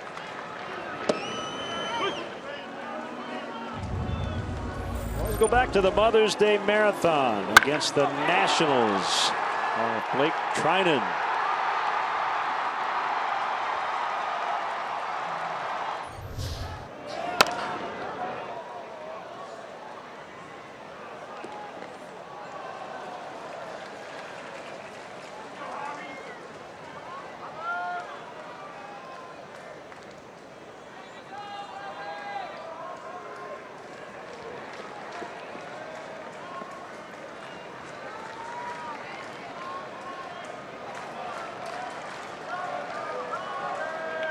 Going in. 0-2. Baez taps foul.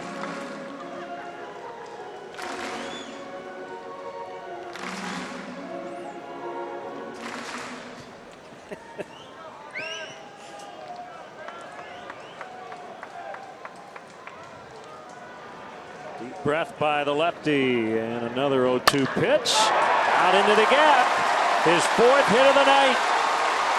A bang off the door. Baez around second. He's trying for 3. And he's in.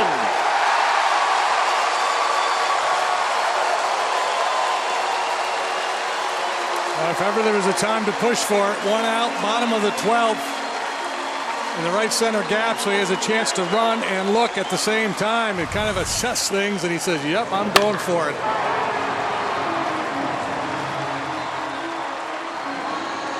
Ballpark does not yield many triples in the alleys. In his 193rd Major League game, his first career triple. Couldn't come at a better time. Ties his career high with the 4 hits. Well, he thought he scored the winning run 2 innings ago. He'll have another chance here in the 12th as they'll bring their infield in. Russell, the batter. Here we go. Strike 1.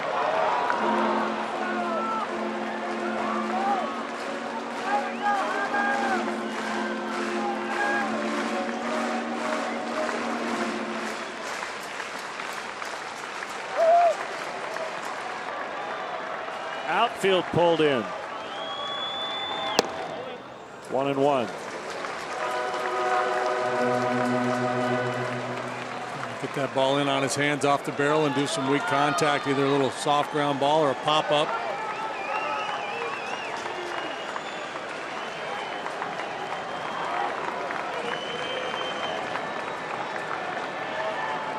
The pitch.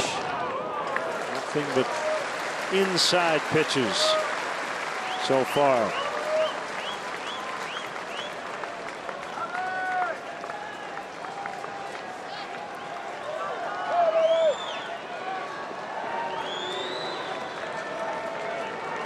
Change up here.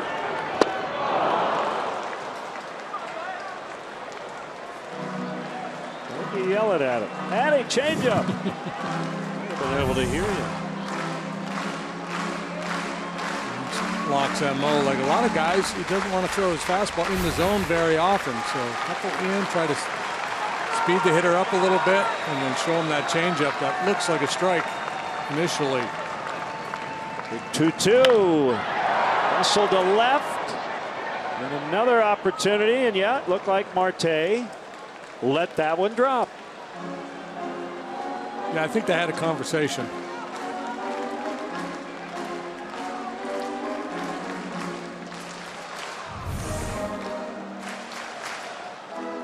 You got to hustle over there. You got to make sure that it's going to be foul.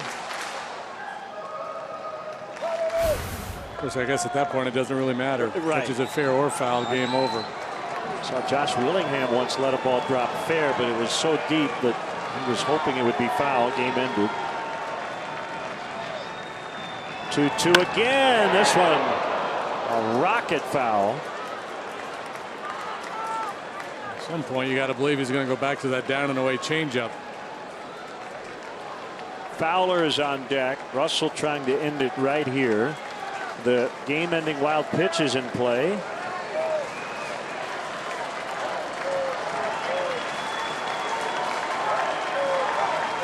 Lock again. Russell did get a piece of it. It was a hanging changeup.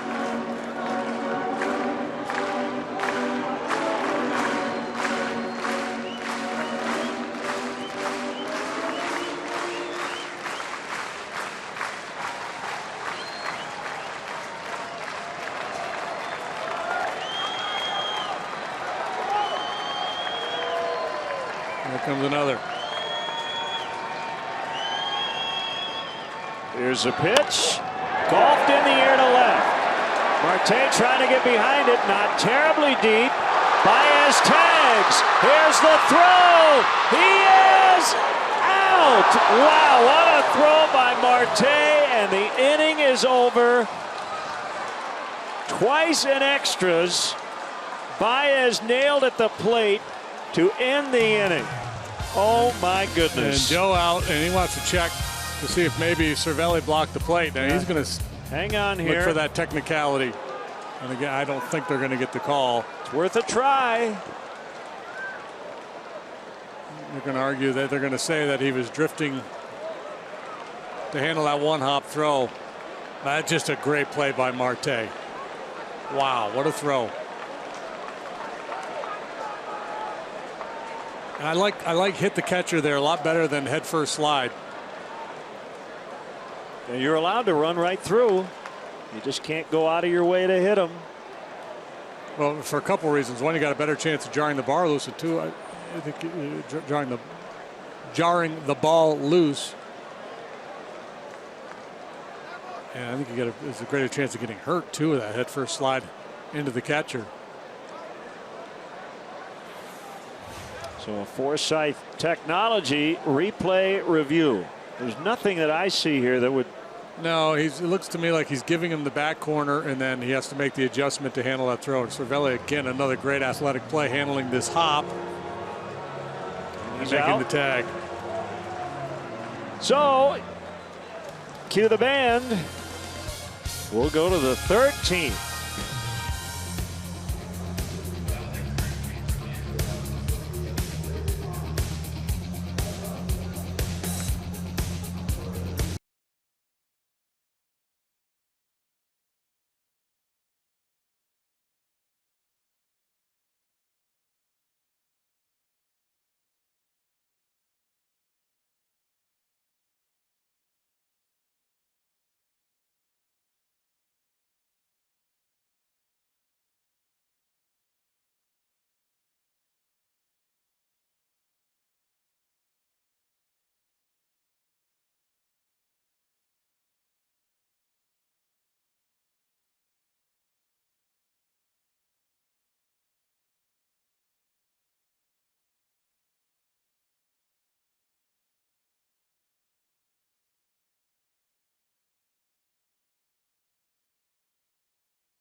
Rob Zastryzny, the left-hander, who has made his mark early on, pitching in the home pinstripes for the first time.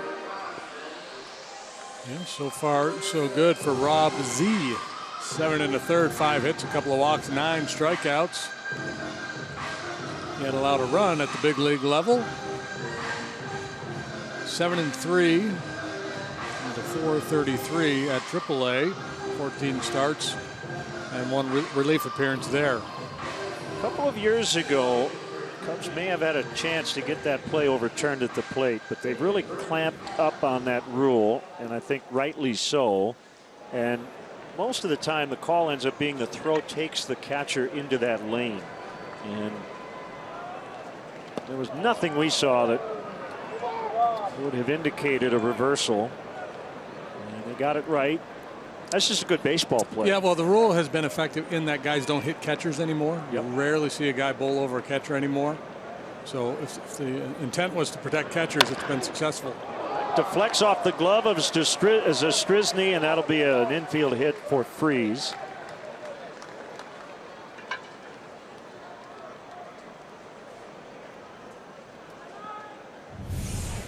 Leadoff man is on. A lot of times a ball hit like that will have a lot of top spin on it, so even if you get leather on it, it'll just jump out of your glove.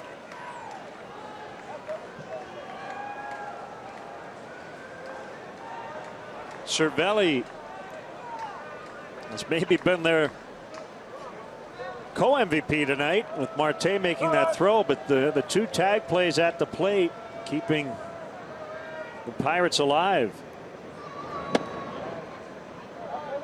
Yeah, you take his two plays, the throw by Marte, the catch by Harrison out in shallow center. And some tremendous defensive plays here tonight.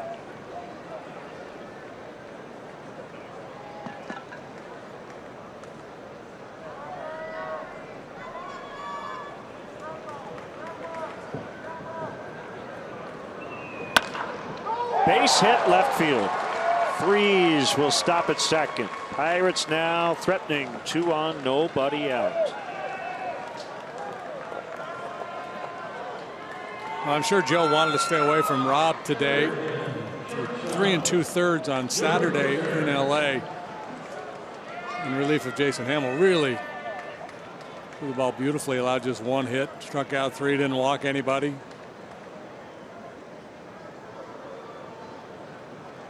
Mercer. The other thing about that play at the plate, you can, as a catcher, block the plate once you have the ball. The Yes. whole thing with the collision play. Here's how the 10th inning ended. The whole thing about the collision play is you can't block the plate while you don't have the ball. Yeah, that's the trade-off.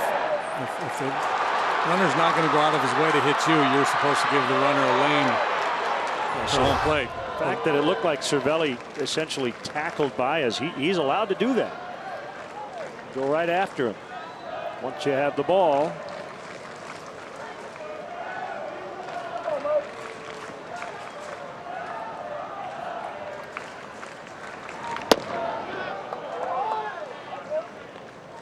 Mercer not showing bunt.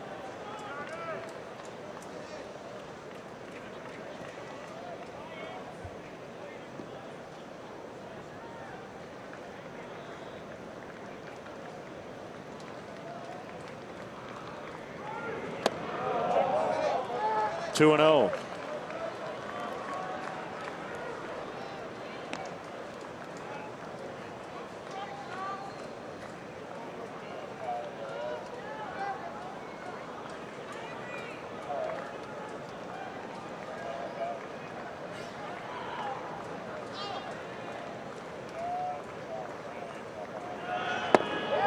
Three balls, no strikes. Rob threw 45 pitches in his outing the other day in LA. Normally that would mean at least a couple of days off for a bullpen guy. Now he's stretched out because he had been starting down in the minor leagues.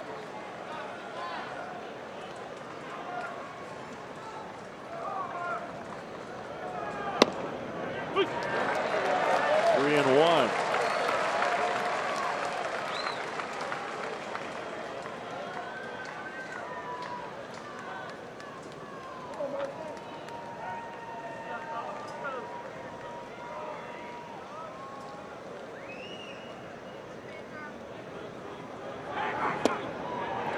Two is back in it.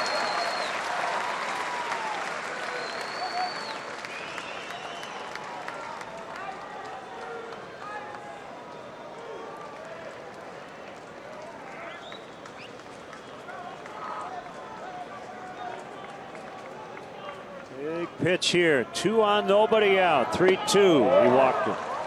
And the bases are full of Pirates.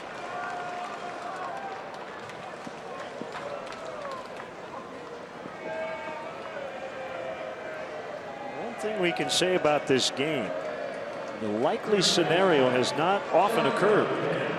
Both teams have had 3-run leads. Neither team able to hold those leads. And it looked like the Cubs had a little tap in to win it. Pirates found a way to escape. And now it's the Cubs' chance to pull off some defensive heroics. Everybody in on the infield. Rodriguez takes low.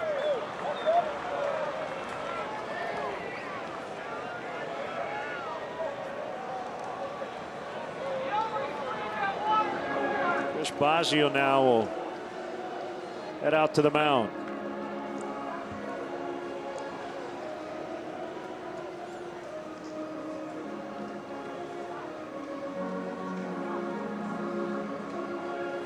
Tough situation for the young left-hander. Boz, he's going to do his best Uncle Boz routine here.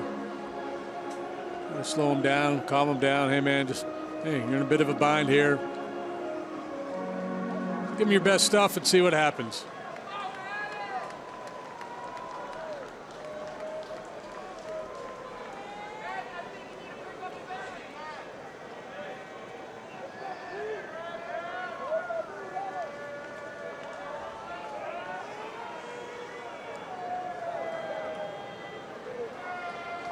A 1-0 to Rodriguez. Inside, almost hit him. 2-0.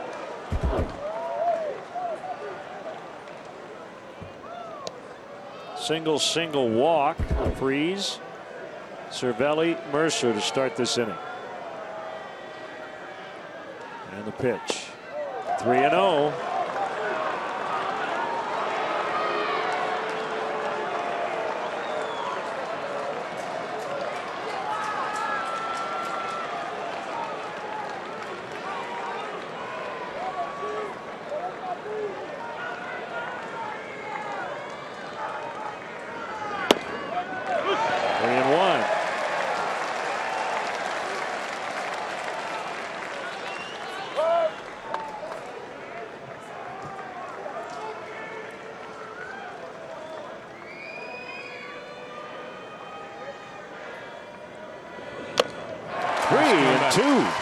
I think I mentioned last inning that Travis Wood might end up in left field, forgetting that he came in behind Arrieta. It's been so long.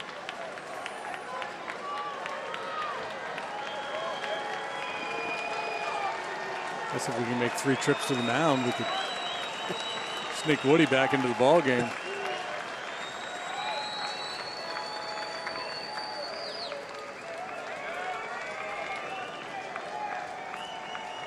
Bases loaded, no outs, a 3-2 count to Rodriguez as Strisny's pitch. Swing and a miss. So you start to see a little light at the end of the tunnel, and you get that first out. Now he's a ground ball away from escaping potentially.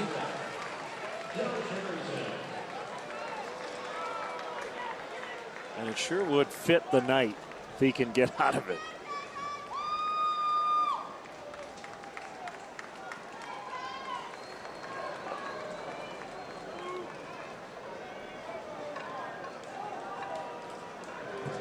Field backs up a little bit.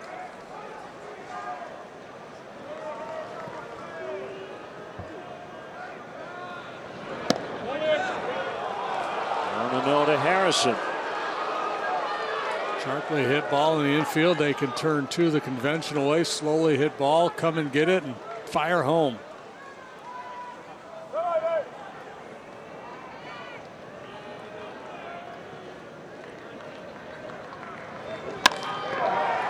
Will give the Pirates a lead as Zobrist makes the catch. Here comes Freeze, and it's 7-6. Sacrifice fly for Harrison. He's knocked in 3 tonight.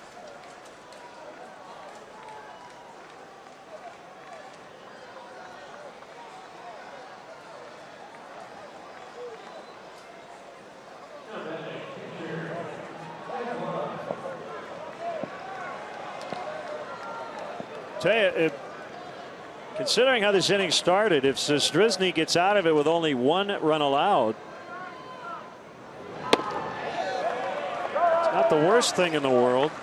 Cubs will have the top of their order against Locke, who will be in his 4th inning of work in the bottom of this 13th.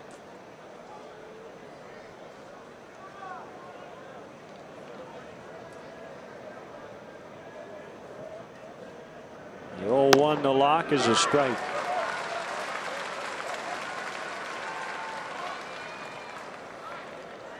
He singled off Harrison's foot last time up.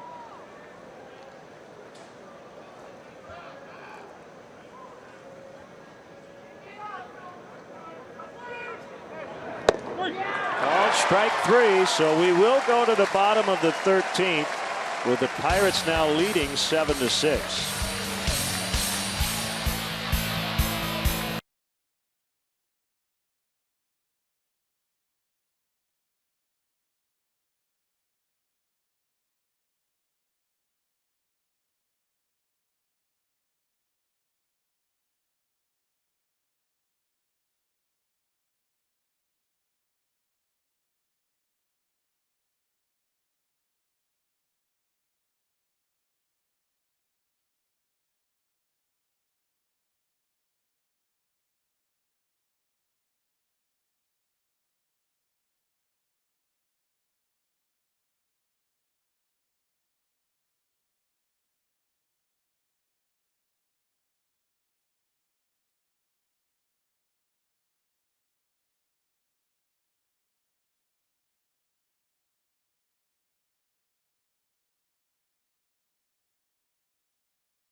If Jeff Locke finishes this game, you'll have a really strange box when you look at the Pirates pitchers. I don't know if I've ever seen it quite like this, JD. So we go starter to the relievers to potentially the last guy. Innings pitched 4, 1, 1, 1, 1, 1, 1, 4. And normally you see somebody with a third of an inning or an inning and a third or something like that. Guy they've used in extras has been Locke. So to tell you that Bastardo and Nicasio are unavailable. See Nicasio down in their bullpen, but thinking only in an emergency would he be summoned. Here's Dexter Fowler to lead it off. Top of the order.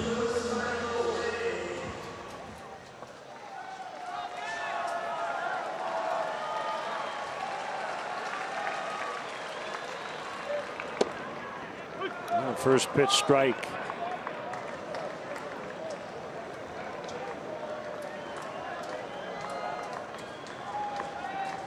That was the 440th pitch of this ball game.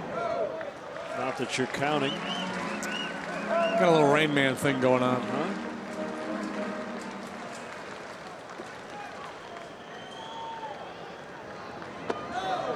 2-1. Well, Locke hasn't necessarily made it easy on himself. 2 huge double plays to get out of the 10th and the 12th. Way high.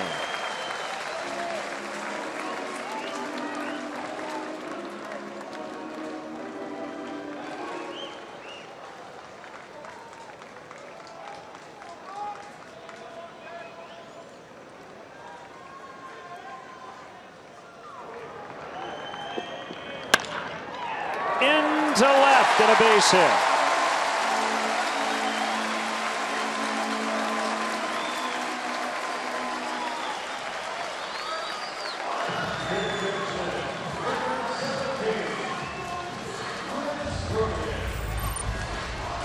Chris Bryant game-winning homer in extras in Los Angeles on Friday.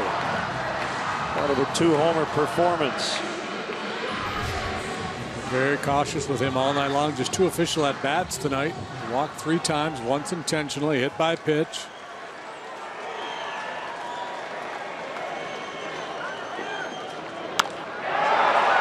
Pulled deep to left and foul.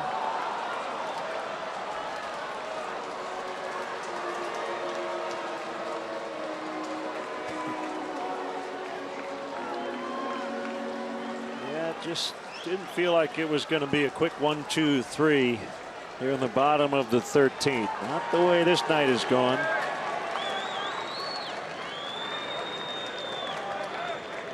One strike pitch. It's 0-2. Anthony Rizzo on deck. He's dying for another opportunity.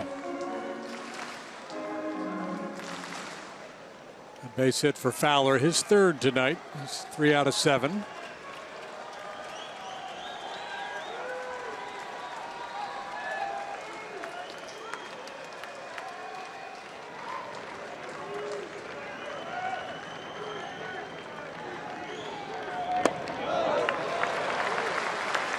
One and two.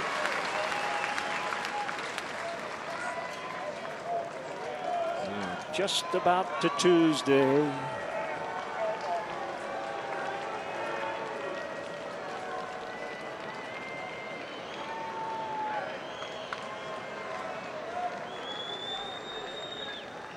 A 1-2 to Bryant. Now even.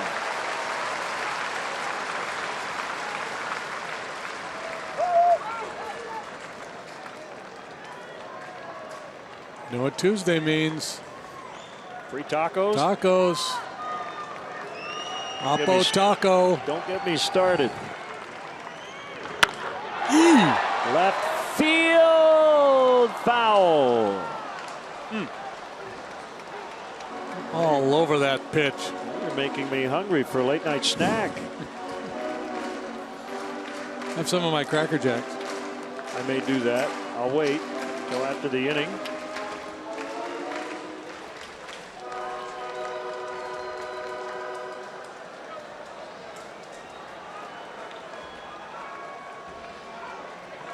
They're not wait too long. They're getting pretty low.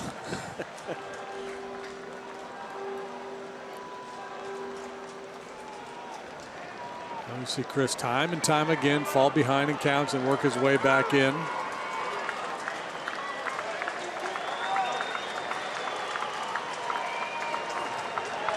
Fowler at first, nobody out. 2-2 to Bryant. Good swing.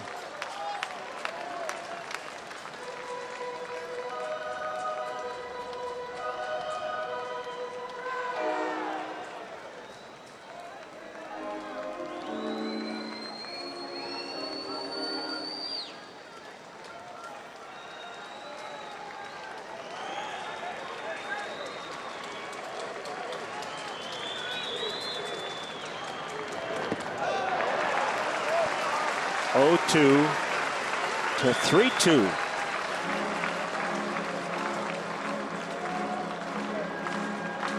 Okay, Francisco, what are you going to do here? You know, in your heart of hearts, it's not likely to chase that changeup. Maybe.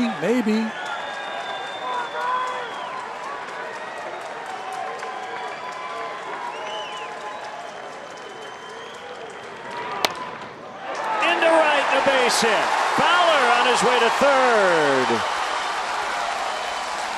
Cubs have him at the corners with nobody out. What an AB. Yeah, not the game winner we saw in LA the other night, not the dramatic home run, but down 2 strikes. Just continues to work and fight and battle and pulls the hands in and shoots that ball the other way.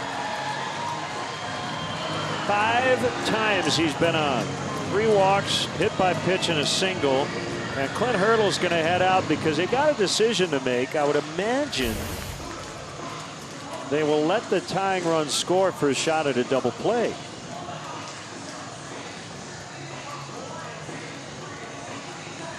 Yeah, I don't know. It just depends on, you know, the state of his pitching. Normally in a situation like this, you just sell out, do everything you can to prevent that tying run from coming home.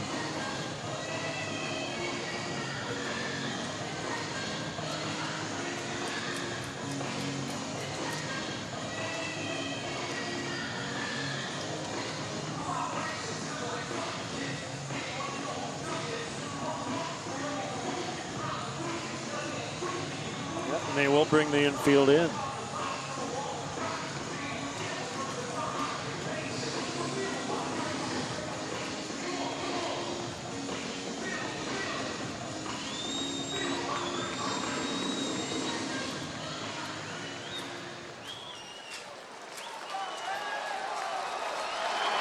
If the game were tied, you might walk Rizzo to load the bases, but you don't want to walk the winning run to second.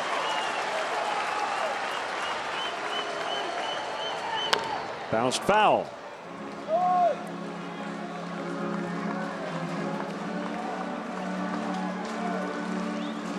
Good speed at third and Fowler, but he and Gary Jones have a choice here. If there's a fly ball that's not too deep, especially hit Marte's direction.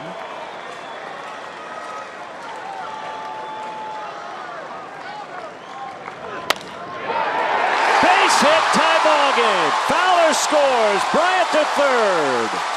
7-7. Redemption.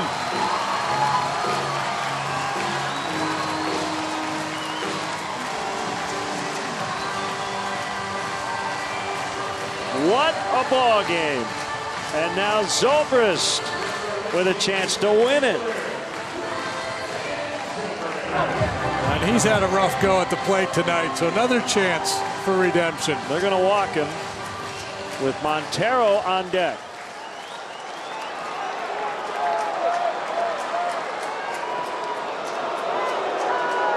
So the Cubs will have the bases loaded with nobody out in a 7-7 tie. Chance to win it for the Z-Man.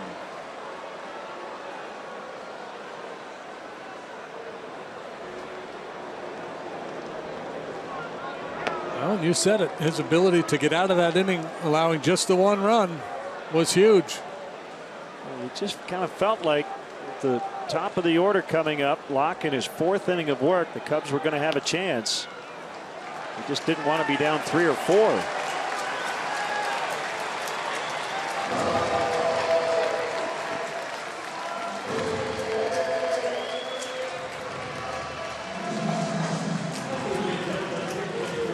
Now it's like the field goal kicker, right? Sitting around for 5 hours, go up and win the game. Yeah. Whatever it takes. Crowd the plate, get hit by pitch, game over. Infield in, outfield in.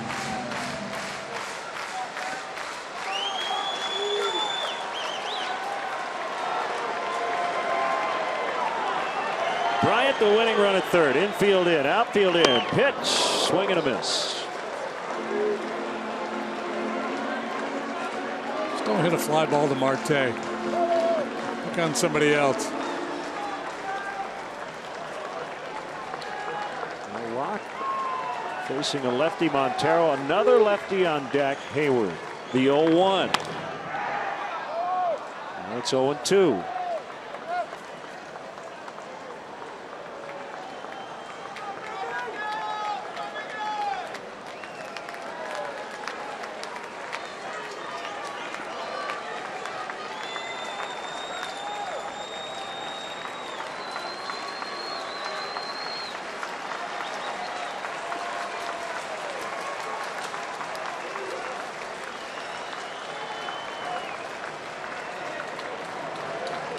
Two strikes on Montero. The pitch.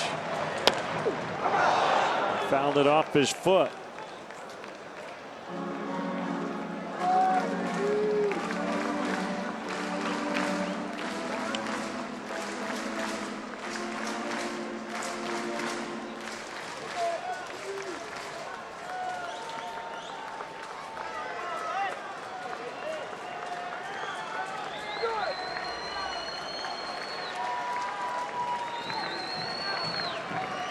Another 0-2. Popped up, foul ground, and it gets out of play.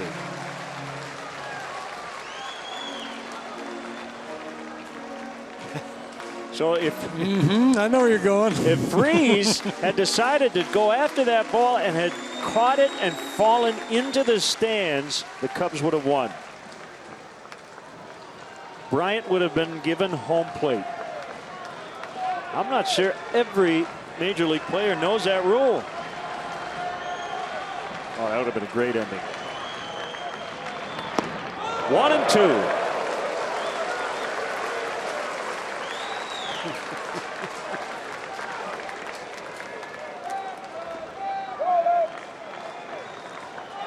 A 7-7 tie, each team with a 13th inning run. Cubs have the bases loaded with nobody out. Here's the pitch. Cubs win! Cubs win! Miguel Montero will be mobbed. Here they go.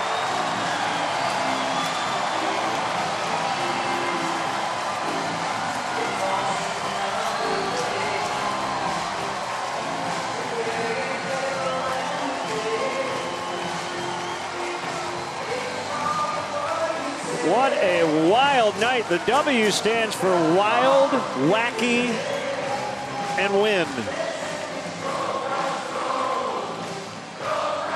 And the last man standing, Miguel Montero, the only option on the bench, delivers the game-winning hit. Started by Fowler. And there's a traumatized visiting dugout. Boy, if the Pirates come up a game short for a wild card spot, this one's really going to hurt. Well, the toast of the game presented by Binny's Beverage Depot goes to Miguel Montero. He played the least, and the hit mattered the most. Binny's Beverage Depot is the official champagne provider of the Chicago Cubs. That's not quantity, it's quality. That's right. Rob Zastryzny gets his first Major League win, and Anthony Rizzo is with Kelly. Well, Anthony, did you feel like you guys had this one about 3-4 different times tonight? Yeah, but baseball's the way it works. We get it late last night. Why wouldn't we play extras today? That's just the way this game works, and we came out on top, and this would be a nice boost for us. Miguel Montero, he was the only option left, but he made it count. Yeah, it was amazing. Great at bat. The pitch before that, he laid off that slider, which was a good pitch, and he put the ball in play. And it was pretty important for Rob there the inning before to hold that to only one run, and that was a tough position for him to be in. Yeah, it was really big, especially he's making his Wrigley debut today. I'm sure he had his nerves going, but that's what our team does, and started with Dexter, KB, and we got it done. I saw John Lester come up, throw his arm around you walking off the field. What was he saying to you there as you guys picked this one up, first one against the Pirates tonight? Just keep going. That's the way this game is. Yesterday wasn't my day. I looked at the clock. It was 12, so I was like, oh, it's a new day. Get a knock there, so it's funny how this game works. All right, go get some rest, Anthony. Thank you. Guys, these Cubs are tired. How about that? But they get the W tonight. All right, Kelly, next time I'm going to make you say Zastryzny. Can't drop a Rob on us. That's not even trying. Oh, Rob. Oh, Rob. Oh, Rob is right. And we'll have Cubs baseball on CSN for the series finale, 7 o'clock on Wednesday evening. What a night. Blue Cross Blue Shield Cubs post-game live is coming up. Final score 13, Cubs 8. Pirates 7. So long. Good morning, everybody.